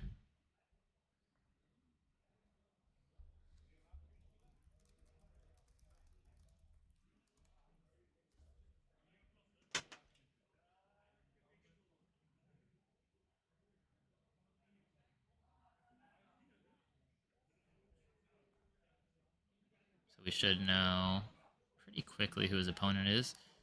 I will have the screen updated as soon as I know the opponent's name and hero. But until that point, they are nameless on Dromai, as they should be.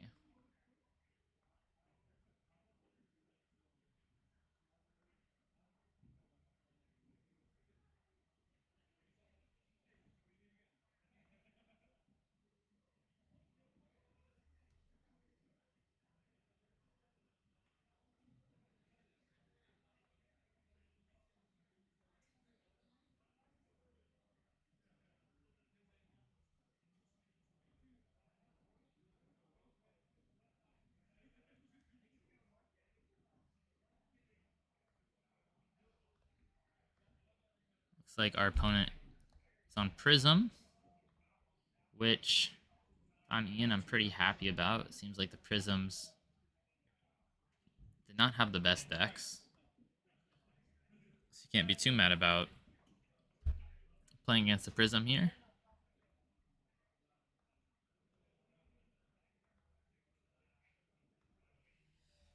I will update the name in a second here once I know it.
Apologies.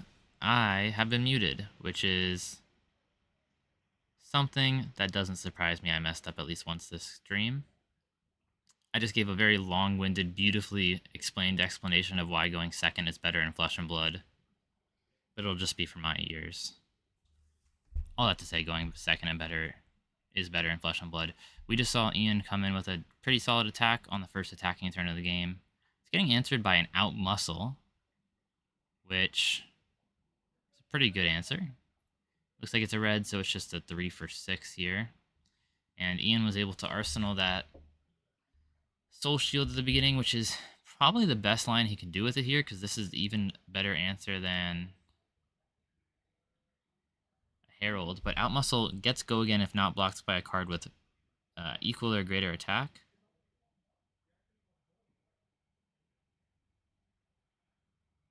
And then I think is that a Rally the Rear Guard?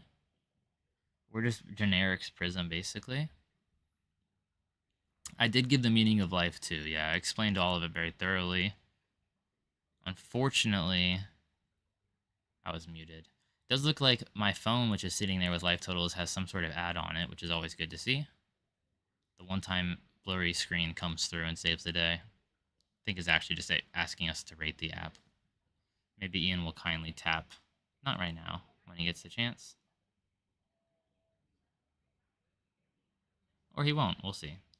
He's thinking about this block. It looks like we attacked with possibly a red Rally the Rear Guard here, which is a pretty solid attack for 6, attack for 6, and is putting quite a lot of pressure on Ian. He had a pretty efficient block with the Soul Shield, which did unfortunately give the out muscle go again, since he didn't block with an attack with equal or greater power.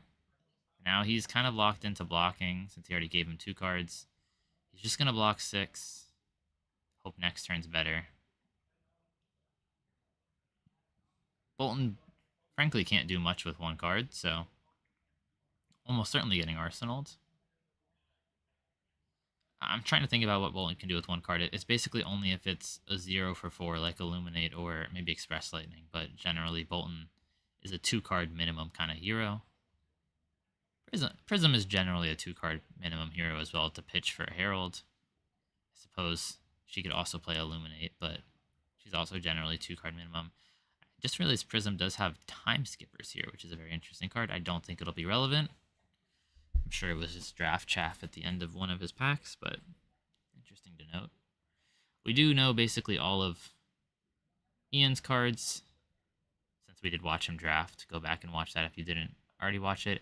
Looks like we're attacking with red Rising Solar Tide here. Pretty inefficient turn if that's all he's doing. Just pitching a blue of some sort, attacking with a 1 for 5 with a decent on hit. He's got 2 whole cards in hand left, I think. Oh, and then we have Ode to Wrath coming in, efficiently using almost all the remaining resources, getting a permanent on the board, and dealing 1 extra damage too, because I believe Ode to Wrath will trigger and deal an extra damage here. Let's check if Ode to Wrath works on that.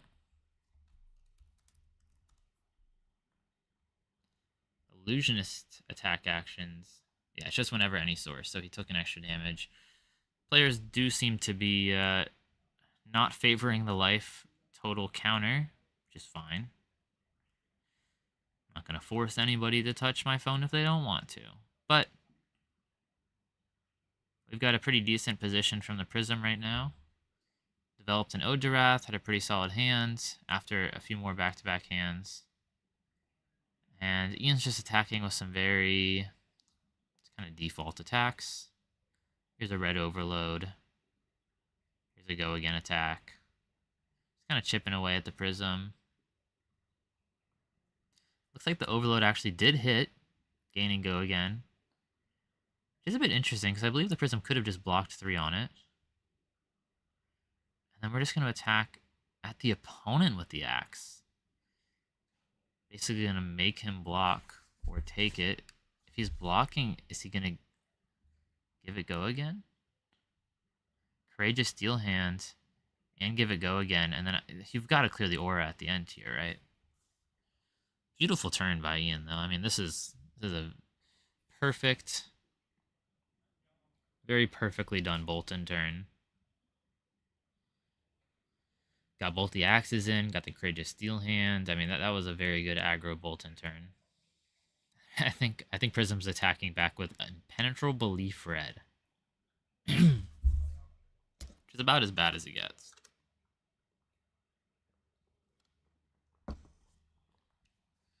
How much does that card attack for? 5? Is it 6? No, if it was 6, it'd be a lot higher of a pick. Yeah, it's 5, unfortunately. So just 5. No text on that card, basically. Looks like he might be interested in using those gallantry gold soon, so he's just gonna trade him in for 1 life. No shame there. A little surprised, maybe I'm misrecalling it, but I do think the 2 soul shields that Ian has should line up perfectly with his 2 Ironhide equipment, but it seems like he decided not to cash in an Ironhide equipment on the turn that he could have when he soul shielded. Maybe he pitched a yellow there, but if he had pitched a blue, I would have expected an Ironhide on the second attack, because there was a second attack. Looks like we have a 3 block coming in. It looks like a Dusk Path Pilgrimage, so blocking 4 of this. There's no on hit, but he's just taking 1 right now.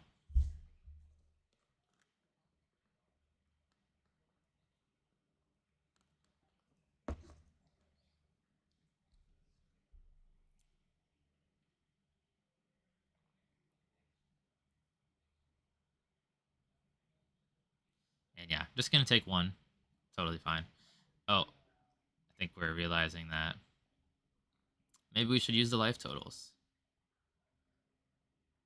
Greatly appreciated, players. Gives us a nice update on the game. 13-9. And I think Prism had no cards. Yeah, so Prism drawing right back up, but you don't want to be below the opponent on life and drawing back up. You'd like to end your turn in the life lead, generally speaking. So I think Ian's feeling pretty confident here so far. We do know the Prism's got somewhat shafted this draft. Looks like we've got... Not sure why he's doing Gallantry Gold here, actually. Sorry, I think he went Take Flight and then did Gallantry Gold into Axe, but usually Gallantry Gold is supposed to be a 1-card hand where you Gallantry Gold, Axe. Now he can't Axe again without pitching? Ah, no, with Blood Drop Brigade. I see. Just using all the equipment. That's totally fair, though. Cash in that Blood Drop Brigade, get an attack in for 4. It's very valuable. I suppose he can do this because he knows the Take Flight hit, right? If the Take Flight had not hit, Blood Drop Brigade is not on and you don't risk all that. But it did, so he got a ton of damage in there. I mean, this seems like Ian's game. You gotta have some pretty insane turns over on the Prism side to catch up from this point. He's attacking with a Herald of Ravages. Seems like it may be a red, which is certainly what Ian doesn't want to see. It's going to attack for 7 on hit, go to Soul and deal an Arcane, which is quite powerful, especially with just 2 cards. Ian does only have 1 popper in this deck, so he's considering just giving 3 cards for it. I mean, that's the only way for him to block 7 without using equipment. I suppose he's not fond of his hands. And Ian, you know, he was part of this draft. You play against players in your same pod. He knows the Prisms have bad decks. He knows there was too many Prisms. Their cards were too weak. Maybe he's thinking, I can just block the strong red Heralds, and then they're going to hit bad Heralds, or they're going to hit bad cards, and there's only maybe 2 or 3 red Heralds I'm going to have to block. So I can just give my whole hand for those cards, Arsenal, and then when they have a weaker hand, I'll have a 5-card hand, you know? Maybe now opponent just attacks for a little bit. Not as scary. Is doing nice Prism things, though, making a Spectral Shield now that he can. And he's going to attack for 4 and throw a Herald in. I mean, he's presenting almost lethal. I do think Ian's just going to go for the kill here with the opponent at 2. Unless Prism here can threaten 9. which he certainly isn't. He looks like he's throwing a red invigorating light, which is, I do think has text in the scenario because it cares about you having no soul.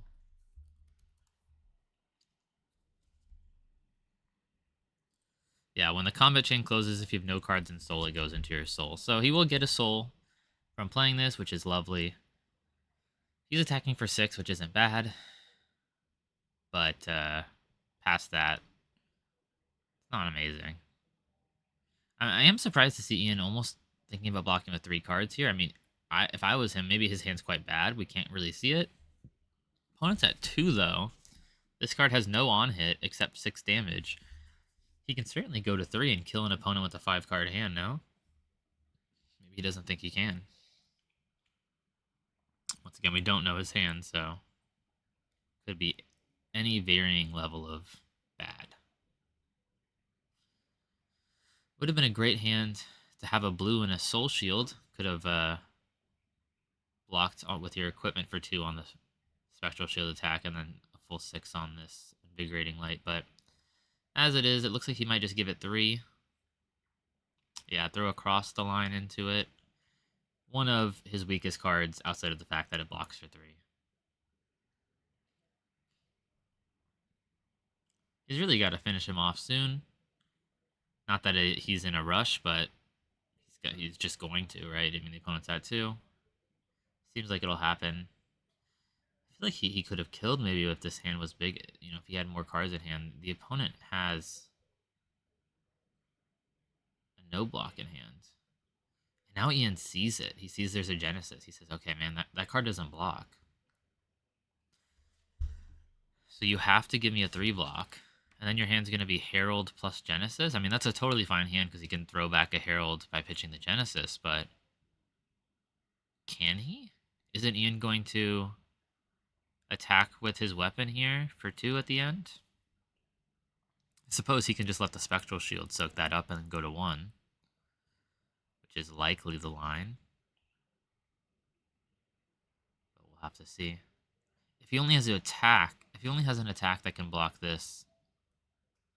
Oh, he's activating his Halo just to get rid of that Genesis and get a different card that blocks.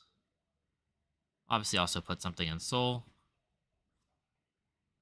He's going to block 3 on it. And because of Bolton's hero ability, it'll get pumped. Yeah, I mean, we're just going to completely block out. Seems like a solid spot for Ian. Prism's hand's empty. They just have to draw up, and now you just get another 4 cards to try to deal 2. That's a good position. Bolton's hero ability is particularly good at closing out games. It really incentivizes your opponent to not block, which is completely fine early. When they have a bunch of health, they're okay not blocking and just making your hero ability bad. But when you force them to block because you're dealing lethal damage, his hero ability is just absurd. Just +1 damage on everything.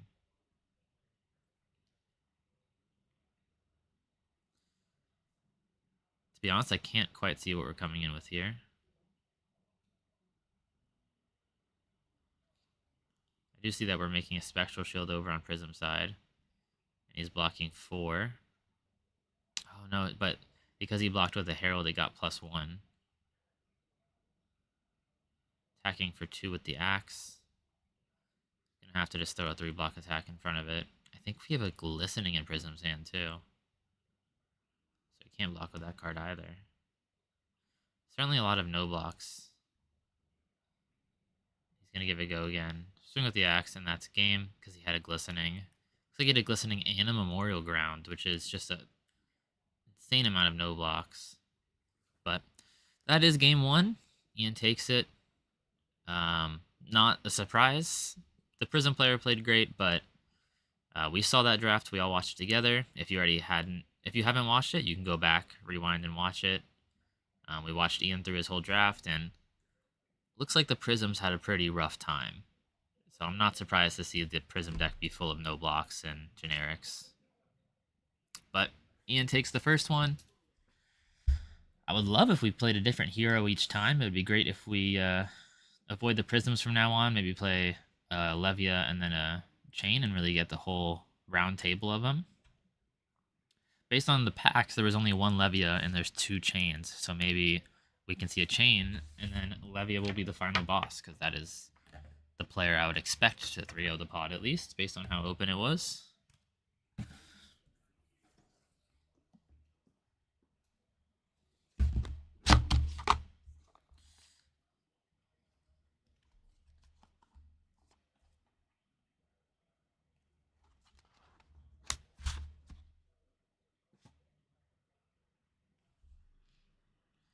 All right, well, I'm going to, it looks like the cameras got bumped a little and I got to run to the bathroom, so we are going to be right back with round 5. Ian has taken round 1. We're going to be watching all his drafts because we did watch him do the first original draft. Go check that out by rewinding if you haven't already, but we'll be back in just a few minutes when round 5 starts, and hopefully see Ian continue on his 3-0 run.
It is quite hot and sweaty out in the main room, so I'm a little blessed to be over in this side room doing the recording. Just got water bottles number 3 and 4.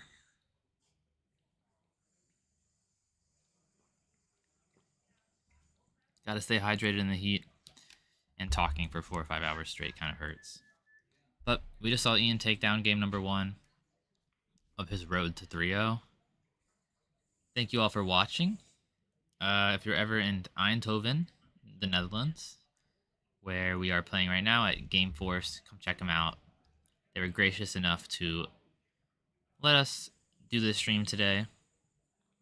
Also check out their website. And yeah, like, subscribe, show any support to the channel. I really appreciate it. You all have been very sweet so far, so I appreciate everyone that's tuned in. Hope you've enjoyed the first kind of big stream I've done. It was with the help of a lot of people. I don't have all the equipment for this. This really nice camera is actually Ian's camera itself, which is funny that we're having him play on it right now. One of the two webcams for the players is mine. The other is another one borrowed. And then the laptop that is taking in all that video content is also borrowed. And then streaming it to my laptop over here where we're actually sending it out to you all. But yeah, lots of people came together to make this stream a possibility. And it was very nice. So thank you everyone who came together for that. We will have round 5 coming up soon. Judge just yelled 10 minutes. So we will have 10 minutes left and then pretty quickly have a repair.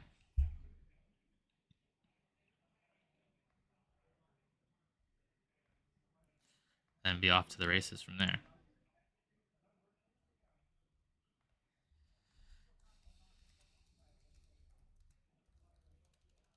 We'll put 10 minutes until round 5 on stream just so you can all have a bit of a reminder. Yeah, thank you all for the support. Ian asked if we could watch his stuff for him. So you're all watching it. If anything happens to Ian's stuff, it is directly the responsibility of you all on stream, and you will be financially responsible. No, I'm just kidding. But he did ask if stream could watch his stuff for him. I said, yeah, we can see it on camera.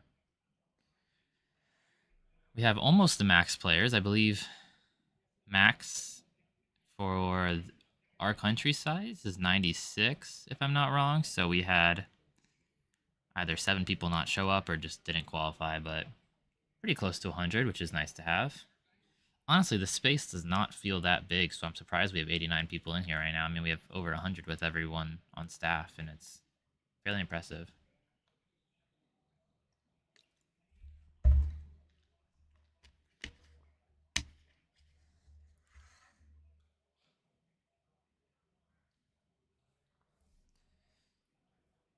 The venue that we're at, the LGS, said I can just take as many drinks as I want. I didn't think they realized they were going to lose their entire water supply. Yeah, his Dromai deck is worth a fortune. I don't know if he has it sitting in his spot right now, but keep a lookout, stream, if anyone suspicious bends over next to his chair over on that left camera. You had 39 players, but you capped at 32. I'm not a mathematician, but I'm just going to say that's not math right there. Something's not adding up. You can't just have 7 shadow people from the shadow realm coming to play in your Nats. But no, I'm very happy. I'm obviously used to the US events, which are massive. They're like 500 people. It's kind of nice being at a smaller event. I feel like I know everyone more here. And also, I don't have to fly to a massive venue. I just took a nice 2-hour train this morning. Another big win. Yeah, if we see someone reach over for Ian's backpack next to his chair, and then we see a card market full of gold foil Dromai equipment, we've solved the equation. No, the nice thing about being a small country is that doesn't really happen too much here. People leave stuff around, and you don't really expect theft to happen.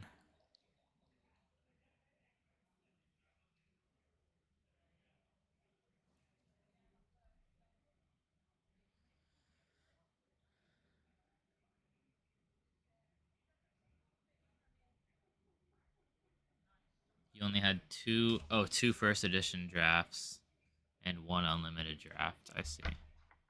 Well, the more the merrier, though. I feel like it's worth it. I would be okay with having an unlimited draft if it means more people gotta play Flesh and Blood.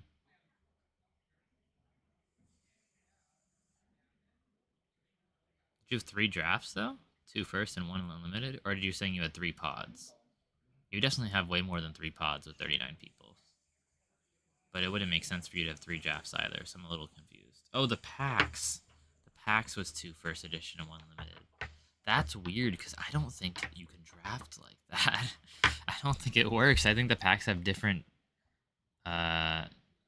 distributions in the pack. Like, the actual cards are randomized differently in first edition unlimited. So you probably had a really weird draft experience, considering you mixed the 2 sets.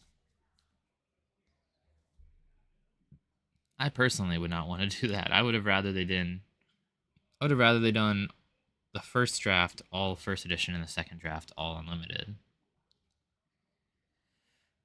It sounds like a rough time. I apologize that you had to go through that.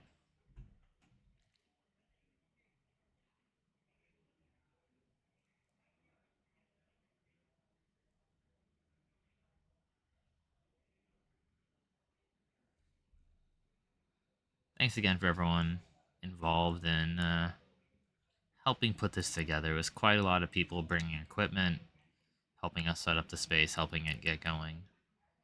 And I'd say it went pretty well. I mean, we're a smaller country. We don't have any budget for this. This is just people volunteering to put stuff together. And outside of a little blurriness on the cameras, I think everything else is basically perfect. So, pretty happy with how it went. Maybe an Ethernet cable run to the second laptop would fix that for next year. But otherwise, it's going pretty well.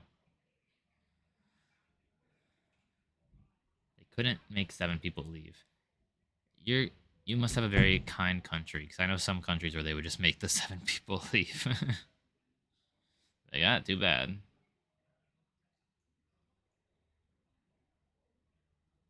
Was he playing Donovan? Interesting. Okay, actually, to be honest, I didn't realize. I thought I'd met Donovan, but it didn't look like him for some reason to me.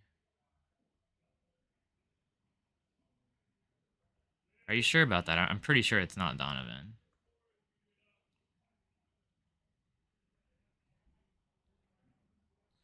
Could be wrong about that. I know Donovan, and I don't think Donovan has a beard like that. Oh, I think he's built a little different.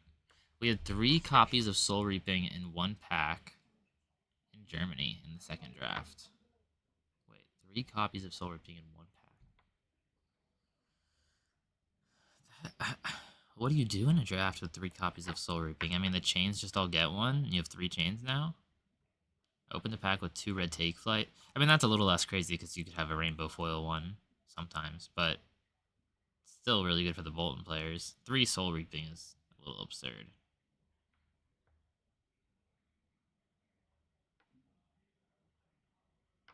We're a small country, everything is powered on old windmills and money.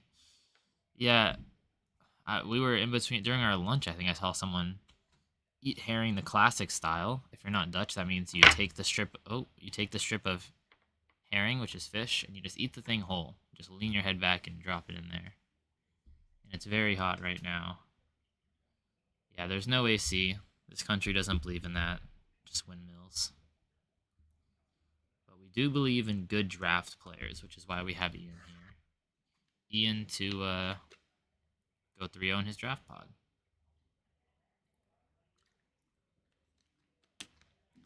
Still waiting until next draft round. Should be in just a few minutes. I don't know if you all remember when I put this banner up, but I think it was 5 or 6 minutes ago. My stream says 7 minutes ago, so should only be 3 minutes until they announce next round, and then a few more minutes after that. So maybe about 5 minutes until we see gameplay start for round 5. I don't expect for him to see a prism again, just because I think with 3 prisms they all had pretty bad decks, likely. I'm gonna expect a chain is my guess. Maybe the mirror match.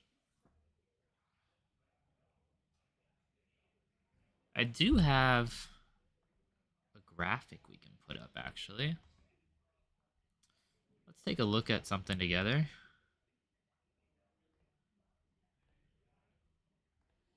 Let's see if I can get this.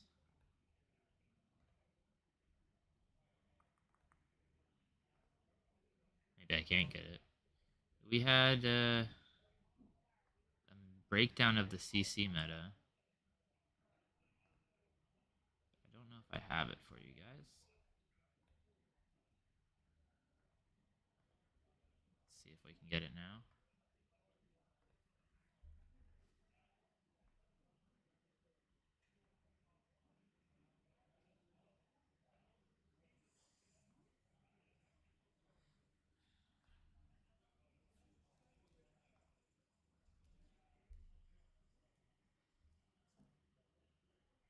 All right.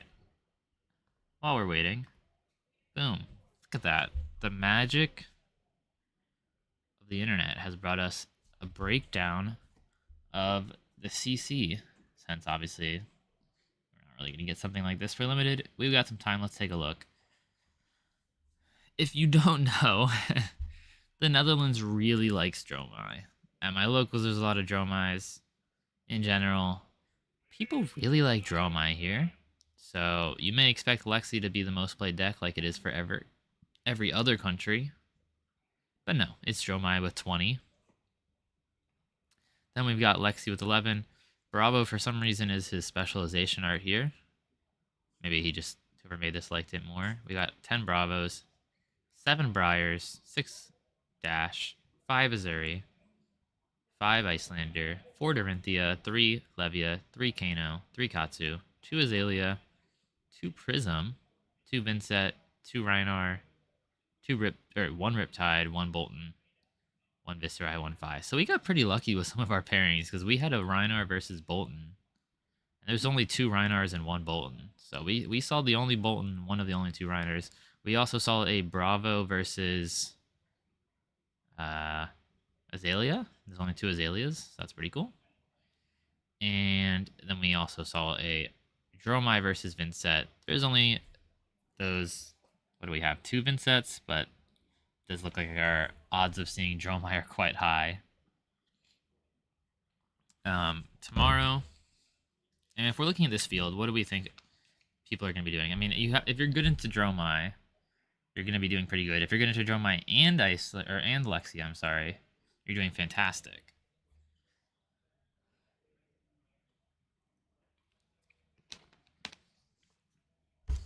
I do think Fi is missing from this. Oh no, there's 1 Fi. Because Ian told me he lost his only loss in CC was to Fi, so I guess he hit the 1 Fi, which is unfortunate. I was actually about to say I think Fi would do really good here because Fi has a solid Dromai and Lexi matchup, so maybe that 1 Fi will make it all the way. Bravo, at least in my opinion, has a good Dromai and Lexi matchup, so those 10 Bravos might be happy into the combined 31 Dromai and Lexis. A lot of the other heroes under this, they have one of these matchups they're good into and the other they're not as good, right? Briar, if they're on Fatigue Briar, they'll be good into Lexi and bad into Dromai. If they're on Aggro Briar, they'll be the reverse. Dash is solid into Lexi, but not good at all into Dromai. Azuri also amazing into Lexi, but not great into Dromai. Icelander has potential into both of them, but not particularly great into either. For Dorinthia maybe could do well into both of these. Levia doesn't have the best Lexi matchup, but has a pretty solid Dromai matchup. Kano usually gets hosed by Dromai, but can beat anything. Katsu, I do think the ninjas might be doing pretty decent into these matchups. Azalea, the Rangers don't really love playing into Dromai. Prism gets dunked on by Dromai. Vincent, as we saw, also gets dunked on by Dromai. Reinar is fairly solid into Dromai, but not great into Lexi. Riptide isn't good into anything. Bolton isn't really either. Viscerai has a great Dromai matchup, so if this Viscerai gets lucky, they could make it all the way. I think the Viscerai is our Amsterdam local, so hopefully he does take it all the way. And then we've got Fi, who I also think is a good shot. I think any deck that has some good on hits can disrupt Lexi while getting those on hits into the Dragons on Dromai will be pretty good here.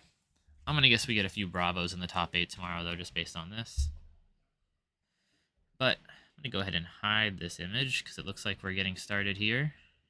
Ish. think we got time in the round, maybe. And now we're just waiting to see who his opponent is. Ian is back, ready to take on a second opponent. To be honest, I don't think anyone's ready to take him on.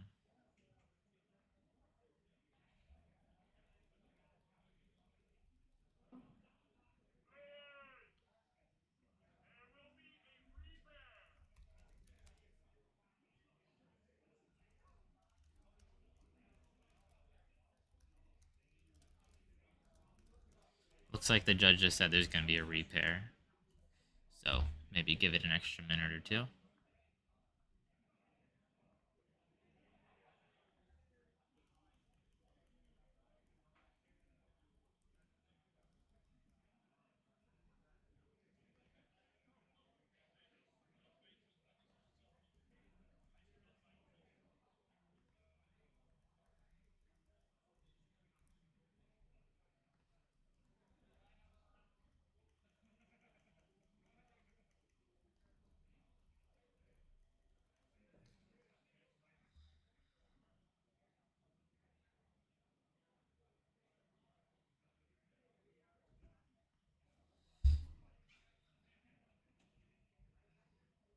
Alrighty. Sorry for the delay, team. We're just waiting to see how the repair goes, and then we will quickly learn who Ian's opponent is. We at least know half of this. We got Ian on Bolton, going for the 3-0. And that is my boy Gary. Amazing player, Amsterdam local. I think I shouted him out at the beginning of this saying he's done over 100 Monarch drafts. I know he's quite good at it, quite comfortable with it.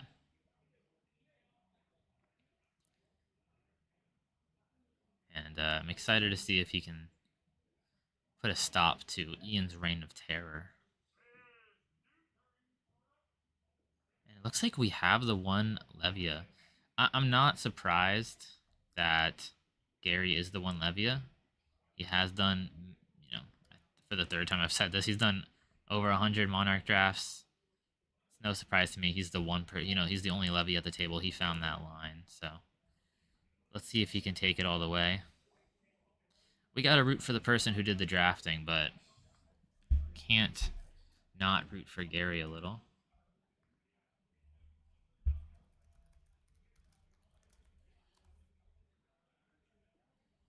Gonna add Gary's name on there because I know it. Because the TO sent me this round.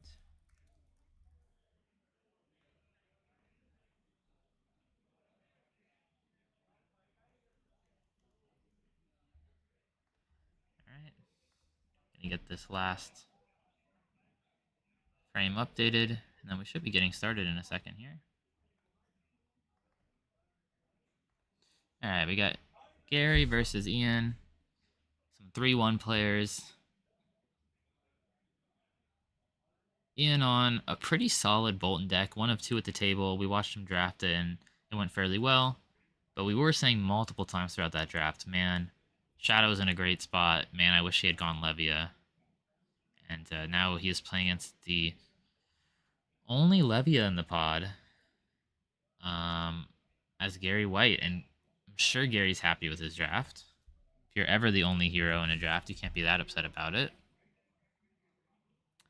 And this may be something that Ian was hoping to wait to see until the third round. Try to go the first 2-1, and then if his loss is going to be to Levia, hope it's the third round, but it does look like he's hitting it now. Obviously, it doesn't mean he's going to instantly lose to it. He has a great chance of beating it, but if you have someone who's the only player on a hero, you kind of want to avoid them. We do know, actually, that Ian's deck has quite an advantage into Levia that most Boltons don't have. He has 2 Soul Shields.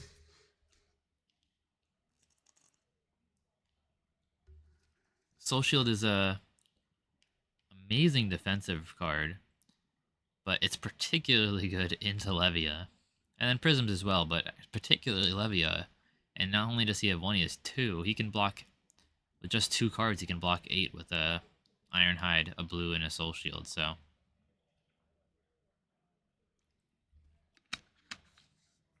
We will see how that goes. Not exactly sure who won the dice roll, but these players are both good enough that they know to go second if they win the dice roll, so looks like Ian probably won another dice roll here. Having a little bit of lag, but it looks like Gary is pitching 2 reds or over pitching to play a pulping. It's getting dominate, which is nice. He's going to bleed some damage in, but I think primarily he wanted to pitch some reds for later. Wanted to get a discard to get some stuff going, and instantly he has the Soul Shield, one of the 2 I was talking about, and at a great time because he's not going to take any extra damage. Not only is he going to not take any extra damage, he's going to get a card in Soul. I mean, that has to be the best possible turn 0 play for Ian. He gets to start with Soul, and he doesn't take any damage from the Dominated attack. Basically, Gary didn't even have a turn except for getting some cards in his discard pile. And now Ian's going to get in for the crackback. 4-card hands. Should expect some good damage. Only thing that would slow him down is drawing that second Soul Shield, which would make it straight to the arsenal or get pitched. But otherwise, we're just going to see some gas come through. He moves those cards so quick. It's always impressive. I believe, is he putting the card that he's charging under it? Is that what's happening here?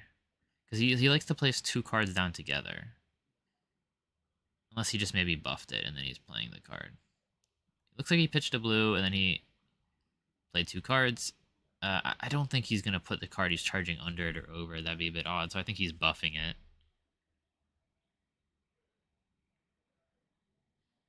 It looks like he's just going to take a 3 block for it. Wow, and a Rise Above. Don't typically expect to see a Rise Above. I assume the Rise Above was not red, otherwise this wouldn't have dealt damage. No, I suppose if it was a red Warmongers he buffed it with, and then a red crossed the line, he would have dealt 1, which has just happened. So, either way, bleeding 1, getting 3 cards taken out of Gary's hand, because Gary had to use 2 cards for that Rise Above. One of the worst defensive reactions in the game, but Cowgirls make do when it comes to draft. And then coming in with quite an efficient weapon. I think it's just it might be for 5 here if Ian's thinking about it a bit longer.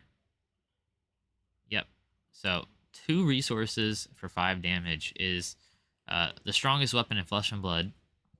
Just straight up on rate, or at least one of them. I guess Hexagore is stronger, but it's one of the strongest weapons in Flesh and Blood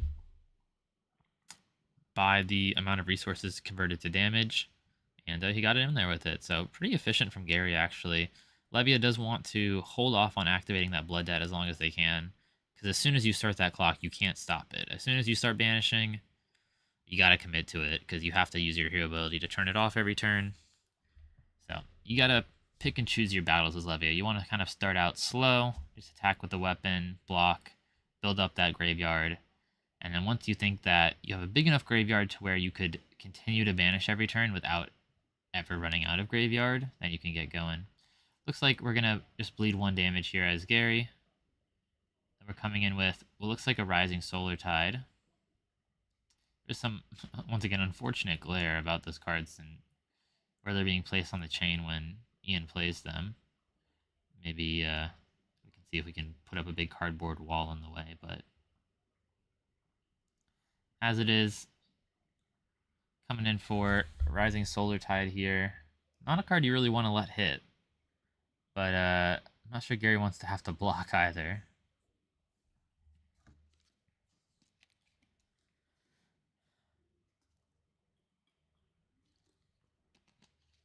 It does look like he blocked with a Dread Screamer, though, and took 2. Oh, no, I think he might have actually taken 3, right, because Bolton was turned on. Don't love blocking with Dread Screamers. I mean, that's one of your best, if not best, attacks, but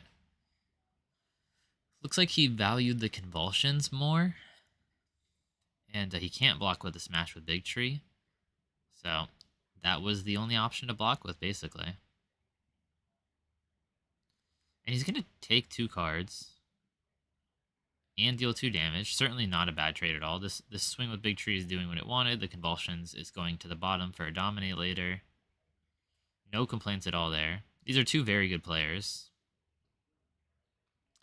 And it looks like Ian's doing kind of what you just want to do, which is pump, axe, Bolton ability to give it go again, second axe, 2-card to hand that's going to deal 7 or 8 damage, depending on the pump.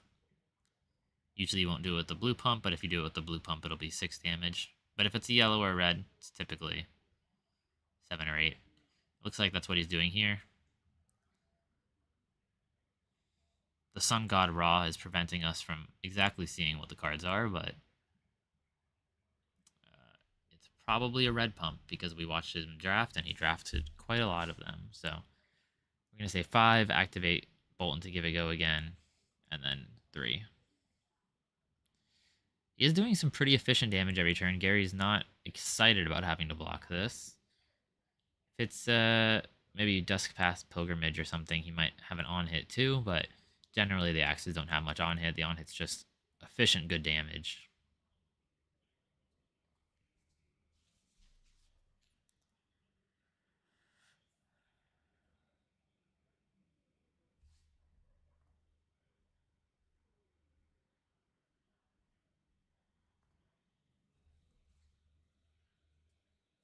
Got the banish.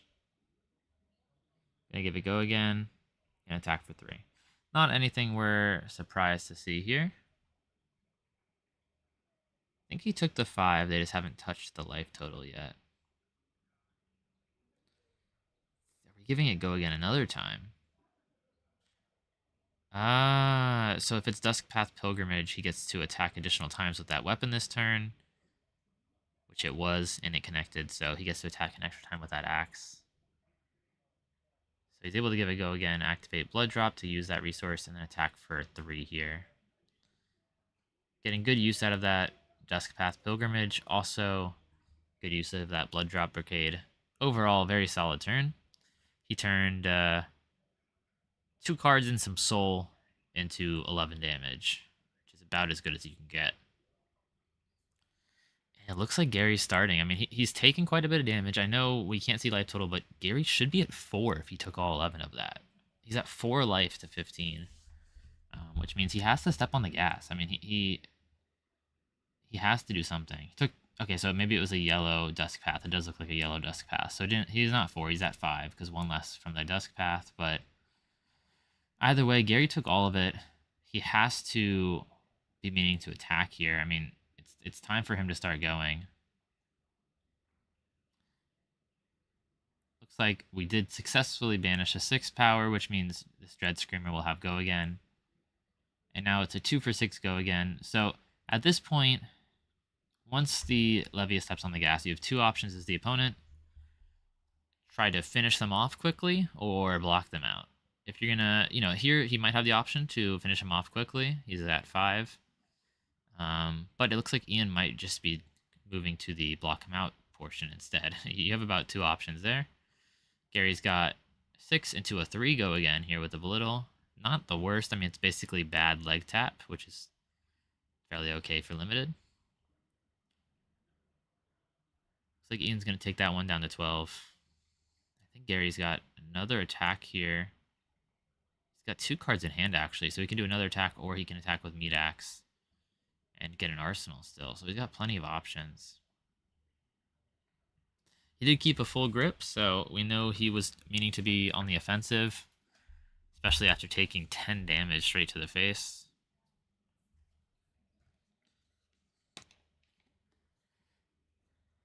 And then we've got what looks like Withering Beast Hulk, I believe it's called, which is going to be a 2 for 6, but if it banishes a 6 or more, it's going to have Dominate. Dominate, somewhat relevant. Is it not Withering Beast Hulk? Writhing Beast Hulk is its name. If it, the Dominate isn't incredibly relevant, like I said, just because, Ian maybe doesn't want to block with 2 cards here anyways, and even if he did, he can Arsenal the last one. It's not going to kill him.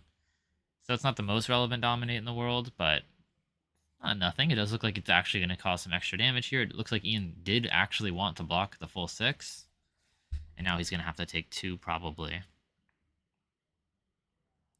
So maybe Dominate a little more relevant than I had initially thought. But as we said, once Levia starts stepping on the gas, due to the nature of her blood debt and her hero mechanic, she can't stop. She must continue to pressure and pressure and pressure, or she will die. She either runs out of deck, runs out of stuff. She either kills herself, or she stops. But there's no really in between. Since she now has blood debt, meaning she'll take damage from because of herself every turn, there's not much leeway for her. Ian is doing one of the strongest possible one card hands from Bolton, which is using the very, very powerful arm piece Gallantry Gold. That costs 1, gives your weapons +1. So as long as you have 1 card in soul, pitch a blue, Gallantry Gold for 1, axe for 3, give it go again with hero ability, axe for 4. So that's just a 1 card, 7 damage, which is pretty insane. Obviously, it's being supported by an equipment piece and a card in soul. But the turn you do it, it is just 1 card, 1 blue for 7 damage, which is very, very above rate, even for Classic Constructed. And here we're going to see it cause Gary quite a bit of trouble, because 7 damage means he has to block. And not only does it mean it has to block, if he's blocking, he's not putting his foot on the gas. Once his foot's on the gas here, if Gary ends up having to block too much, he will just die to blood debt on his turn. Which is what we mean when we say, once Levia starts, she can't stop. If she does stop to block, she'll die to herself anyways. The only option for her at this point is to attack.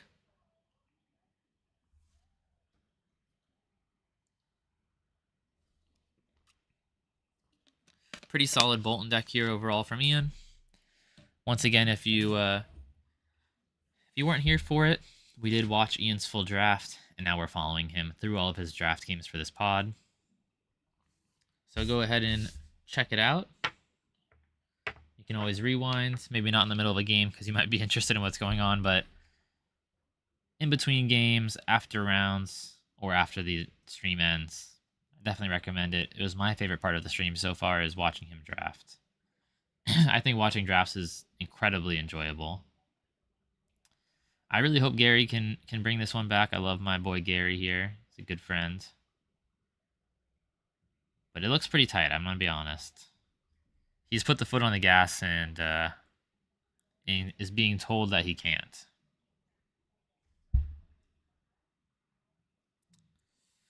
Or no, I'm not quite sure how he gets out of this one. He's going to have to block here.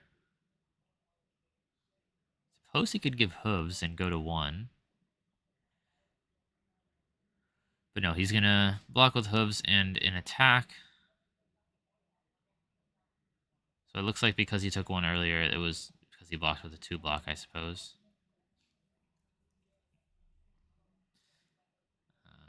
But no, I mean, he's got 2 cards in hand, so he's going to play a card that banishes, obviously, so he doesn't take blood debt, but he's trying to pressure a lot, and just playing 1 card that banishes is not pressuring a lot. It's pressuring a little. He's maybe at most going to attack for 7 here. Yeah, and on average going to attack for just 6. I don't think he got a 6 power banish, did he? I think he's laughing to himself because he didn't. I'm not sure. I mean, I don't think he banished a 6 power this turn, so he might be dead to his own blood debt, or almost dead to his own blood debt. But I don't see him winning from this spot. Unless we're missing something. Unless he did banish, then we're fine. But it looks like he's just... I mean, if Ian's taking it, he's taking blood debt. Yeah, and so he unfortunately didn't get the Levia hero ability off, which is almost instantly game losing. Meaning he goes to 1. Ian can just keep his whole hand because it was a pretty face-up play that it's only 6. He can just go to 1 casually and now force Gary to give up his whole hand, and then he'll instantly die to blood debt. So it's basically impossible for Gary to win from this position. But I will say it was a fantastic game. I really enjoyed it. And yeah, and then he has the Courageous Steel Hand, it looks like, too, to have attack reactions. And I think he had a second Courageous Steel Hand is what he's showing there. So Gary was dead 3 different ways there. Blood debt, attack reactions. and probably just from straight damage to hand block ratio. But either way, it was a great game. Ian continues his reign of terror, now up to 4-1, and he's 2-0 in this draft pod. Not a surprise. As we said, he is the number 4 ranked limited player in the whole world. So, no surprise that he would be doing this well in draft, but I do expect him to take down this pod. We'll have to stay tuned for the last game. I'm going to go on a quick bathroom run. Thank you guys for tuning in. I hope you've been enjoying this draft we've been watching. We do have another draft after this to finish out the day. We won't be watching Ian again. I think we'll mix up and pick a different player. I'm not quite sure who yet. But I hope you've been enjoying it so far, guys. Go get some water, take a bathroom break yourself, or watch past content.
Yeah, I'm sad Gary lost because he's a nice local friend from Amsterdam, but no worries.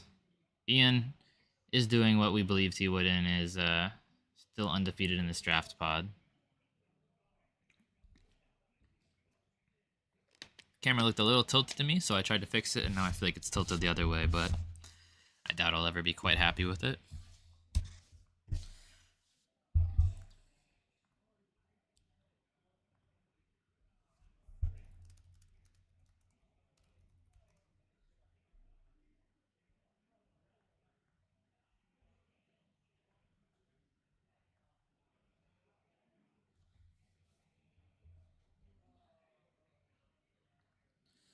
Thanks everyone for tuning in.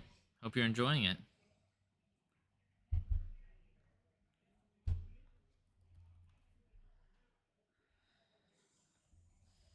think my prediction when I said it earlier for Ian was that he would go 3-0, but his deck was a 2-1 deck. Still think that's true. I think he's going to go 3-0 because he's very good, but I think his deck is maybe 3-1 deck. I think if I played his deck, I would go 2-1, but I think he's going to go 3-0 with it.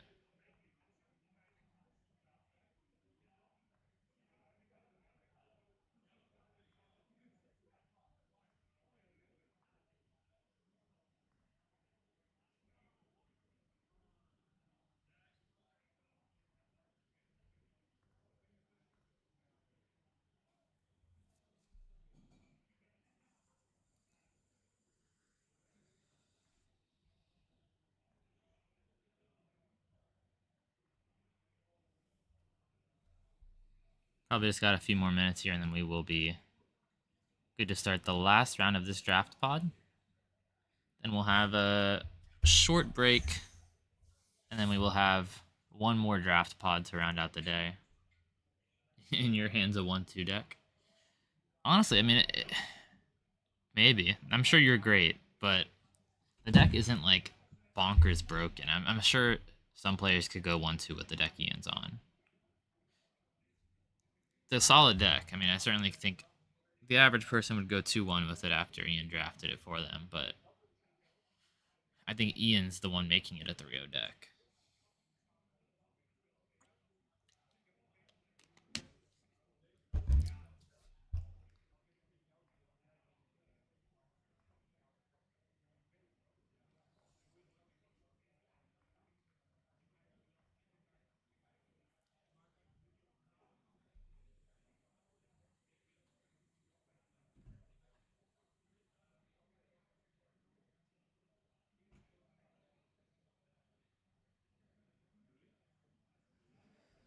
Seems like quite a few of my Amsterdam locals were in this draft pod, so we may expect to see one more of them next round. We'll find out. We've already been going for quite a while today. It looks like we're at 6 hours and 35 minutes. Probably got another 3 hours in us. Not a short day. I got here at 7 a.m., woke up at 4 a.m. It's about to hit 4 p.m., so we're about 12 hours into being awake right now, which is no big deal, but might start dragging a little at the end of the next draft pod.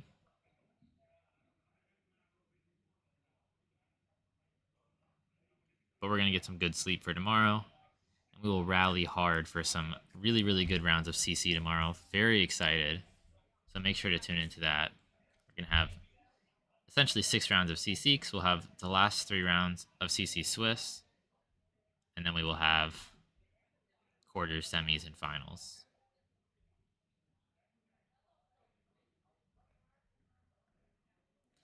I don't think I've scheduled the stream for tomorrow, so we'll go ahead and do that.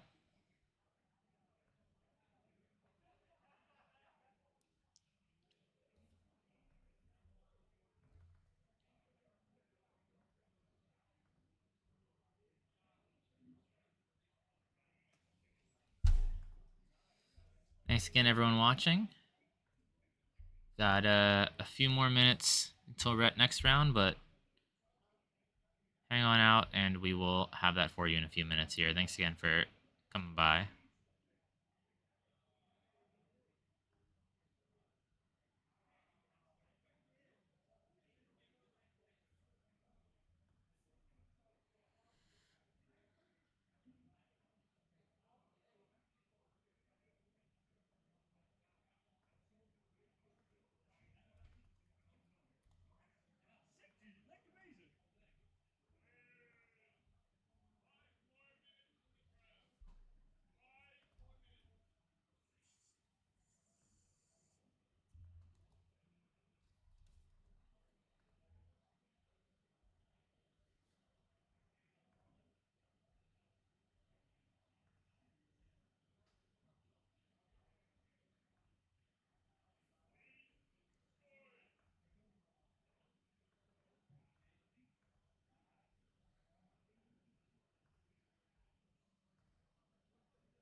Alright, looks like we've got tomorrow's schedule now, which is good to go.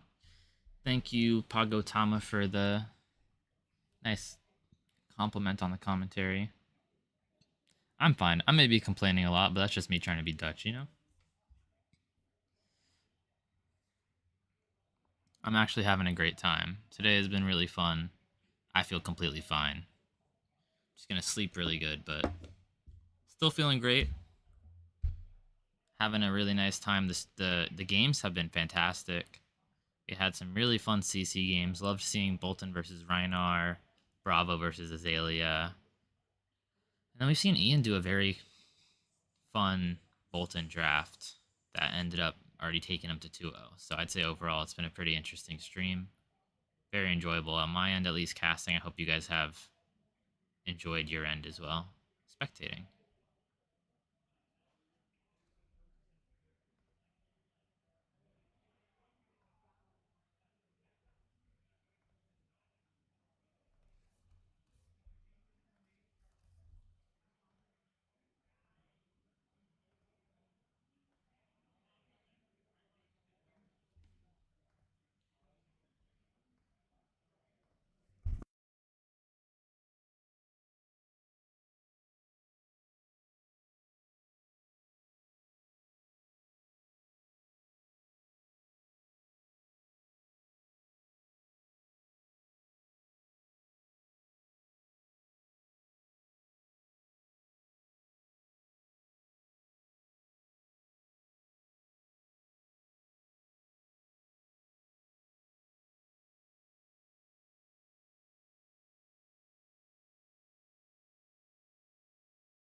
Looks like we only got a few more minutes before we start here. Time in the round was called maybe 2 or 3 minutes ago.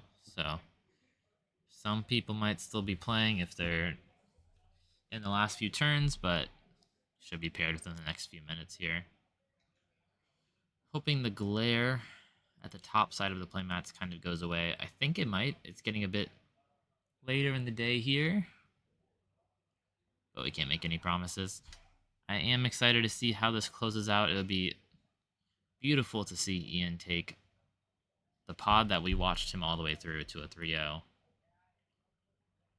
Kind of the perfect ending you hope for when you decide to pick someone to follow, but also the ending we expected when we picked Ian.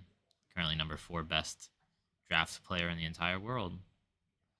And right here in Eindhoven, the Netherlands.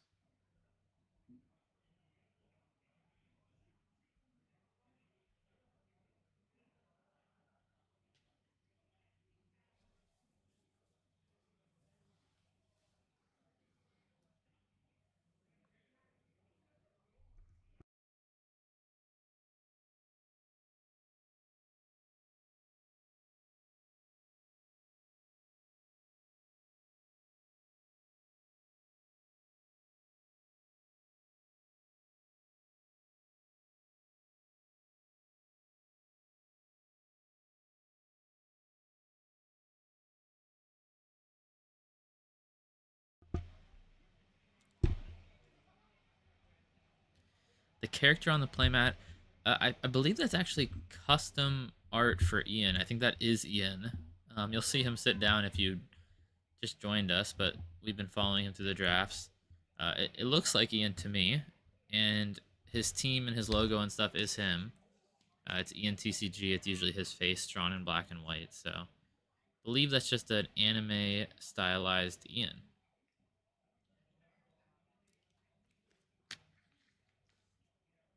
I could certainly be wrong, but it kind of looks like their logo. Don't know why there's a bunch of male though, so maybe it is from an anime. Unless Ian has an affinity for male. Seems like it could be something different. Certainly looks like Ian a bit to me though.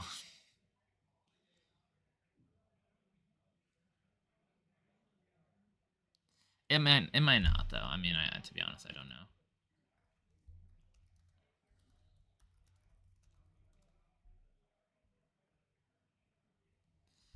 If it's not Ian, I frankly have no idea who it is, but it's a very beautiful mat.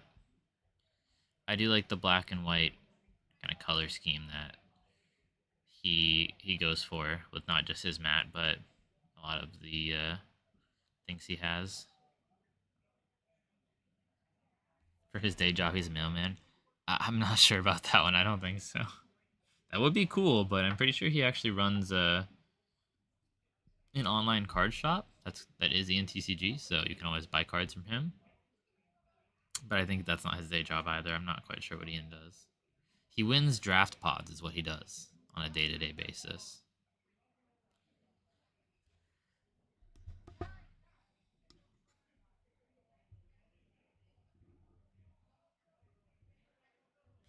If you've been enjoying the content, like, subscribe. I'm gonna do all the YouTube stuff. Thank you again for stopping by and supporting. I think you can also become a member or a patron, or I don't know. There's like multiple monetary ways to support, but just being here is great. I think we may have Sir Stefan himself playing against Ian right now. Stefan is another great friend from Amsterdam locally. The Amsterdam people are doing great today. You know, your guess is actually probably the best one so far, is since he does sell cards, maybe it's the cards he's mailed out. Guess we'll find out what Stefan's on. This is the 2-2-0s of the pod. So they're playing to be the sole undefeated 3-0. This was also a pretty high up pod overall. That I think most people in this pod were 2-1 heading into it. And whoever finishes this pod will be 5-1, which is going to be easily in the top 3 or 4 best people in terms of ranking. So both of these players are... Oh, and it's the Bolton mirror. That's actually very interesting. So the two Boltons, only two Boltons in the pod, both had the best run of the entire pod. Very, very interesting. So we didn't see either of the two chains, but we are going to see the other Bolton.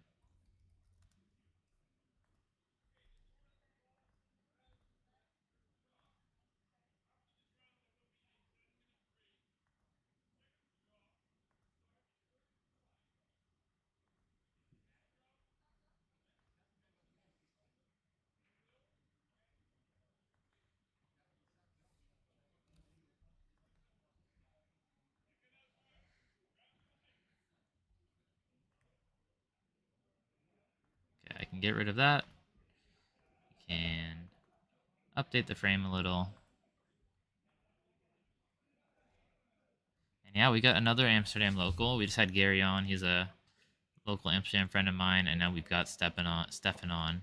I wish Ian was an Amsterdam local as well, but I think he lives in Den Haag. Den Haag. I can't say it with the Dutch accent. To English speakers, it's The Hague. To Dutch speakers, it's Den Haag. Something like that. Put a little stank on it and you're close. Either way, we're going to get into the Bolton mirror. Once again, these are the two 2-0 players of this pod. So Bolton obviously ending up being the correct choice. I had said multiple times through that pod, wow, Shadow seems really open. Wow, Shadow seems like a good pick.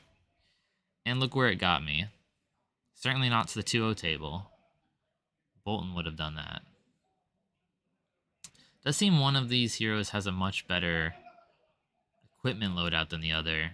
Gallantry Gold is by far the strongest equipment for Bolton, and maybe the strongest equipment in all of Monarch Draft, at least at Common. Gallantry Gold is just fairly busted.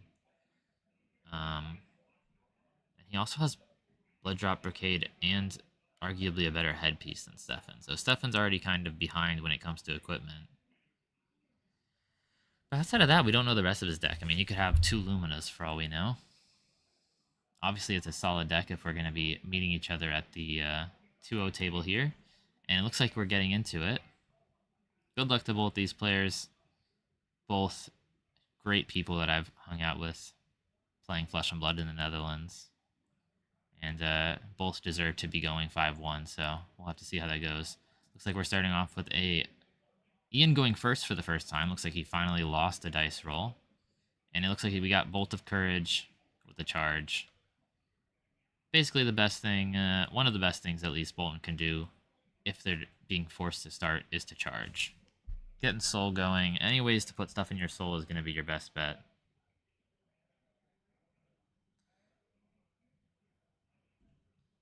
Looks like we're blocking. Maybe it was not a red Bolt of Courage because it looks like he's able to just block 3 on it. It's going to instantly just say, here's Halo. I think he's charging a Minnowism, but it doesn't particularly matter about the card draw because he's drawing back up anyways. And then it's Stefan's turn. So Stefan does have the advantage here. Maybe not in the equipment suite, as we spoke about. Maybe a bit weaker there, but he certainly has the advantage of going second, which is fairly relevant in a mirror in general, and especially in what should basically be an aggro race. We know Ian is probably looking to slow this race down a little. He has 2 soul shields, which aren't generally that effective in the mirror because Bolton doesn't usually attack for 6. But he will occasionally attack for 6, so Ian will likely arsenal them and wait for a bigger attack. And we've got Take Flight here, one of the strongest, not the strongest, attack for Bolton. Definitely one of the best commons since it just has natural go again. Lets you get multiple attacks in there. So he's pitching, playing Take Flight, charging. He's got a card left to either arsenal or play.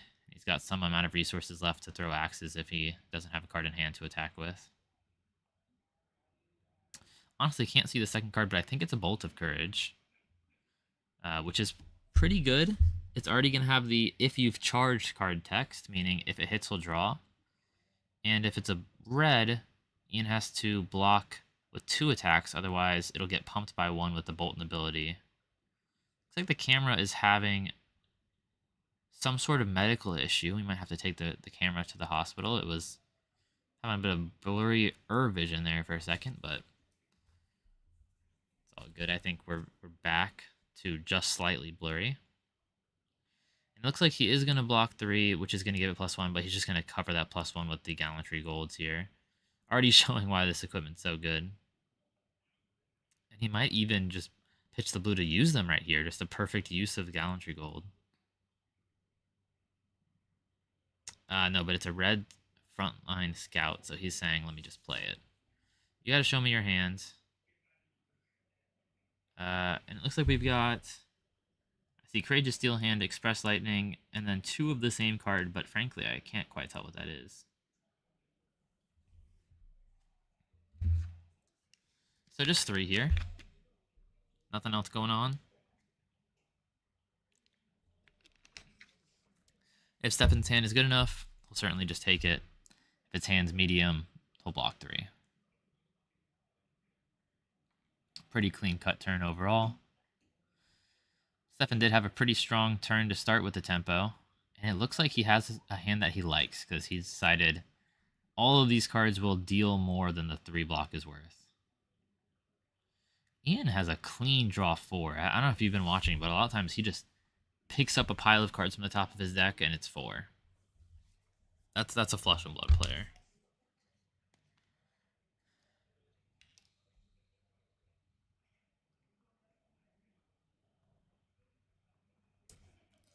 Jom, you are basically 5-1 at Netherlands Nationals then.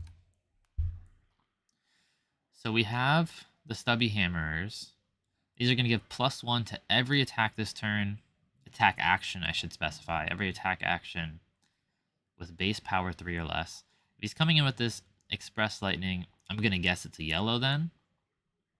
Meaning now it's going to come in for 4. And he's charged, but the important thing is he's going to be able to give it go again. Since its power is greater than its base, Bolton can use his attack reaction to banish a card from his soul and give it go again. So it's better than a red take flight. It's a red take flight that he can give go again, basically. So he's going to take the 4.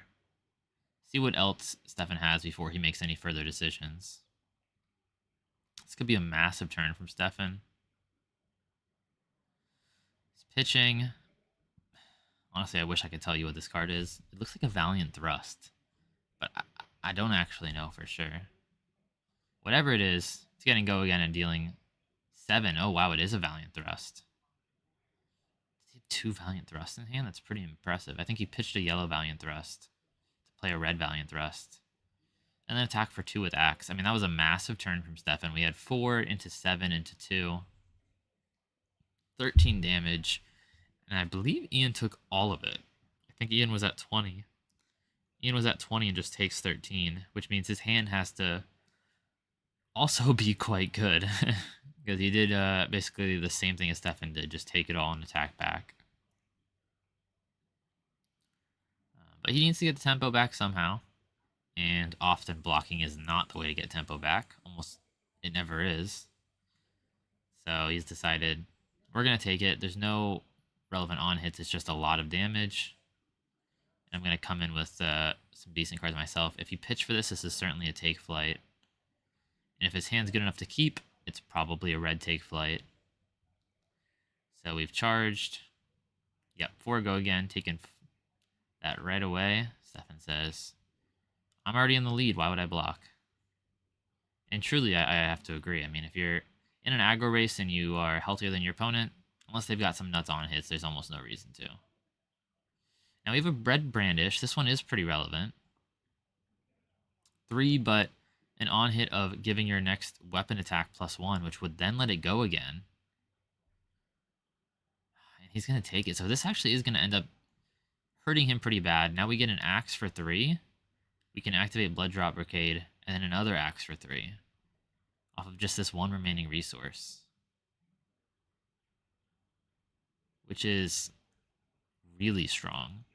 Brandish is a particularly powerful card in Bolton, but when you have charged that turn and it can threaten the Bolton ability on the Brandish, making it harder to block, it gets harder even so. This is a little anti-synergy considering Gallantry Gold isn't needed this turn to give go again, but I suppose he has an extra blue or a yellow, and he feels like I'm going to use this anyways. no reason to waste resources. Let's just get the +2 value from it. Either way, when you activate the Gallantry Gold here, it's already getting 3 full value, basically, since it is blocking for 1 and then giving you +2 damage. Obviously, you have to pay some resources for that, but in drafts, that's still value. The resources are the least important thing. So we've got an axe for 4 here, and into what will be another axe for 4. So while I assume Stefan is not going to block because he hasn't been so far, he has taken 15 damage this turn, all the way down to 2, which is very dangerous territory. So this has been a lot of no blocking. I mean, we're going to finish this game quite quickly. And now he's going to just present it back. So each turn, the other aggro deck just becomes the one in the lead. But since Stefan did go second, so he started this game off, which sounds a bit silly to say, but if you understand Flesh and Blood, going second means you get to control the tempo, be the first real attacker. He has a bit of a lead here. And now we've got what looks like red Minnowism into red Bolt of Courage plus charge, meaning this will demand 2 cards, but if one's an attack action, it will actually demand 3 cards because it'll get buffed with Bolton's hero ability. And this threatens fairly important on-hit of draw a card. This is a very, very, very good attack from Stefan. It's going to take almost certainly 3 cards from Ian. Ian's best play here would have been to have a blue and a soul shield, but it doesn't look like we're seeing that. Good lord, does he have it? No. Oh my god, I was going to say, can you imagine he actually had the blue and the soul shield? He pitched the card and I thought, wow, he does have it. You're still taking damage here, no? It's a Warmonger's Recital blocking for 2. Oh, Warmonger's Recital doesn't buff because it's not an attack. I see. So he's blocking 2 with equipment, 2 with equipment, and then 2 with a non-attack, not buffing it from Bolton's hero ability. So a clean 6 on a 6. Stefan's going to use the Bolton hero ability to give the Bolt of Courage go again, and then use his floating resource to attack with the axe. No reason to just block that 2 there, so Ian says, okay, I'll take 2. And now Ian's kind of thrown the tempo here. I mean, Stefan needed to take Ian's whole hand. There's almost no way Stefan could win without taking Ian's entire hand, because now Stefan's just having to block. Seems like that turn was just a little too big for Ian, for Stefan to manage. 15 damage there was a huge chunk. And now at 2 life, Stefan's going to be blocking more than he wants to. This did start out with Stefan having quite an advantage, but on the back of a pretty powerful Gallantry Gold and Brandish turn, looks like Ian might have at least made it even. He's going to start making Stefan give him cards. And Stefan really needed to make it so that Ian just never had any cards in his hand ever again. I mean, the way Stefan wins is by presenting, 10 plus every turn. But I think he just presented 8 last turn, which is just not enough to get there. Ian actually having a fairly weak turn, just attacking and then arsenaling, meaning that Stefan gets to keep quite a few of his cards. But then having kind of a weak turn back, we've got cross the line, charging. I mean, if Ian blocks with a non-attack here, or basically if Ian has any way to make it so this doesn't have go again, it's just a 3-card 5, which is incredibly below rate. If Ian does give it go again, it gets much better, because then he can banish and start attacking with the axes. But the second this doesn't have go again, this turn is abysmally bad. So basically we'll have to see what Ian responds with here.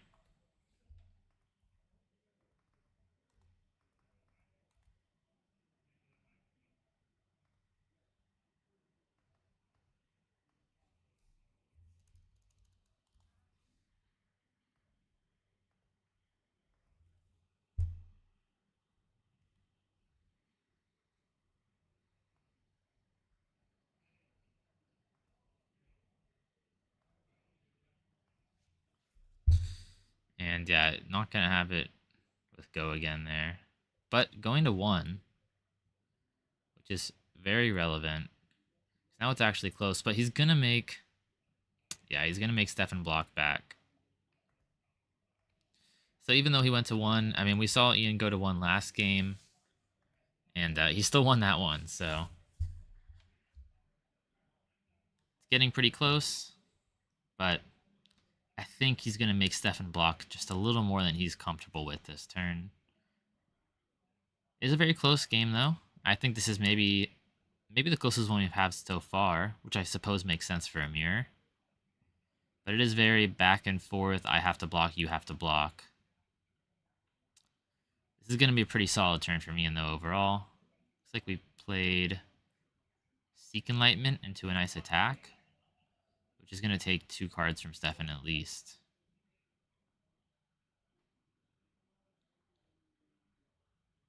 And deal 1, yeah. So he attacked here. Blood 1 damage over, and doesn't look like he's done yet either.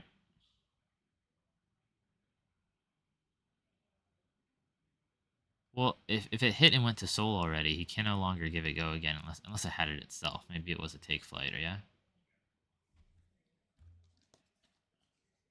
Looks like we're just attacking with weapon for 2. This will still, unfortunately for Stefan, take a whole card.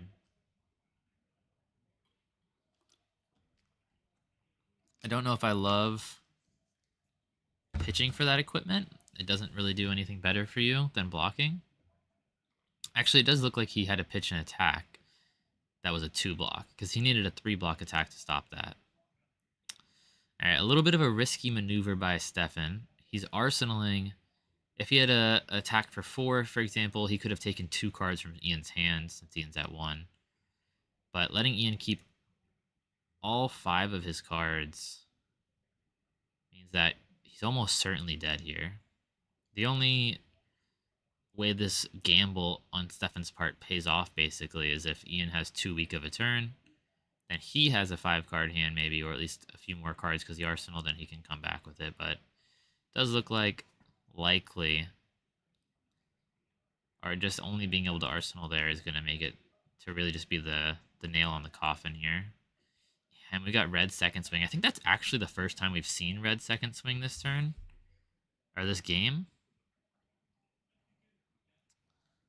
Yeah, and then he dies there from Bolton hero ability. So Ian getting the 3-0. And I did say the first time we've seen second swing this game, but I think I meant, wait, this is the first time we've seen Ian resolve second swing this whole draft pod. And I think he has 2 red ones, but doesn't resolve it until the end wherein it actually wins him the game. So I suppose the 3 block that sometimes wins you the game is good enough. That is our last round of this pod. To finish out the day, we do have one more draft pod for you. Our draft pod person we followed this time was Ian. Very highly ranked player, and he went 3-0 at it. But we're going to mix it up for you. We'll find someone else who's willing to hop on and be our drafter and in the draft pod, and then we will get back to you. I'm going to go get everything set up for that, as we don't have too long of a break between the pods. I hope you guys enjoyed it. I hope you like the format of us following a player and then all their games.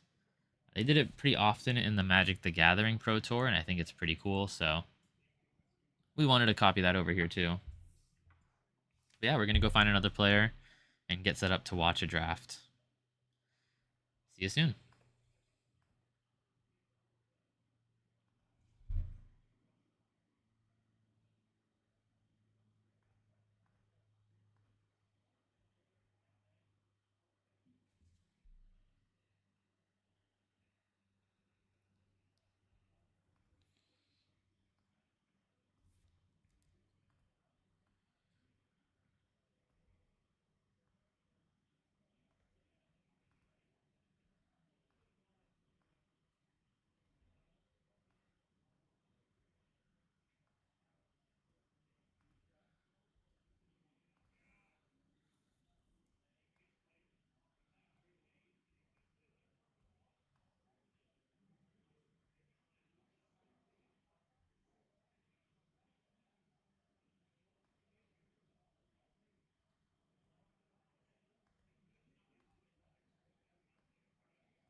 What's up, stream? We have just a little bit longer until the next pod fires. We are going to be spectating DJ. It's his nickname. He's on Briar and CC. He's currently 6-0 on the event, so he 3-0'd in CC on Briar, 3-0'd his last pod. He's ranked number 6 in the Netherlands for CC, and he has top 8'd a previous Netherlands national championship too. So another great player. We're going to keep bringing you great players. Possibly another 3-0 here if he keeps up with his last one. And he doesn't have to do that phenomenal to lock himself for another Nationals top 8. So we will have him coming up. I do know that DJ, in his first pod today, opened a cold foil Phantasmal Footsteps and then played Chain. So that's the man you're dealing with. And he went 3-0 that pod. So we have him coming up soon. Hang tight a little longer. Appreciate you sticking around. I hope you're having a great time.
Okay. So we are mostly back. Getting everything sorted here.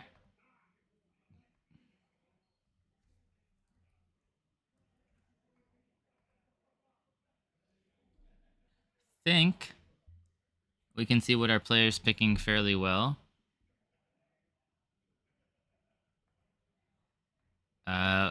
We have DJ as he goes by here. DJ is 6-0 currently. He went 3-0 at the beginning of the day as Briar and CC, and then he just went 3-0 in draft. He's number 6 in the Netherlands in CC. He was in a previous top 8 at Netherlands Nationals. And I was told by DJ himself that he got a cold foil Phantasmal Footsteps in the last draft, but then went chain and still 3-0'd. So that's the player we're dealing with right now. Might have to hop over just to make sure that he can see everything he's picking, but it looks like it should be mostly in frame. So I think we should be okay. I'm excited for another draft. This is probably my favorite part of the day so far, is watching someone pick cards. I don't know what's so entertaining about it, but it's basically like you get a draft along with them, you know, and that's the fun part. You get to say, oh, I wouldn't have done that. Oh, I would have done that. So I think watching drafts is very fun.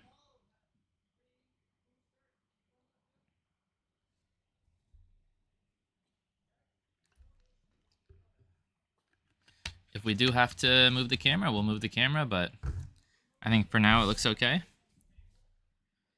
If I do need to run over there and fix any camera angles, you might hear me disappear for a second, but I think we are getting close to getting into this here.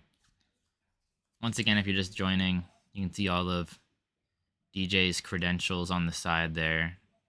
Very well known and good player in the Netherlands.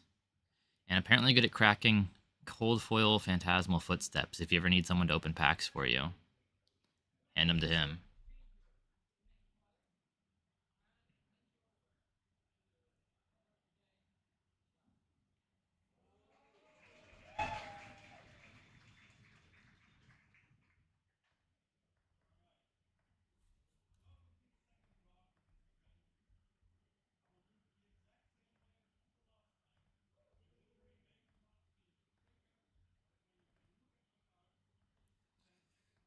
Judge is kind of out there going over right now what you're supposed to do in a draft. Obviously, they did it earlier today, so it needs less introduction than it did earlier, but they still have to lead the players through the draft to make sure it all runs well. All right, we will see how it looks when he's picking cards in a second here. He's opening the pack. Let's see if hopefully I got the camera angle right, and we can make out what he's picking and what he's looking at. I might have to lift the camera up a little. It looks pretty good to me, actually. But we'll find out here in a second. Yeah, I certainly can see this. Okay, Stubby Hammerers, already a great pick. I think we have a red Captain Skull, which is a rare that we didn't even see last pack, really, or last draft. But it's a very versatile non-attack. It can give anything go again. It can give anything +2, basically, because the red will give it to a card with cost 2 or less. So I think Captain Skull might be the most versatile card here. While Stubby Hammers is a generic equipment, it's only particularly useful in Chain and Bolton, so it's not quite useful in everybody. It does seem like he's maybe favoring Shadow Heroes a little, because he's bringing these 2 red Shadow cards to the front. And then he's looking at red Plow Through, but it does seem like red Captain Skull is just the most versatile card, right?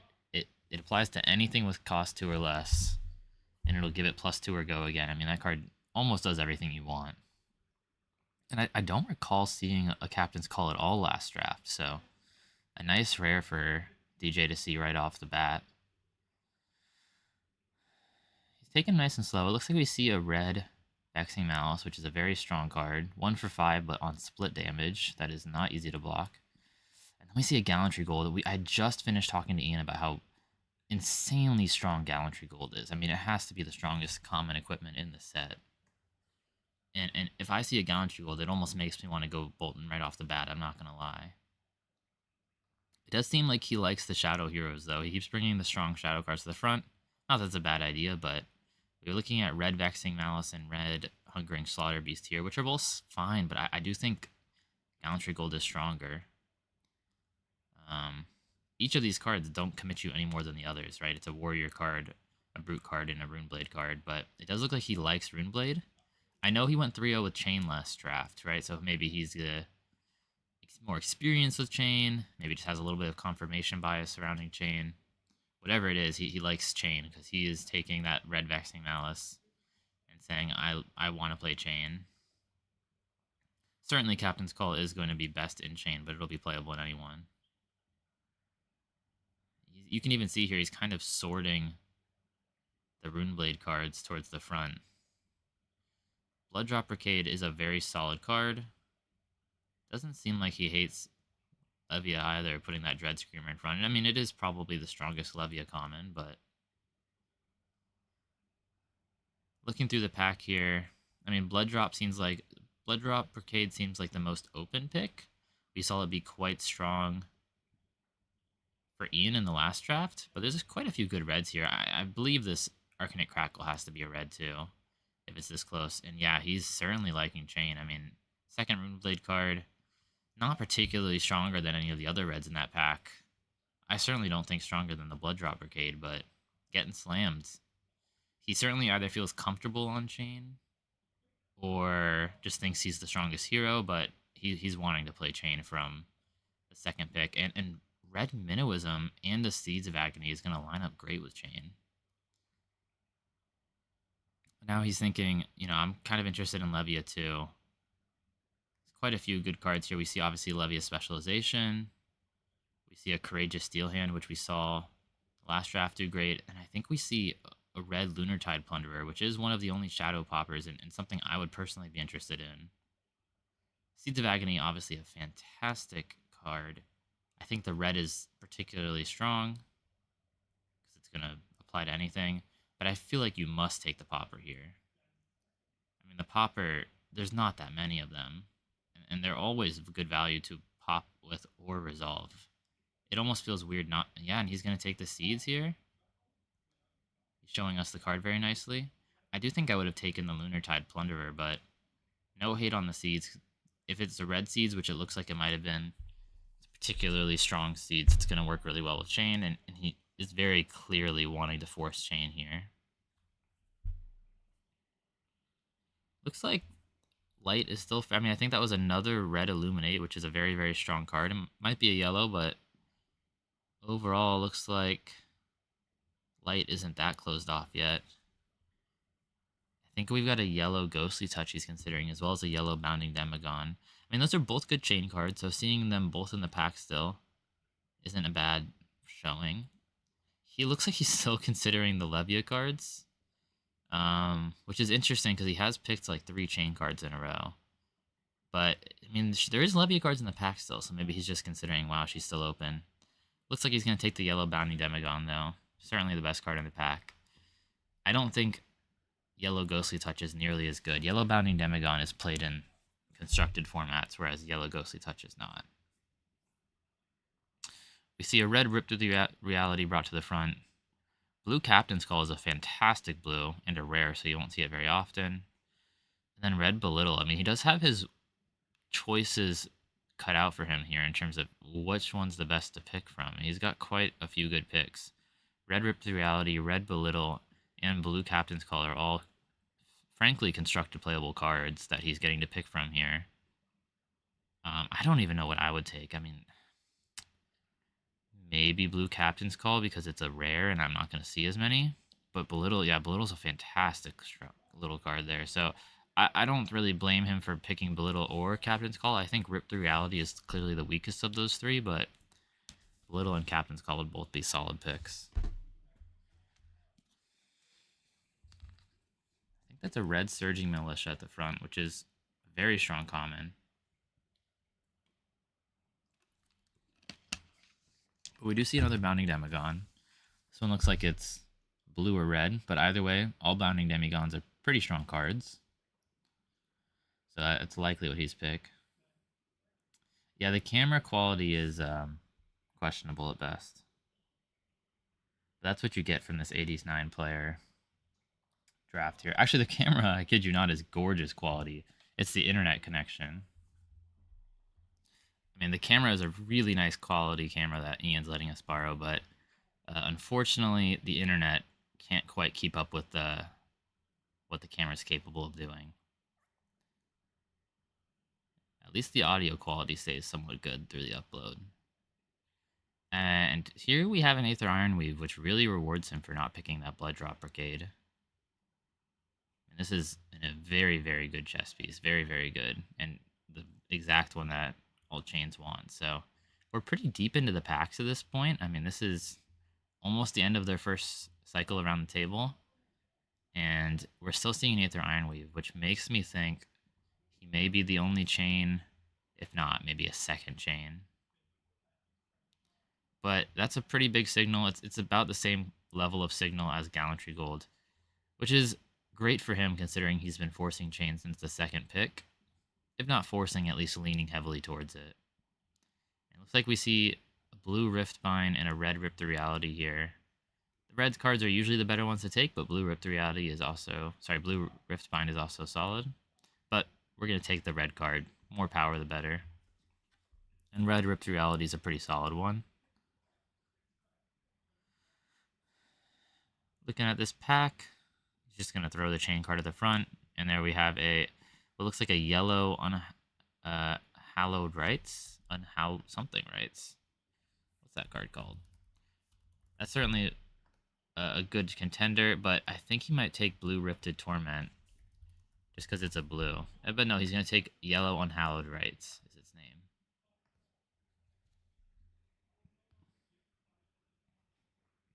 I think you would rather have that Unhallowed Rites as a red, but we're not mad about a yellow. And it is probably better than blue Rifted Torment, which is one of the worst attacks that Chain has access to. Here we're picking between blue Warmonger's Recital and yellow Brandish, but since neither is great, I think the resources are more important, and we're just going to take the blue here. I agree with that pick for sure. This pack does have a chain card in it. It's a blue Piercing Shadow Vise. And you can see we also have one Bolton, one Levia card, and then a pretty bad generic. So Prism, obviously, as most would expect with Monarch Draft, already basically out of options at that point with 4 cards left in the pack. Looks like Bolton is the most open, just by seeing a yellow swing big here. Second swing. Taking a blue Memorial Ground, I think, just because it's a blue. And that's a pretty great sign. I think we just saw yellow Riftbind with a Memorial Ground. Memorial Ground is probably the worst generic. And with a Riftbind, which is a great card, yellow Riftbind's totally playable card in Chain. So very nice to see that late in the second cycle. And then I think we just got a blue or yellow Courageous Steel Hand in there. Bolton obviously seems to be about as open as Chain. It looks like basically everything except Prism is somewhat open, but it does seem like Chain and Bolton are the most open. So maybe only 2 Chains and 2 Boltons. I don't know, maybe one of those, but you know, he was in DJ here was in Chain from the second pick virtually. I mean, he went blue generic with Captain's Call, or red Captain's Call, sorry, and then he went Vexing Malice right away. And so he really wanted to be in Chain. He did go, like I said, he went 3-0 with Chain in the last pod, so he's obviously comfortable with him and thinks he does well with him. I don't blame you if you go 3-0 in the last pod with a hero, thinking, hey, I could do this again. And I think he has all playables here. Even the blues like Memorial Ground aren't the worst. He's showing it all to us. It's a very strong pack. First pack for DJ here. I mean, really, there's almost no cards I think he would cut. I mean, you can probably cut this blue Memorial Ground. It's not the best blue, but blues really aren't that bad in Chain. I mean, he wants a good number of blues, so I don't see him being that upset about that pack. I think he might be able to play all of it. Now, if he opens another cold foil Phantasmal Footsteps, this would be a pretty crazy thing. Last draft, DJ opened a cold foil Phantasmal Footsteps and then went chain and went 3-0. If that happens twice in a row, he is meant to win this national championships.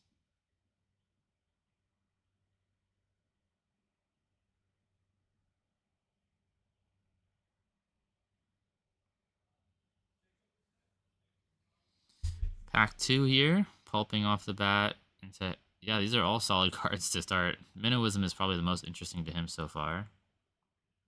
I think that's a red Ghostly Touch, which is maybe a little more interesting than Minnowism.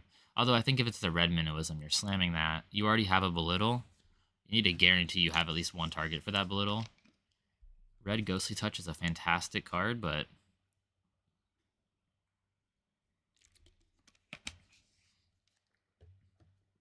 I think you basically want as many Belittles and Belittle targets as you can get, particularly in chain. So I expect to see this Minnowism taken, but if it wasn't there, the Ghostly Touch red would have been a totally fine first pick as well. Minnowism is basically tutorable Nimblism for chain that also turns on your boundings and your rift binds and all of that, so it's fantastic. Even basically every color of Minnowism is great for chain, because the blues you can pitch and the yellows and reds are solid playables. Seeds of Agony is very likely to get picked here. Not all of them are great, but this one probably is good enough. We see blue Arcanite Crackle. Only have really two options. Not the strongest pack for him, but can't be that mad about a Seeds of Agony. The blues can be a bit awkward because you don't always have a guaranteed zero cost attack, but the yellows and the reds are certainly playable almost always, and I think that was a yellow.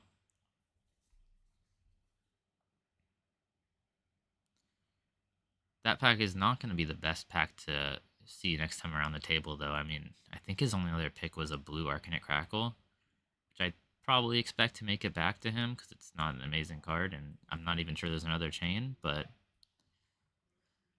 kind of a medium card to table.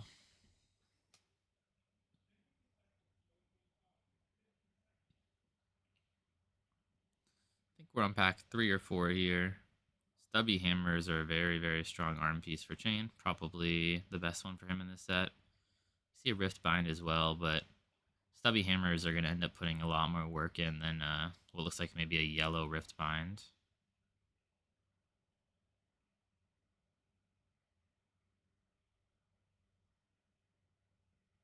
So he's almost certainly going to take Stubby Hammers here.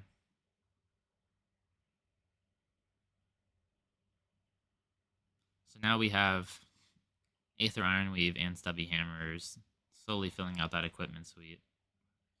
And with probably the two most important ones for chain, maybe we'd like to see an Ebb and Fold, but I don't think there's a legs slot that you're particularly interested in.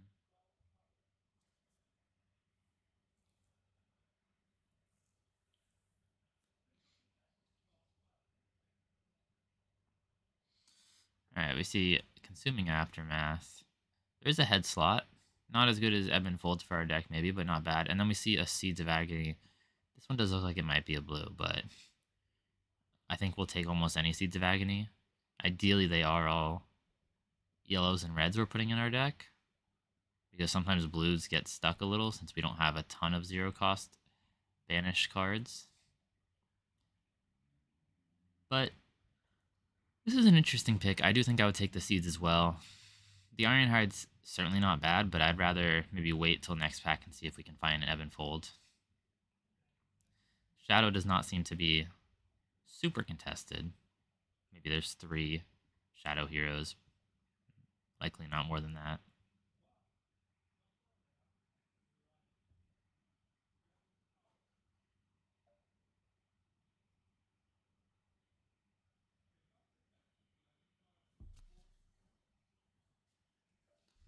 Next pack looks like a blue Rifted Torment. Might be his only decent option here. Maybe a blue Void Wrath. Not great options.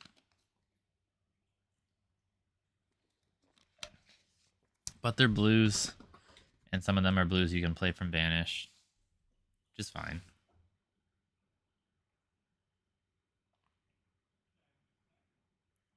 It's going to take Rifted Torment here. I don't think any of those are particularly that much better than the others. They're just a blue that maybe sometimes will be played from Banished, but not that exciting. I suppose Rifted Torment is a bit better than Void Wrath, but it is looking like there's maybe a chain somewhere close to his left, because this pack has been quite a bit weaker maybe than the first pack.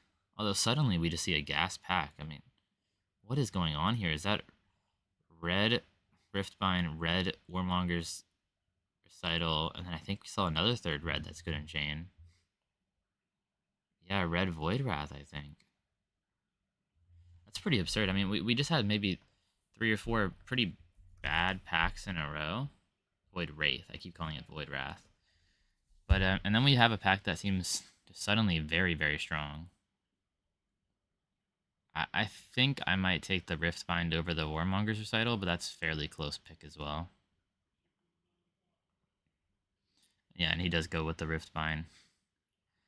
That pack you are hoping to table, and I think it has enough cards where he could table it, but I don't think he's going to table the cards he wants. See, that's certainly a blue Seeds of Agony, which we're not as interested in. Like I said, they can get stuck and banished. I mean, not stuck, you can just play them, but they're not as good. And now we see another Aether Ironweave, so unless the other chain already got one, you may be the only chain. I don't expect that, though. I kind of thought there was another chain passing somewhat close to him. He's counting the cards here. I mean, we did get a pretty good Majestic in the form of Dimensional Crossroads, so we'll probably just take that. I think that card blocks for 3, so at minimum it's gonna block for 3. It's a yellow pitch, which is okay, but it has a pretty good card text. So we got blue on Hallowed Rites right off the bat, and a Soul Reaping. Oh my, yeah, that's a really good find. Okay, so there's a good chance there is not a chain to his left. He just had a few packs that kind of lied to him, essentially. They just told him something that wasn't true. I would maybe be counting how many cards is here. I think it's 8. 8 is unfortunate, because if it was 9, I think he was thinking the same thing as me, which is you almost certainly take the Minnowism and expect to be the only chain and see that Soul Reaping a second time. But with only 8, you're not going to see either of those cards again, and so Soul Reaping is the better card. You do really want to have one of those. Maybe red Yinti Yanti here. I will say Time Skippers aren't the worst boots in the world, and he doesn't really have a ton of options. I'm not sure you're often going to be pitching a blue just for an action point, but there's something to put on your feet. But he's just going to take the Arcanite Crackle. I don't remember what color it was. I'm not even sure it was a red one, but it does block 3, so it's never that bad. Considering we were kind of forcing chain here from the start, it has turned out quite well. I think that's a yellow Warmonger's Recital, which is very likely to pick.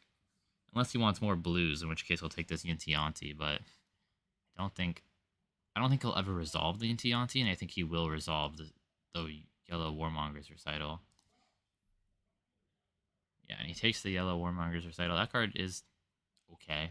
It's not great, but it's a fine playable.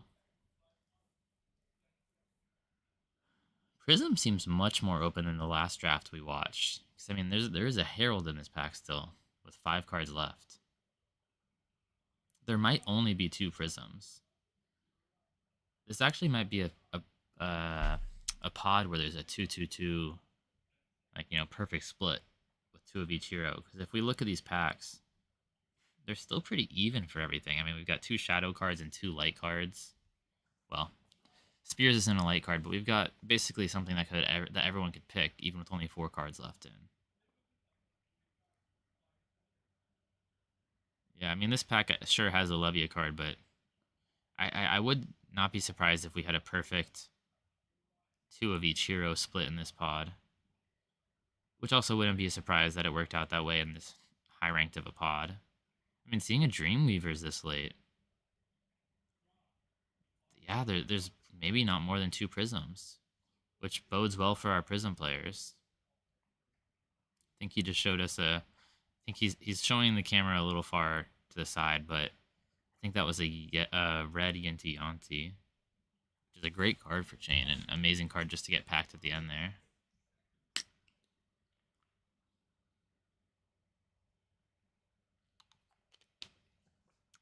Reviewing our pack, this has gone phenomenally.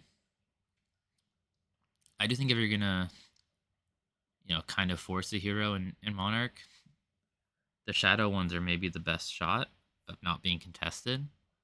The Shadow heroes are probably the most dangerous, the hardest to play. I generally recommend people shy away from them unless they're like very comfortable. So maybe he's just practiced a lot of chain and decided I'm just gonna force chain because no one else wants to play it, and I'm just gonna learn how to play it really well.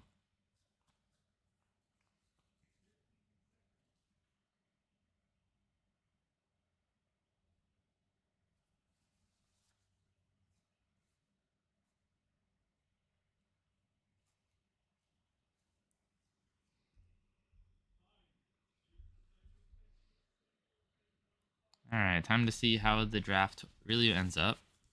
We talked about this a little last time, but the last pack is a little make it or break it.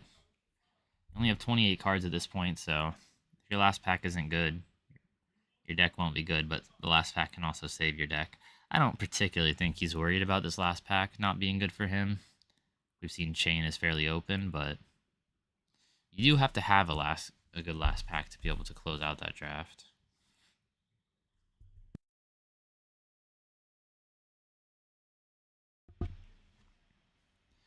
Wow, and we just flip it around to a Sonata. And what an amazing Majestic just to flip the pack around to. And I think a red Ghostly Touch, is that right? Yeah, I think it's a red Ghostly Touch and a yellow Belittle. And what a fantastic chain pack. And a yellow Bounty Demagon. I mean, there has to be 5 playables for him in this pack. Just an incredible amount of playables. And he's certainly going to table one of them. I mean, this is his first pack. He's going to see this pack again. You do always hope your first pack is going to have the most playables for you, since you're going to see that pack again the soonest. And we're going to pick the Sonata, very clearly the choice. It's a Majestic, a great Majestic. Rune Blade, everything you want. And I think he's very likely going to see that red Ghostly Touch or yellow Bounty Demagon, which are fantastic cards for his deck, and I think he'll table one of them. This is probably the most impressed I've ever been with an early commitment. I mean, he had started picking chain cards from his second pick, and it has just gone phenomenally. Multiple red playables. I know we're on the second pack, but second pick. Red Guardian of the Shadow Realm. Maybe not what he's actually interested in. That's maybe better in like a Levia. We're not as defensive enough to really care about D-reacts, but still interesting to see there. Don't think it's quite worth it for him, though. I think he might take this, what looks like a red Piercing Shadow Vise. He is considering a red Overload, too, which is pretty solid. He has quite a lot of pumps, and as soon as you pump it and connect, it's a pretty solid card. It's just a head jab at that point with Dominate. I think he's going to take the Piercing Shadow Vise. No complaints there. It's a not his best attack from Banish, but it's a solid one, especially if it's a red. The Overload would have been completely fine as well. Another Piercing Shadow Vise. And what looks like I think a red Lunar Plunderer, which is just perfect. I mean, he has not seen a lot of poppers, and he will take any he can get. It's almost guaranteed he takes that card. It'd be silly of him not to.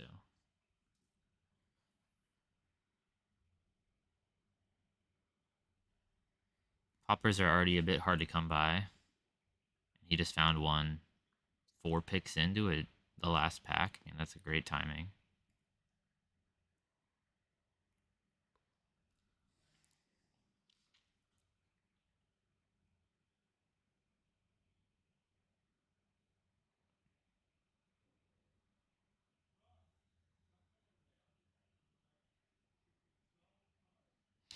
I'd say this draft has maybe even gone better than Ian's last draft, and Ian went 3-0 in his pod. I would not be surprised at all if DJ went 3-0 in this pod. And I think we just see a red Warmonger's Recital. And also a red Brandish, and I think even a red Bounty Demagon. I mean, this is another pack he's pretty likely to table. And table a good card, too. I mean, I'm certainly taking a generic here and expecting to see that Bounty Demagon make it around. But he might value the red Bounty Demagon so much that he doesn't want that to happen. But there's pretty good odds he sees that Bounty Demagon come around the table to him. Looks like he doesn't want to risk it. He does think there's at least one other chain there, and if there's one other chain, they're taking that card. So he thinks, okay, red Bounty Demagon is so good, let's not risk there being one other chain at the table.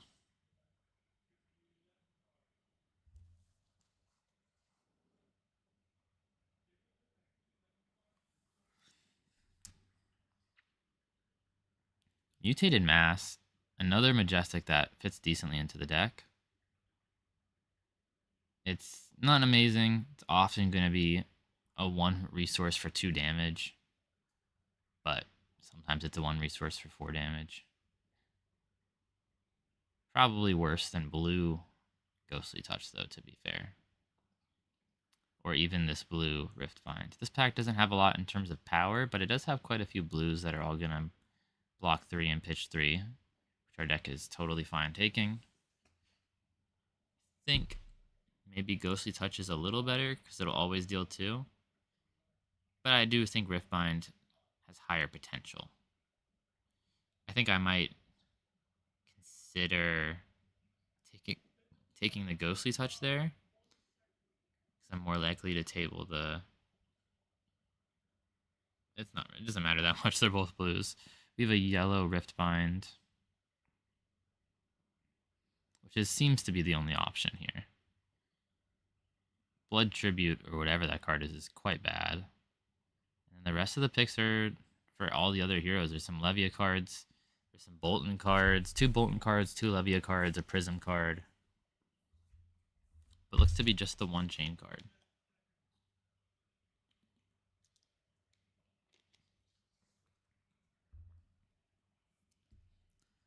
It's interesting. I mean, it really does seem like every hero this pod is almost equally open, which does happen, obviously. With 4 heroes, you can have 2 of each. But in Monarch, it feels like there's typically 3 to 4 prisms, which skews the numbers off for everything. But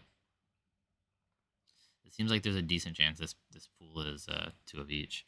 It looks like the only good card in this pack for us is a chess piece we already have. I mean, still an incredibly strong chess piece that any chain would take as soon as they could get, but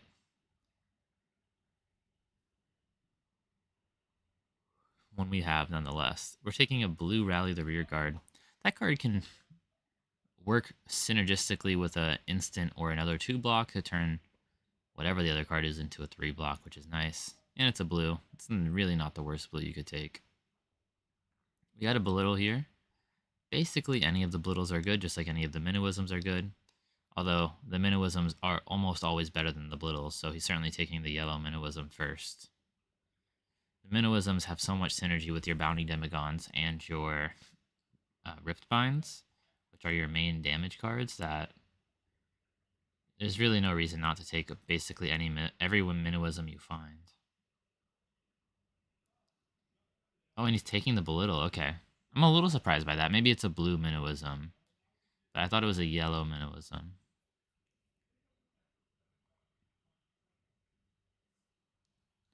There's another Belittle, which now makes me really wish I had taken that Minnowism. But then we see, I think, red Ghostly Touch, which is just so obviously the pick. It doesn't warrant much discussion. 1 for 4 is a great rate. From the Banished. Blocks 3. Okay, never mind. That was very wrong. He's taking blue Arcanite Crackle. Either that wasn't a red Ghostly Touch, or he really needs more blues. He might be keeping track of his blue count a lot more intensely than I am and really considering it. We see a red Overload here, which does seem to be the only good option, considering we already have gloves and nothing else is really playable. I am a little surprised by some of these most recent picks. I think maybe he understands the chain draft experience more than I do, because I would have taken red Ghostly Touch and I would have taken yellow Minnowism over those last two picks. But maybe he certainly, I don't play chain much in draft. It's a bit risky to me. So he's a little more comfortable. This pack's not a pack we're very interested in. I mean, we've got a pretty horrible yellow Blood Tribute or a yellow Frontline Scout. Neither of those cards are fantastic. We'll take the Blood Tribute. Another pack that's pretty set up for Levia. Levia seems once again fairly open. A Bolton card that's not bad in here either. And then nothing for Prism or Chain except a pretty below rate generic in the terms of Adrenaline Rush. We tabled Mutated Mass, which is a blue. That's basically all it's got going for it. But we're going to take it.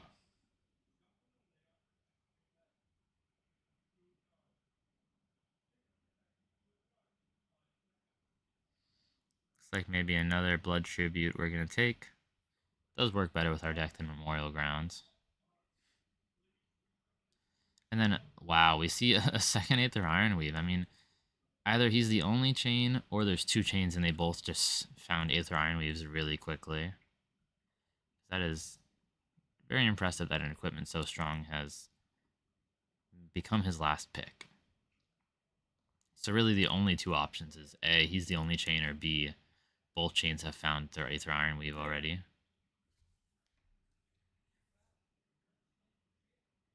And that's the end of the draft, is it? Oh, those three packs went so fast, I thought we had another one in us. Well, I think that deck was fairly strong. Seems like, I mean, he if not forced chain, at least heavily leaned towards him from the beginning.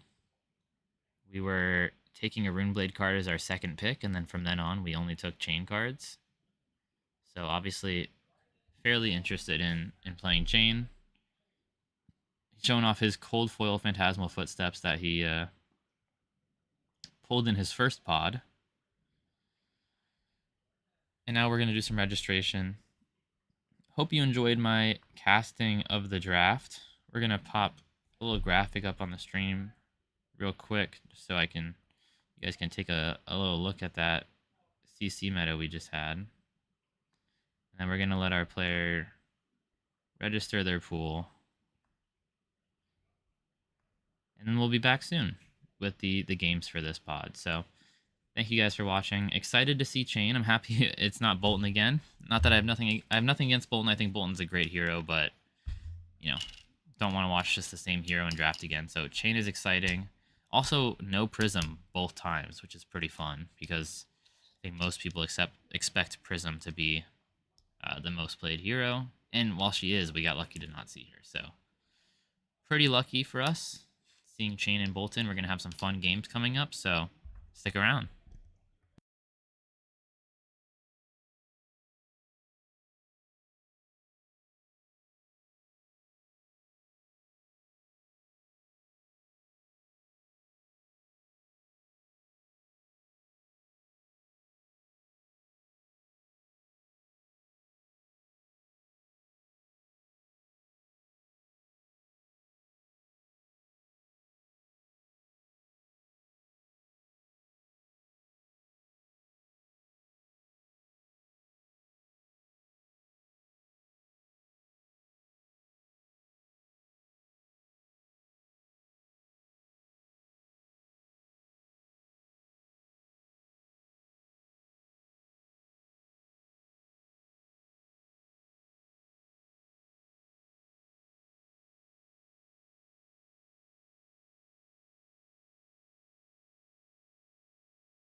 Okay, sorry for the long delay.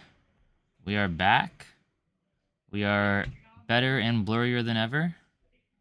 And we are finally starting some games. We are in the last home stretch here of day 1 of the Dutch National Championship. We're in round 7. We are in the last games of the day. We are playing the 3 games for this pod, and then we're done for today. So we have round 7, 8, and 9 here. We're going to be watching DJ is his name on the left here for all his games. We just watched him draft Chain earlier, so if you didn't watch that, you can rewind to check it out. He had not forced, but certainly a bit of a bias towards Chain. I went and talked to him after, and he said, yeah, he wasn't trying to force it, but it seemed very open, and he does prefer playing Chain. So we're going to be watching all of his games. Probably, I don't know, 2 hours left of today. Not exactly sure. And then tomorrow, we have only Classic Constructed, because I know we had mostly Limited today. Tomorrow we have 3 rounds of Classic Constructed in the morning. And then we have the top 8. So mostly Classic Constructed. Well, not mostly, all Classic Constructed tomorrow. And so then that will be the day. But we're, not done, but definitely in the home stretch for today. And I hope everyone's having a great time.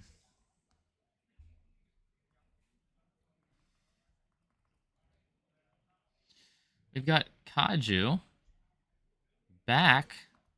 I'm not sure if any of you have been watching all day today, but Kaju is actually the Bravo that won round 1 today. And if I'm correct, he is now the other undefeated, which is pretty exciting.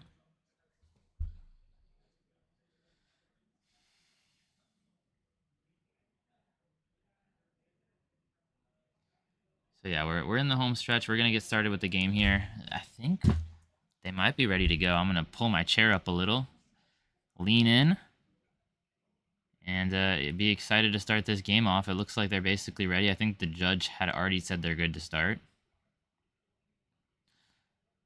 We were watching Ian earlier with his drafts, and he had the full equipment loadout. Now we're on a bit of a lighter load, a bit more of a nudist battle here. Just Aether Iron Weave on Kaju's side, and DJ has Aether Iron Weave and Stubby Hammers. Obviously both rocking the same weapon. I suppose not obviously, if someone could have drafted Dread Scythe. But we're starting off with one of our Majestics here, Sonata Arcanix. He's going to pitch 4 resources into it.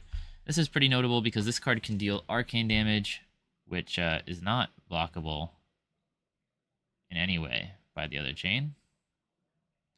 We're about to find out how this went. And we've got a 2-3 split. About as good as it gets. So we're going to be dealing 2 unblockable arcane damage to start this off, which is already a fantastic start. Ironically, I think Kaju has a Talisman of Dowsing is maybe what it's called in his hand, which is, a pretty bad card, but it's going to give Goga and Spell Void 1. But the turn when he wishes he had it out is a little too late because he's already taken 2 arcane damage now.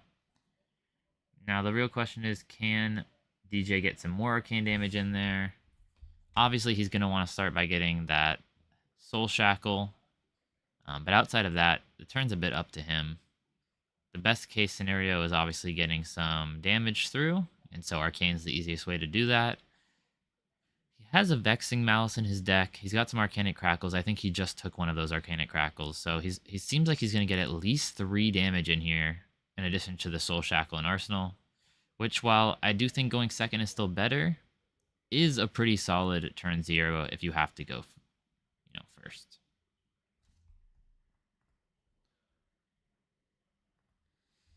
Hope everyone's enjoyed the stream today. It's been a long one. It seems like we're going to have gone for about 11 hours by the time we're done with today. So it's gonna have been a while. Oh, and I think playing Dimensional Crossroads here, which is going to deal even more arcane damage. And he's going to activate Chain. Obviously, you need to get that first Soul Shackle. I believe Dimensional Crossroads is just an aura that sticks around until you take damage on your own turn. And it's going to cause you to deal 1 arcane damage whenever you play your first non-attack and your first attack from your Banished Zone. Let's do a quick search just to make sure I'm right. Yep, so it's going to give him some free arcane damage on future turns. And it only goes away if you lose life on your own turn, which is not likely to happen this turn because he has no blood debt. Now I'm expecting likely the Arcanic Crackle just to get that last extra point. Oh, but no, he's going to hold on to the Crackle. Maybe he wants to Arsenal it. Or maybe he just wants to pitch it to keep his deck big enough. No, it does look like he's getting Arsenaled here. He's pitching that Yinti Yanti. Just going to trade a card pitched for a card from hand. Chain does always have the chance of fatiguing, so maybe he just wants to make sure Kaju is a little closer to decking than he is. Arsenaling that Arcanic Crackle with a pretty solid start. Being put on the turn 0 and getting a permanent out, getting a Soul Shackle, getting 2 Arcane. I mean, that seems about as good as a Chain can get for going first. I didn't see who won the die roll, but typically you want to go second, so I'm going to assume he lost it. I am happy to see Kaju still here. I don't actually know for sure he's 6-0. Actually, he's probably 5-1, but we'll put him at 6-0 for now, because that's hype. We get the Talisman of Dowsing out. This card is quite bad, but might actually... It's going to do something in this matchup at least, because there is going to be Arcane coming at some point with this Dimensional Crossroads. This card is pretty incredible Majestic, yeah. It's only going to go away if he loses life during his turn, which is going to take quite a long point to get to, and until then it's just going to continuously deal arcane damage for free. Definitely one of the stronger Majestics that DJ could have drafted. And then it looks like we've just got a pitch for a Ghostly Visit here. He did Soul Shackle first, so it's going to have Go again. At the very worst here, he's going to send a Galaxy Black in after it. And then he's likely going to Arsenal unless he wants to keep up some pressure and throw all his cards at the opponent. But the weapon does seem like the best use of remaining resources here. Otherwise, you're not using it. And basically, whenever you can use your weapon in an efficient way, you should. Looks like it was for 4 here as a red. DJ blocking for 3 with what looks like a Rift Bind and then taking 1. Yep, and then the Galaxy Black as we expected. I believe this is just an attack for 1, but I think it does have an on-hit of dealing an Arcane, so he's just going to say, here's 1 block on equipment, which effectively saves me 2 life.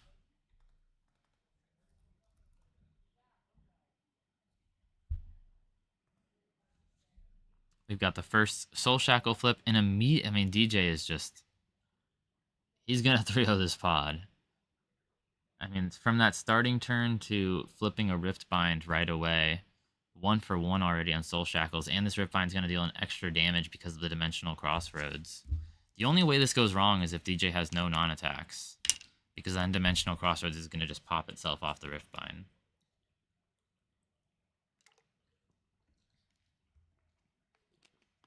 Which would be worst case scenario for DJ, but seems somewhat unlikely. He did draft quite a lot of non-attacks, as you would on a Rune Blade.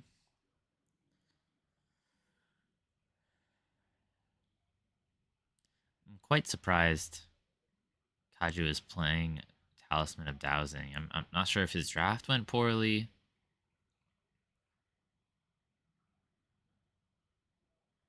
Not sure exactly what happened there. I can imagine playing it maybe if you're going first, because then you could potentially play it. I think normally I'd rather not have it in my deck. Unless I have to, and it's just a better cracked bauble. We've got a Soul Shackle being created here. I don't think can you play Rift Bind without playing on attack? Maybe you can. Maybe I'm thinking of Bounding Demagon. Yeah, you can just play it. Okay, so not going to actually get stuck there like I thought. I think it's maybe just a Bounding Demagon thing. Yeah, it is just a bounding demagon thing. So, gonna come in with the Rift Bind, immediately dealing, well, not dealing one actually because there's Spell Void, but threatening one Arcane because of the Dimensional Crossroads. And then it looks like Kaiju's just gonna take it, I think. Either it was, I think it was a yellow and he took the Arcane. I don't think it's a red. He took 3 there, obviously, but I'm not sure exactly what happened. And now we've got what looks like a Consuming Aftermath. Pitching just that blue Rally the Rear Guard we saw earlier. So-called free thinkers when you can play Chain in a format. Chain is pretty hype when you get to actually resolve his cards. It looks like Kaiju is just going to block here. Typically, Chain does see quite a lot of blocking in the first 3 to 4 turns. Because when he's at less than 4 Soul Shackles, he's not going to end up seeing a lot of extra value, and then he's a little below rate. Although he does quickly become above rate. And yeah, I see a cracked Bobble in Kaju's hand, so I don't know what happened with this draft, because DJ very obviously saw Chain wide open. And somehow there's a Chain with cracked Bobble, so I don't know how you go from a wide open Chain on one point of the table to a cracked Bobble Chain on the other side, but I have to imagine maybe Kaju was playing just a completely different hero, like maybe Levia, and then pivoted at the end to try to make Chain work. Otherwise, I'm not quite sure how you get cracked Bobbles in a deck like this. We've got Soul Shackle created. It looks like maybe another Ghostly Touch here.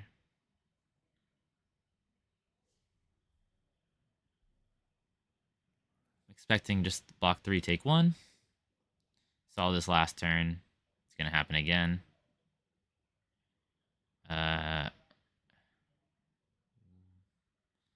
little confused. Maybe it's a Void Wraith, yellow or something. Because if it was a Ghostly Visit, he would have already had the floating for Galaxy Black. So we're going to say that's a yellow Void Wraith. And then he's taking the Galaxy Black, which is nice for Kaju. That's 2 damage. Hits and deals an Arcane. But DJ's still pretty firmly in the lead here. I mean, he is ahead on life, full grip, gets 2 banishes. Doesn't look like either hit, but still has a 5-card hand and is ahead on life. So quite a bit of tempo in DJ's favor right now. He's going to have to hit pretty bad shackles or draw poorly to have to lose this tempo at this point. It seems like he's going to get to control the pace of the game a little. We've got a Soul Shackle created into that Arcanic Crackle, which I think we arsenal at the very beginning of the game, which is going to hit for 1 Arcane. Maybe it's a blue, which is why he's just taking 1 more. No, it is a red. Okay, so he took all that damage. A little confused. No, it can't be a red because I think Kaiju was at 15. Yeah, he took 1 down to 14 and then took 2 more. Took 1, 2 more. Sorry, I'm doing some rough math right here. We're attacking with a card I don't know about. It looks like it's a Ghostly Visit for 4. Despite how blurry the camera is, I can kind of make out those numbers when it decides to focus.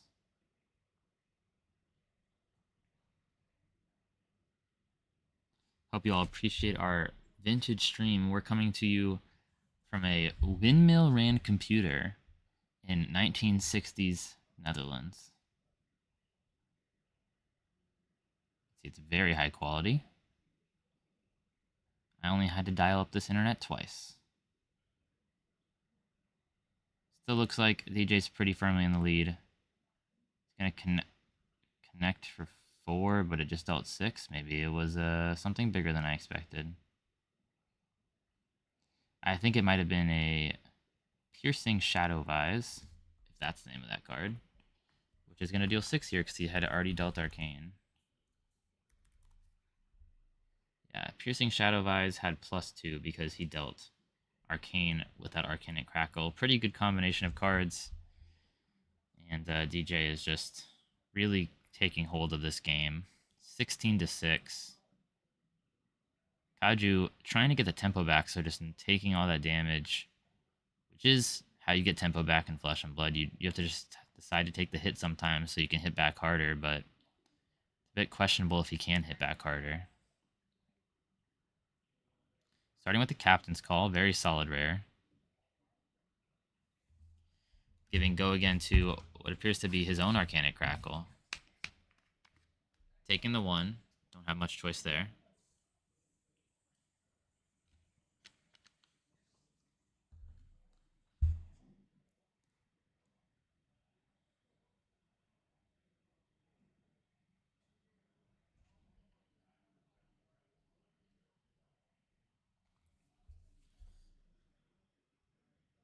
Not sure why the camera is getting some blurry eyes here, but it does look like we're just going to block 3 on the 3. I expect he would only do this if it was a red Arcanic Crackle, so it's likely that. Gonna activate the Aether Ironweave here. Did he block with this? Because I'm not sure he did. He might be wasting that 1 block. Gonna get 2 resources, so obviously a bit of a big turn. Activating Chain for the go again, making that Soul Shackle.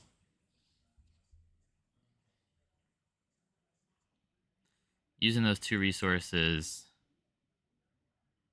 Oh, and I thought that was a Soul Shackle he put down, but that's obviously the attack. Looks like it's a Rifted Torment here. Seems like a red Rifted Torment, which is going to attack for 4. And I think just attack for 4. I don't think it was from his Banished.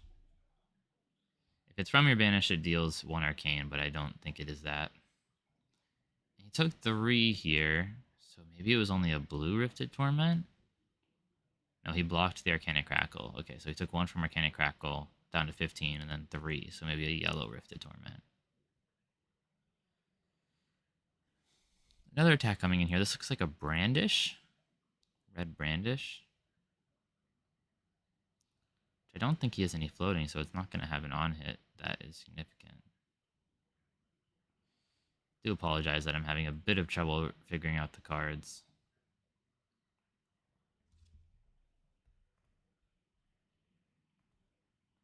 For some reason, I feel like the camera had gotten only blurrier throughout the day.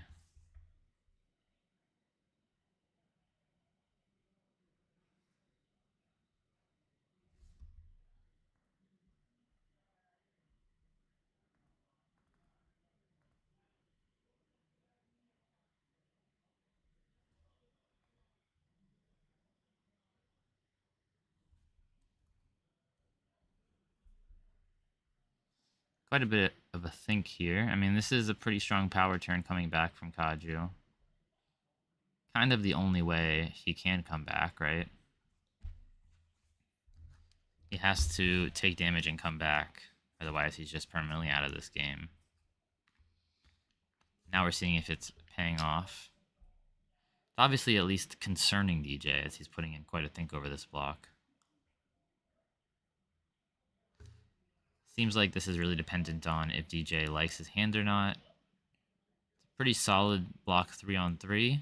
If his hand isn't fantastic, I think if his hand is even slightly above average, it's worth taking the 3 on this.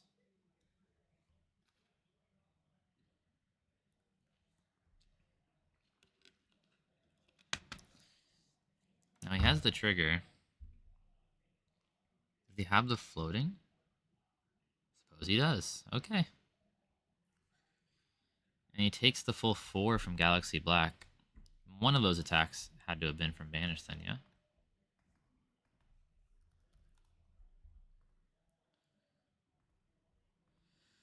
Pretty strong swing there. Basically got a Rosetta Thorn attack in. And it did seem to mostly work out for Kaju. I mean, he has swung the life in his favor. Obviously, he's going to have to take some big blocks here. He's definitely not in any way in the lead. But I think he's maybe evened things out. Although that is a pretty amazing hit for DJ again. He did whiff his last Soul Shackle round, but now he hit 2 out of 3. And he's got a pretty big grip to utilize these cards he just flipped. I mean, he's got 3 cards in hand. Just 1 blue gets this turn really going. I do think chain games can often become grindy fatigue fest, in Monarch Draft or big races. You kind of only have two options there.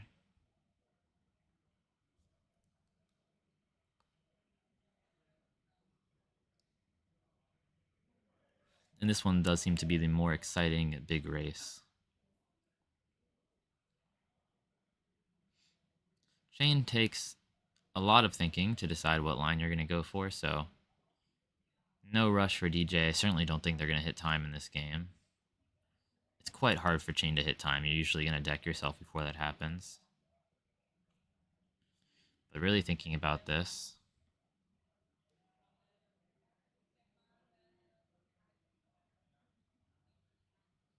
does have quite a lot of options to play here, yeah. He's wondering, if I play it and I deal one from Dimensional Crossroads, does it get to go again? The answer would be yes.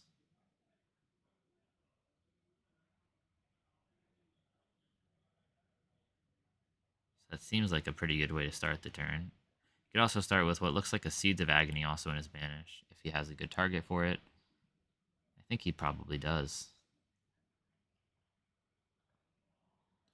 Starting with Mystery card, pitching a blue Warmonger's Recital. Gonna play that Seeds of Agony. Deal one. I mean, amazing use of this Dimensional Crossroads. I think this is going to be the card that wins the game. There's almost no way for Kaju to get rid of this Dimensional Crossroads, and it's just going to end up dealing 1 to 2 Arcane every turn. There's almost no way for Kaju to stop it. I mean, he's going to Spell Void 1 here, but effectively he's just going to die to Arcane damage. Really showing how strong this Majestic is.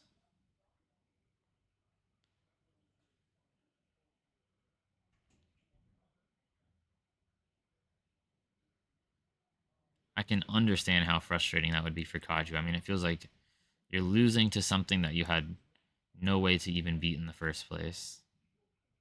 It is maybe the biggest issue with arcane damage, specifically in draft, where you can't choose to have arcane barrier, you know.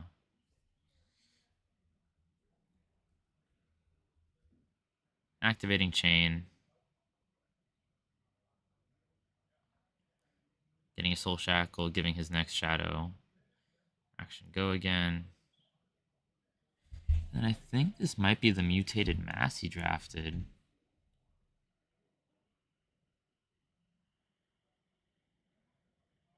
Not sure what else that card looks like.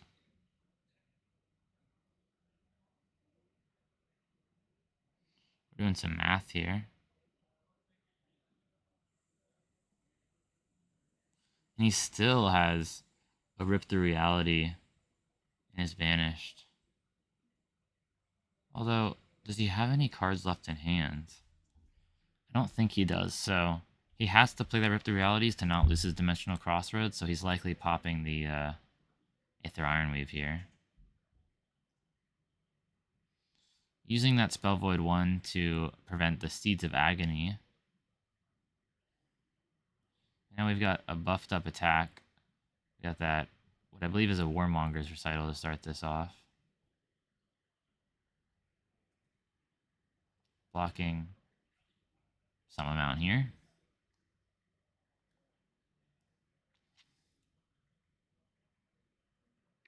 DJ doesn't seem to be too happy about it, despite what looks like he's in a major lead. I mean, he can activate Aether Ironweave, attack for 4, go again with a Plurality, and then another 3+1 with Galaxy Black. I mean, that seems like he would just almost close it out there.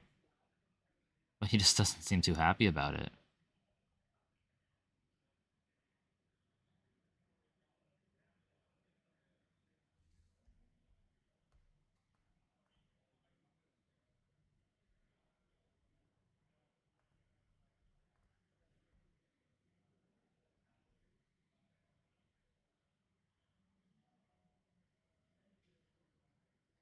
Playing that Rift Reality using the Aether Ironweave, that's not a big surprise.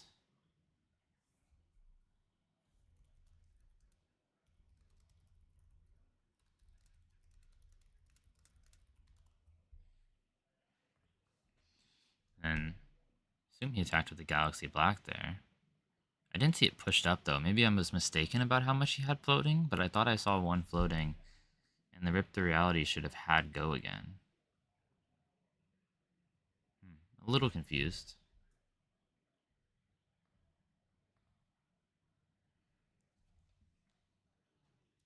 But still firmly in the lead for DJ. Kaju has one card in hand. I don't know if he's separating what his playable cards from Banish are, but I don't see any sitting there. And we're just going to play an Arcanic Crackle. A very solid one-card play.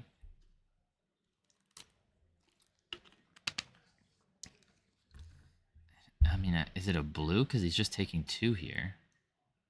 That would have been much better as a red. I mean, it would have threatened lethal. You'd have taken at least a card. And now it seems even more dire than last turn seemed. It looks like we found a Bounding and a Seeds of Agony here. Plus a bonus card, I can't tell. Maybe an Unhallowed Rites? Maybe a Piercing Shadow of Eyes, it looks like.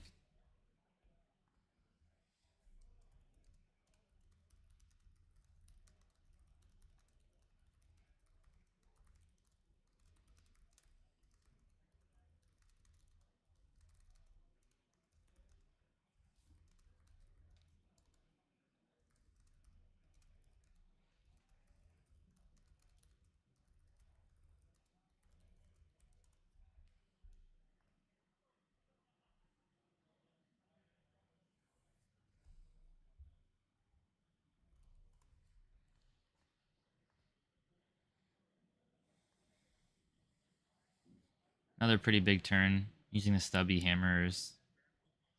Really just trying to close this one out. I mean, he's had the lead almost from the first turn of the game. We're going to see if he can finish Kaju off here.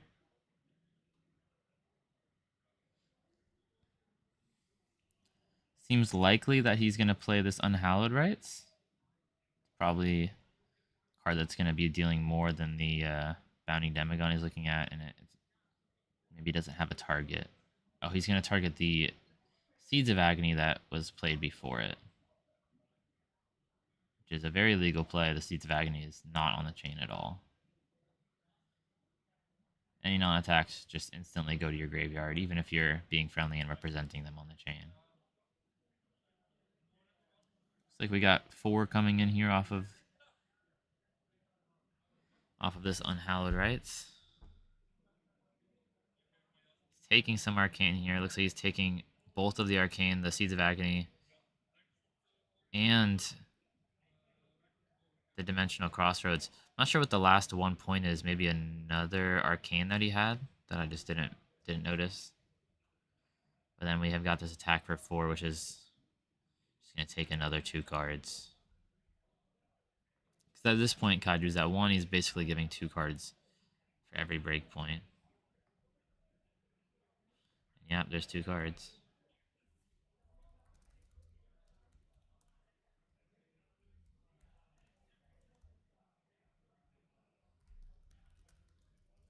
Yeah, and there's the 1 Arcane for lethal.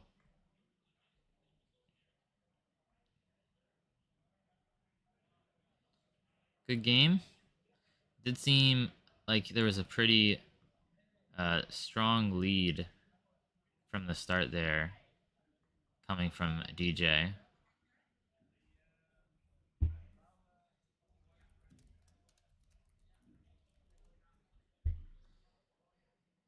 And good game. Already off to a good start for our featured player. DJ getting his first win. And he is now 1-0 in the pod. Got that Dimensional Crossroads.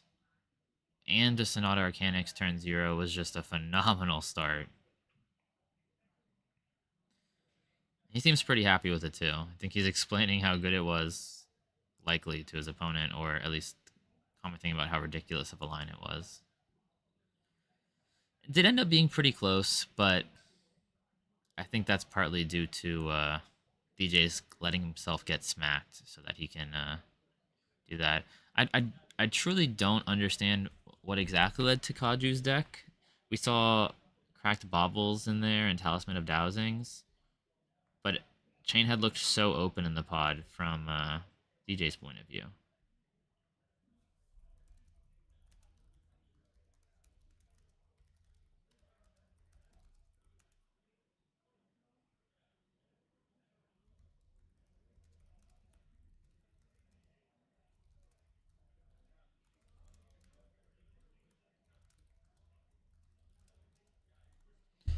All right, well, we're going to have a very short break and then have our second round of the pod. Thank you all so much for watching. Hope you're enjoying it.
We are basically back. Oh, I need to go run my phone back out there. But we are mostly back, and I think we're going to get started soon.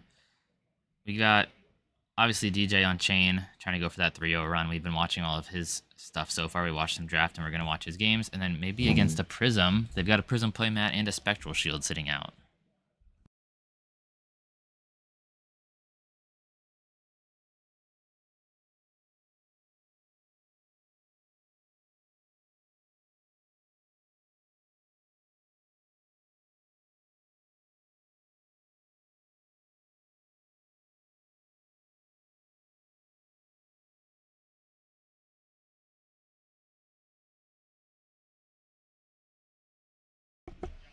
Okay, we've got life totals. Gonna wait to hear the opponent's hero and name, but we already know DJ's on chain on the left here. If we can have both of our featured players for the drafts go 3-0, that would be quite impressive. I mean, we are picking the people we think are best, but still impressive nonetheless. Just noticed I have ranked spelled wrong, but we're gonna fix that before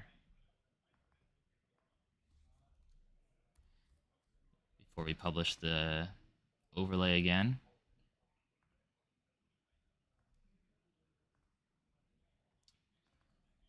So we've got his opponent here. I believe DJ is the only undefeated at this point. So DJ is 7-0. His opponent's very likely a 6-1.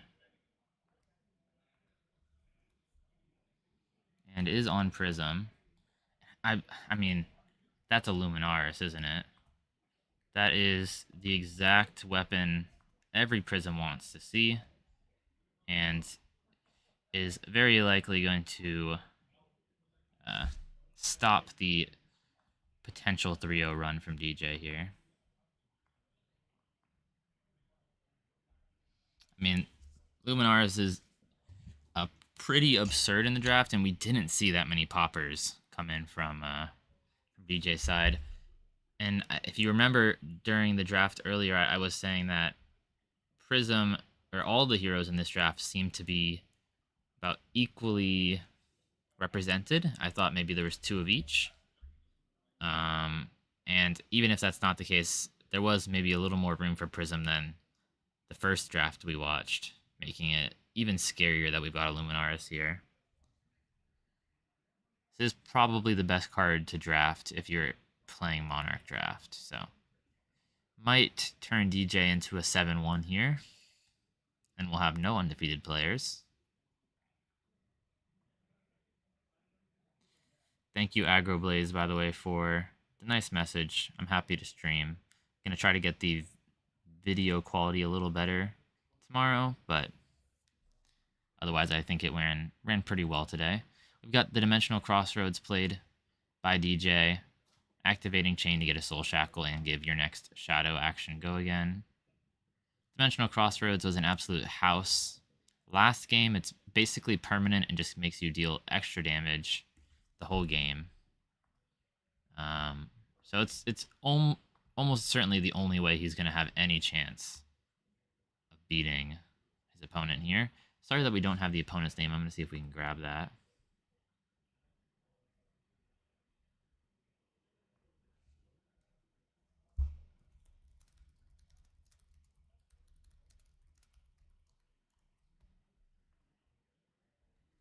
And then we got a Yinti Yanti here, just for a nice 4. And no fear from the Luminaris. Prism, taking 4. No worries, my hand's about to deal 1,000,000 damage to you. Let's pitch a yellow and attack with some heralds. Wartune Herald, pitching a yellow, an aura too, which is a great thing to see second cycle sometimes. It's great if you have the life to work with. It's not as great if you don't. But either way, here it's being the yellow that he needs it to be for Luminaris. We're going to have a Wartune Herald with go again into another Herald.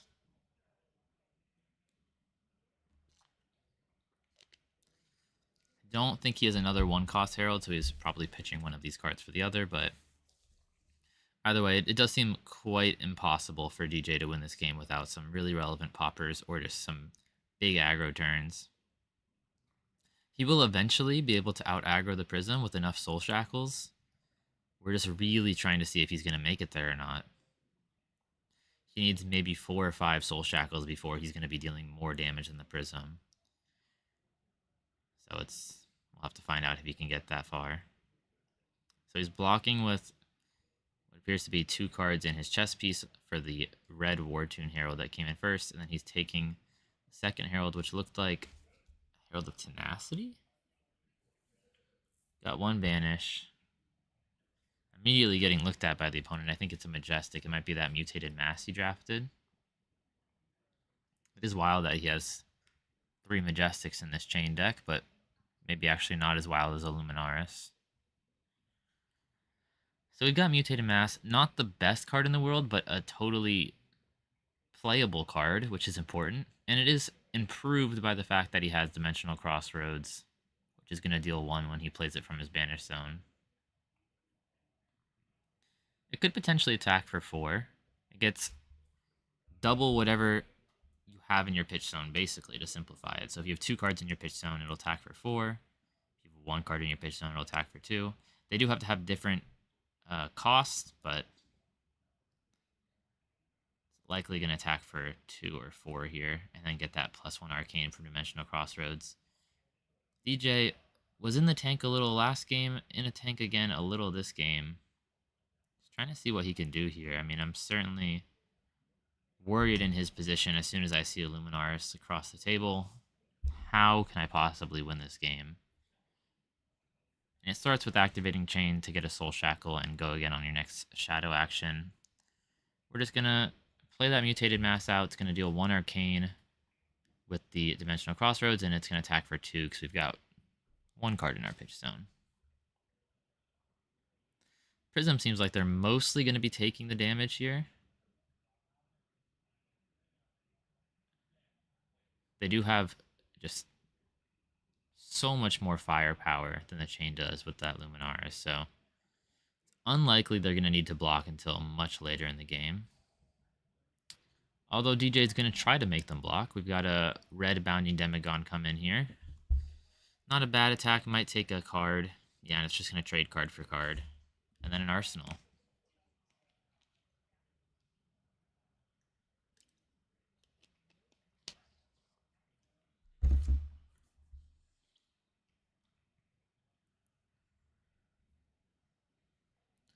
Got another Herald. Looks like a Herald of Triumph. Triumph is going to stop most poppers by giving them -1 power. So if it's a 6 power card, it will not pop it anymore. If it's 7 power, it still will, but I don't know if DJ has any poppers. I think he might have 1 red Lunartide Plunderer, which would pop this, but it's not really enough, I don't think. We'll see if he just probably throws 6 in front of it.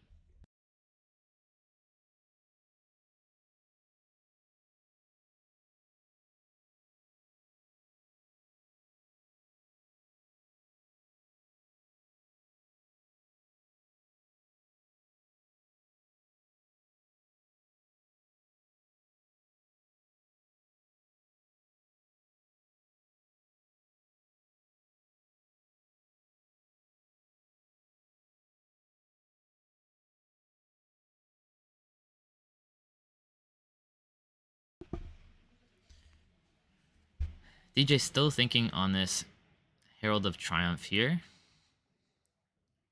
There's a lot of questions this Prism's asking.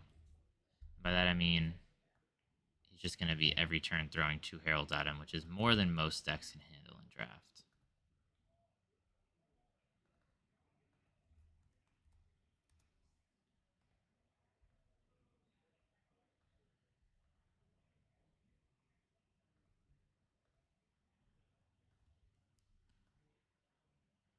Gonna end up just getting some cards blocked with. Maintain a little bit of life total. Got Malik's name now too. The man who drafted the Luminaris. Looks like we even banished a Soul Reaping, which actually is one of our poppers. I didn't even think about it because you're almost always wanting to attack with it.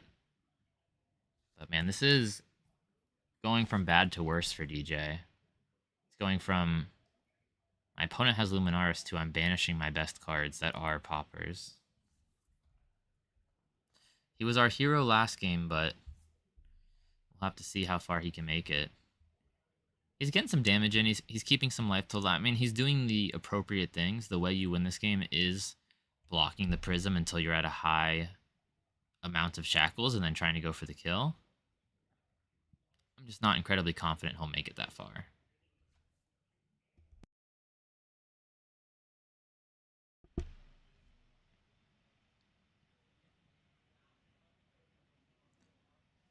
We've got a Herald of Protection. Arguably the strongest Herald because it gives you a Spectral Shield. But basically any Herald is terrifying for DJ. Meaning he's terrified every turn. We're in round 7. I think we're actually in round 8 here, so I can get that updated too. We've got one more round after this today. And then we've got 6 rounds tomorrow. 3 of CC Swiss. And then 3 of top 8. We unfortunately aren't a big enough event to be able to make each game of top 8 its own game, but that is okay. I don't think us or the players would have wanted to be here that long anyways. Props to the Pro Tour and Worlds that can separate each top 8 game out. That is pretty hype when they do it, though. Still thinking on this Herald of Protection. I mean, what I'm imagining is DJ sitting there thinking, how do I possibly win this game? Blocking is bad and attacking is bad. And he just feels like he has no options.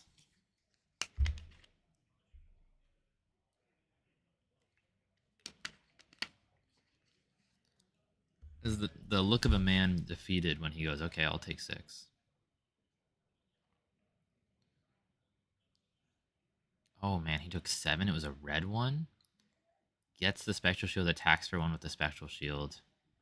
Instant extra value. Now it was a 2-card 8 off of that Herald of Protection.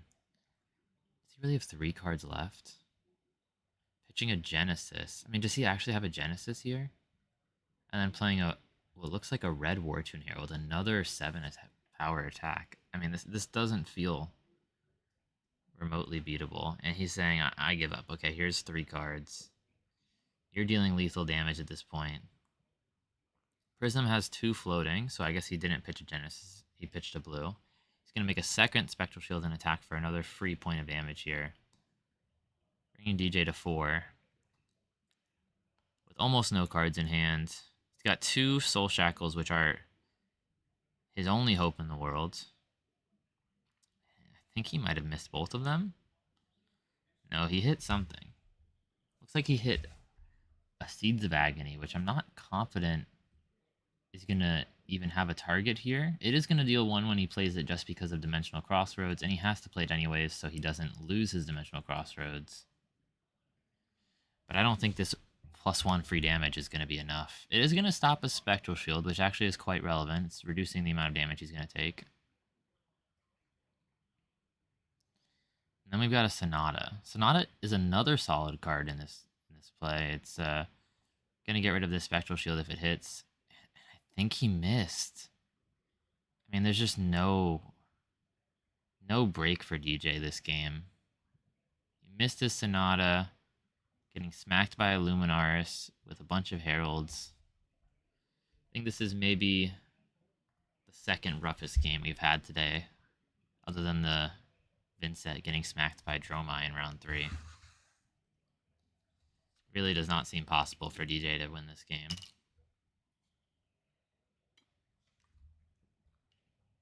So I'm going to assume DJ goes 1-1 in this draft. At this point, almost certainly this Prism 3-0s it. And from there, we're going to have maybe interesting game next round, too. I guess I can't count DJ out yet. He could still get it. What if Malik draws no Heralds or no yellows? that could happen. I think DJ is just updating his life there because he did take one from a Spectral Shield last turn. He actually is getting a decent amount of damage in here. Popping this Aether Iron Weave to get that 3+1. Or 3 threatening +1 from Galaxy Black. They're realizing he shouldn't have taken one of those damages from... there's a damage of Arcane or of some sort that he shouldn't have taken because he had a Spectral Shield to stop it.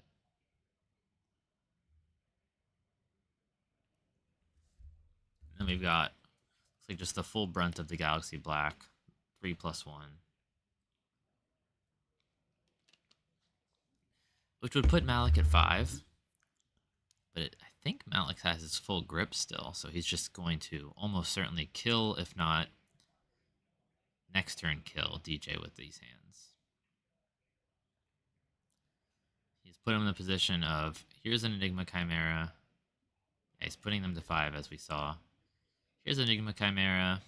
Basically any color of this is going to be good. It's a 6, 7, or 8 damage card. We've got a Popper, and good lord, he has a Blinding Beam for it. I mean, if that's not the exact card he needed, he could have had a Blinding Beam at any other point, and it still would have been good, but here it just kills DJ.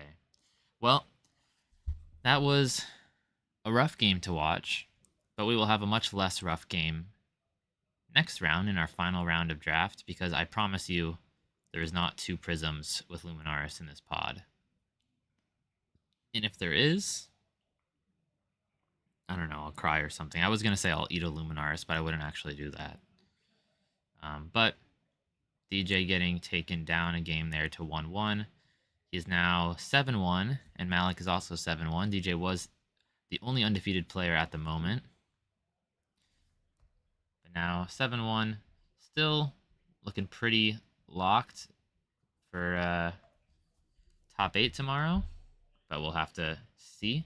He was 3-0 on Briar for CC earlier today, so even if he ends up going 7-2 to close today out, he just needs to win 3 games on Briar. I'm going to guess he's on Fatigue Briar, which is a pretty solid pick, but any kind of Briar is a solid pick. And he might get the old girl some extra Living Legend points on her way out. Hope you're enjoying the stream. Make sure to get some water, take a bathroom break, whatever you need. We'll be back in just a few minutes for the last round of today, the last round of draft. Once again, we'll be back tomorrow with 3 rounds of Classic Constructed Swiss, and then the top 8. I think we're starting at 9 a.m. local time again, which is 3 a.m. Eastern, and then figure out whatever other time zone you're in from there. Thank you for your support. Thanks for watching. We'll be right back in a few minutes.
Okay, we are heading into the last round of the day.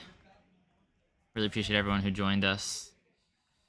Don't quite know the name of the opponent or what he's on yet, but we obviously know DJ's on chain. He did lose the last round to Illuminar's Prism. Very hard to beat that. So he's 7-1, and he'll either be 8-1 or 7-2 heading in tomorrow. Either way, on a pretty good track to top 8. We'll have 3 rounds of CC tomorrow, followed by top 8. That's starting at 9 a.m. local time here in the Netherlands, which is 3 a.m. Eastern time. I think DJ's pretty happy either way with how today went. He went 3-0 in CC earlier, so even if he loses today, I think he can 2-1 or even maybe 1-2 tomorrow. Still top 4 or top 8, so I think it's quite hard. He would have to maybe lose all of his CC rounds to not make top 8 at this point. But we're still here to enjoy watching him play his games. It looks like we've got a Bolton he's up against,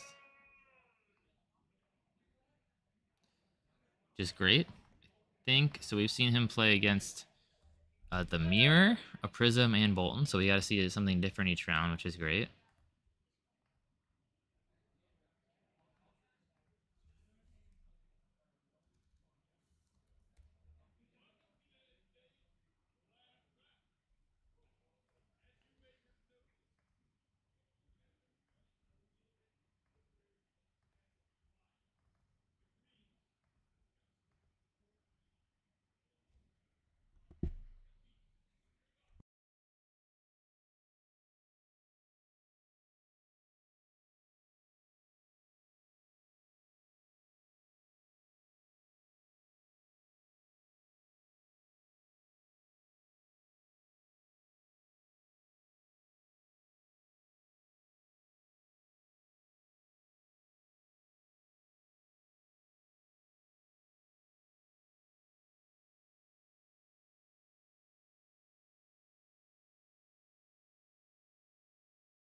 Looks like DJ's opponent has quite a long name. Get this added in here.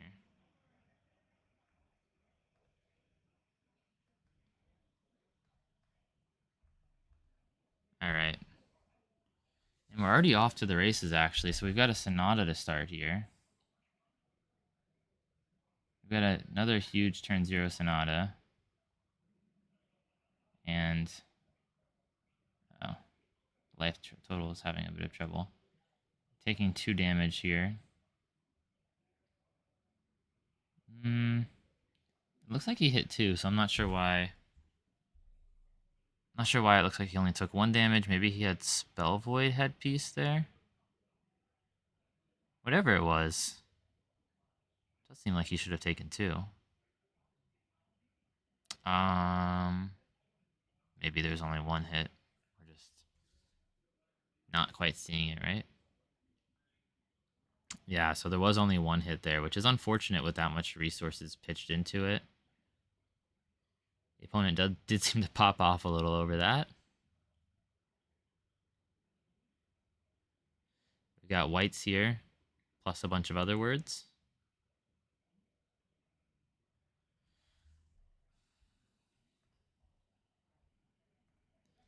So, I mean, that's definitely good for whites that there was only one hit off of that Sonata, but Sonata is a pretty strong turn 0 play. And we do know DJ is basically trying to find that dimensional crossroads as quickly as possible. Gonna make that shackle, gonna attack with Galaxy Black and just take a card for it. Did he not attack with Galaxy Black? It looked like he did, but I guess he didn't. He just made the shackle. We're pitching a pound for a pound. And attacking with something. I feel like these sleeves are even more glary than the previous ones. I see a take flight he's putting down. Oh, he is playing Belittle, and he revealed a take flight. Okay, that's a very strong play.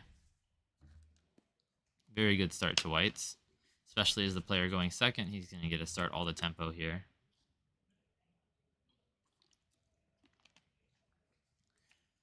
He's going to take this tempo, hopefully, from what seems to be a pretty big turn, and just run with it. Likely getting red Minnowism. Can play red Minnowism. It's going to work on that take flight that he had already shown. And if we're lucky, this is a red Belittle as well. Just quite a lot of damage to start off. I think he pitched a yellow pound for a pound because he only got one floating. And it seems like this was a yellow Belittle because Chain just took 2. And it seems like he didn't find a red Minnowism either. He found... No, I suppose he did find a red because he just used it to pitch. Now he's attacking with what is likely a 2 for 6 or a 2 for something. Cards are a little glary.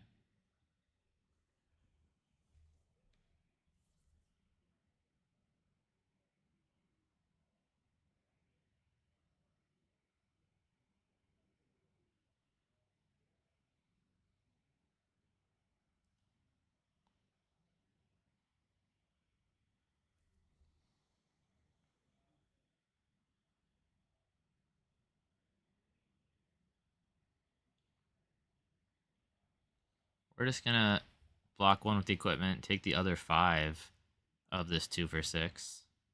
I doubt it has relevant text.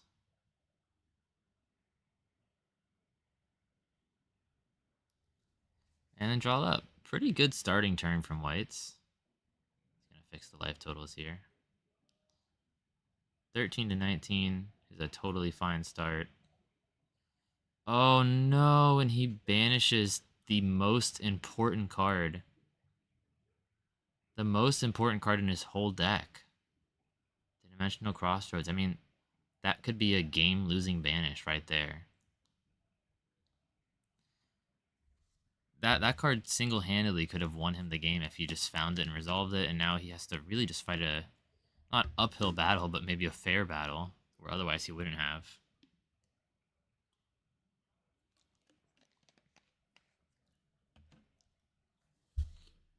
And it was off of 1 Soul Shackle, too. It was the 1-for-1 worst hit.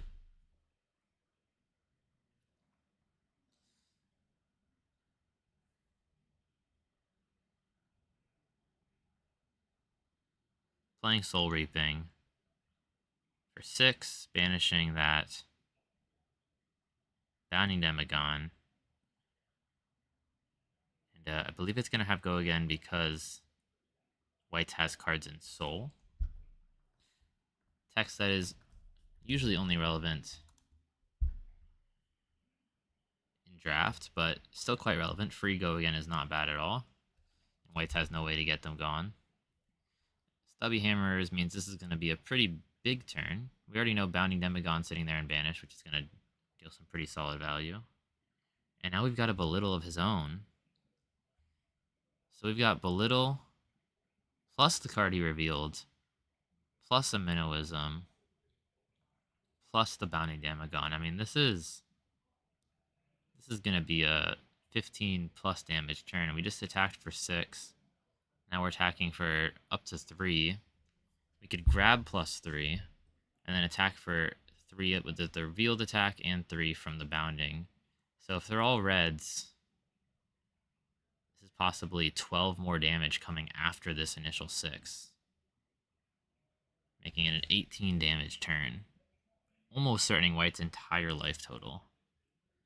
Obviously, I don't know exactly the colors of each of these cards. It looks like this one might just be 2. No, it was 3. Yeah, red belittle to start. Already strong. Guessing we're going to see Minnowism, activate Chain to get a Soul Shackle, and go again, and then play that Bounding Demagon from our Banished. Instead, we're playing Minnowism into an attack it's going to buff here. Seems to be for 6. Frankly, can't tell you what that attack is, but he seems to believe it's going to have go again. Good chance it's red overload, so it'll get buffed, hit, and have go again. Overload's one of the best cards to buff, and it is only getting blocked for 3, so we're going to call that red overload. Oh, and it got +1 from the stubby hammers. Now we activate Chain, come in for 4 with the Bounding Demagon.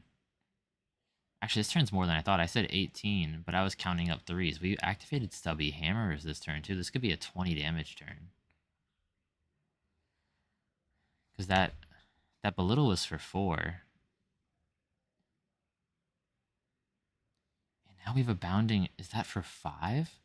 3 +1 from itself, +1 from stubbies? I mean, if it's a red, it could be for 5 damage here. I mean, this could be, yeah, well over 20 damage on this turn. White is going to say, I'm just going to block with my equipment because I can. I don't want to die all at once. He's really taking basically all of white's cards this turn. I think he, maybe, yeah, changed it from life. Unfortunate part about these MTG counters is that there's other energy. Using this MTG life counter because it's the cleanest looking one, but it does have a weird thing where you can change it from life to other resources. And we even have the Galaxy Black after. Looks like he's taking all of white's hand and putting him to 7. So white's blocked, I think, maybe 3 on everything, so 12 there. He still went down to 7. So if he blocked 12 there and went to 7 from 19, it's 24 damage threatened. Somewhere around there. It's quite a lot. Seems like he's passing back and we're just getting to see the shackles right away. I think he might have hit on both because white's looks in disbelief. Yeah, that's a double hit. I see another Bounding there. Can't tell what the card under it is, but if it's lucky for DJ, it's a Seeds of Agony. Even a blue one works with the Bounding Demagon. Bounding is probably the strongest attack that Chain can find to play from Banished, at least at common. And we saw DJ pick up quite a lot of them early on in the stream. If you want to go back and watch us spectate his draft, please do so. It's very entertaining. But yeah, quite a few Boundings, and those are going to synergize well with all of these Seeds of Agonies that he also found. I see a Captain's Call in hand. That could be pretty relevant this turn. Very flexible card, and it gets better the more cards you have to choose from, and I think he's got a full grip, so it's going to be pretty good hurt hand for Captain's Call.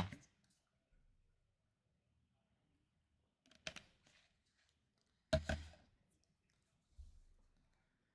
think DJ is a bit spoiled for choices here. He's got not only 4 cards in hand, but 2 playable from Banished and an Arsenal.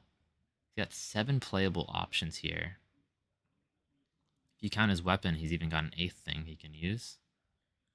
I mean, really, it's almost impossible to find the perfect line here.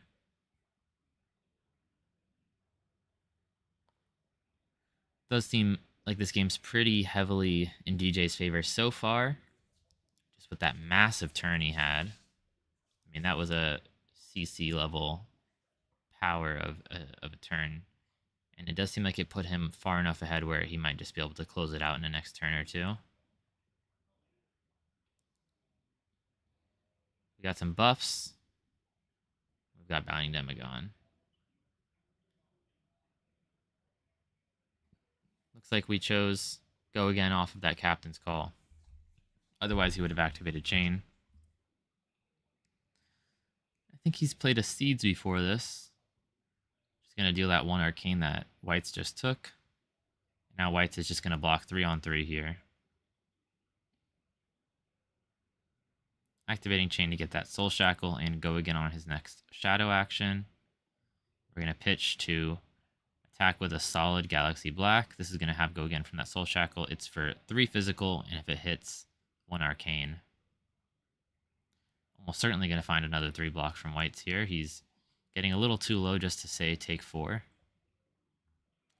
Then we pitch here for, I believe, the Mutated Mask that he drafted, which is going to be for 4, because he's got 2 different cards in his pitch zone of different pitch values. Solid. I mean, not amazing. 1 for 4 is a below rate, but he got this card for free, so you can't complain that much. He's going to take another 3 block plus equipment from White's, leaving him with just 1 card in hand. So basically trading hands mostly, getting 1 Arcane Blood through. We're going to see what White's has. It looks like it might just be some sort of charge card with no charge behind it. So maybe a Bolt of Courage red. Looks like he's maybe just threatening some damage, 3 damage or so. Not a lot of odds DJ blocks it unless he has a card he just straight up doesn't need in his hands, which does happen. I mean, Chain can't always use every card, so often he's just going to say, I don't really need this card at all. Let's block with it. And yeah, it does look like it was a red Bolt of Courage, and it does look like DJ just blocked with the Riftbind that just had no way to be used. Sometimes you only have so much go again, and it does look like DJ whiffed on all 3 of his shackles there, which could be exactly what White's needed to come back into this game. White's was having quite a bit of trouble here up until this point, and now DJ just has to make do with a normal Flesh and Blood hand. Attacking, I think, with the Vexing Malice here. The red Vexing Malice we saw him draft, which is going to deal 2 Arcane and then just get that 3 blocked on 3. And now we're seeing an attack for 4. It looks like a red Unhallowed Rites. I think he might block 5 on this. And DJ says, okay, that's fine. I'm going to Arsenal, and I'll probably kill you next turn. Now he's going to have a 5-card hand plus 4 shackles. And it looks like White's is doing the very strong 1-card hand that you can do with Gallantry Gold. Probably the main thing that makes Bolton competitive in this draft environment. Pitch a blue, attack for 3. Give it go again, attack for 4. 7 damage off of 1 blue. With the help of Gallantry Gold. White's with a little BM on the second axe. Maybe a little frustrated at where he's at right now. Or just having a good time. And he either arsenaled the other card or it already was there.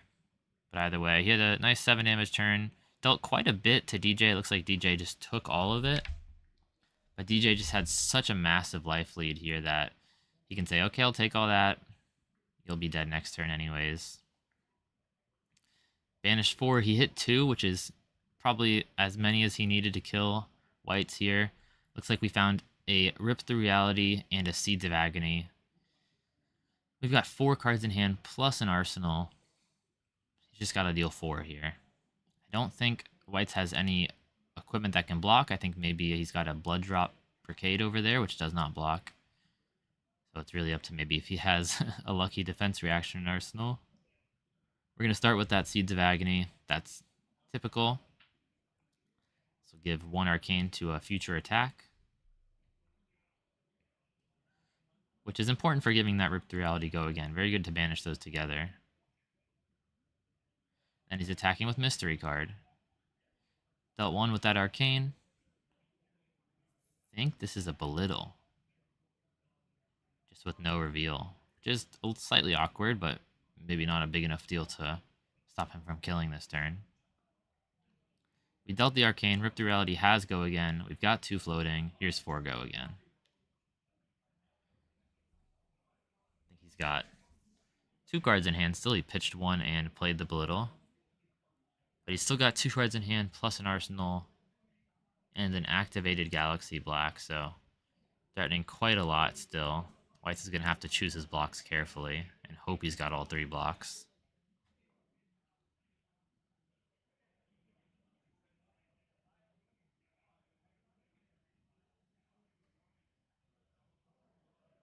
Taking 1 here. Just blocking efficiently. And, oh, he's going to get mad at this life counter thing. I don't blame him. He's tapping, like, right where the heart is, which is exactly the one place you can't tap. I feel like I'm disrespecting Whites with this life counter, but he's the only person today who's had this issue. We've run 9 rounds with nobody touching it and and changing the resource type, but Whites just doesn't seem to agree with this life counter. Gonna give Go Again with Chain, making that Soul Shackle, and then using that Go Again on your weapon, Galaxy Black. 3 Go Again, it's gonna take a 3 block. And then we've got 4 on a Yinti Yanti, which is just gonna bleed that 1 over, that's gonna kill him. And that's game. We did say that is very likely the turn he was gonna kill him. So it went as we predicted. 5 card hand plus 4 shackles is certainly enough to kill. Especially when your opponent's at 4. Sorry to Whites for the life counter, fighting him a little, but congrats to DJ for his win. He's going into tomorrow 8-1. Once again, we've got 3 classic constructed rounds, followed by the top 8. That's going to be at 9 a.m. local time in the Netherlands and 3 a.m. Eastern. I'm pretty excited for it. We only got 3 rounds of Classic Constructed today. I don't mind draft at all. I actually quite like draft, but I'm excited to see a lot more Classic Constructed tomorrow and see what it looks like. If you haven't seen it already, the field was pretty Dromai heavy today. This is what it looked like. Pretty Dromai heavy. Let's see if I can move out of White's face a little. But we're going to see how this goes into tomorrow. I'm not sure how many of these players are making day 2. But I think that's basically where we're going to cut it today. Thanks so much, everybody, for watching. Going to try to see if we can get the image a little clearer tomorrow as well. Hopefully have some more great games. I'm going to let my voice rest a little after about 11 hours of casting. But I hope everyone had a great time. Thanks for tuning in. Congrats to all of our players who are making day 2 and just everyone who came and joined. Really enjoyed watching, particularly DJ and Ian go through their drafts and play through them. We had Ian with a 3-0 earlier in the day, and then DJ with this 2-1 on a chain deck. Chain and Bolton were also pretty fun to watch. So overall, had a really great day, great drafts, some great CC rounds. Thank you guys for watching. I will see you tomorrow morning.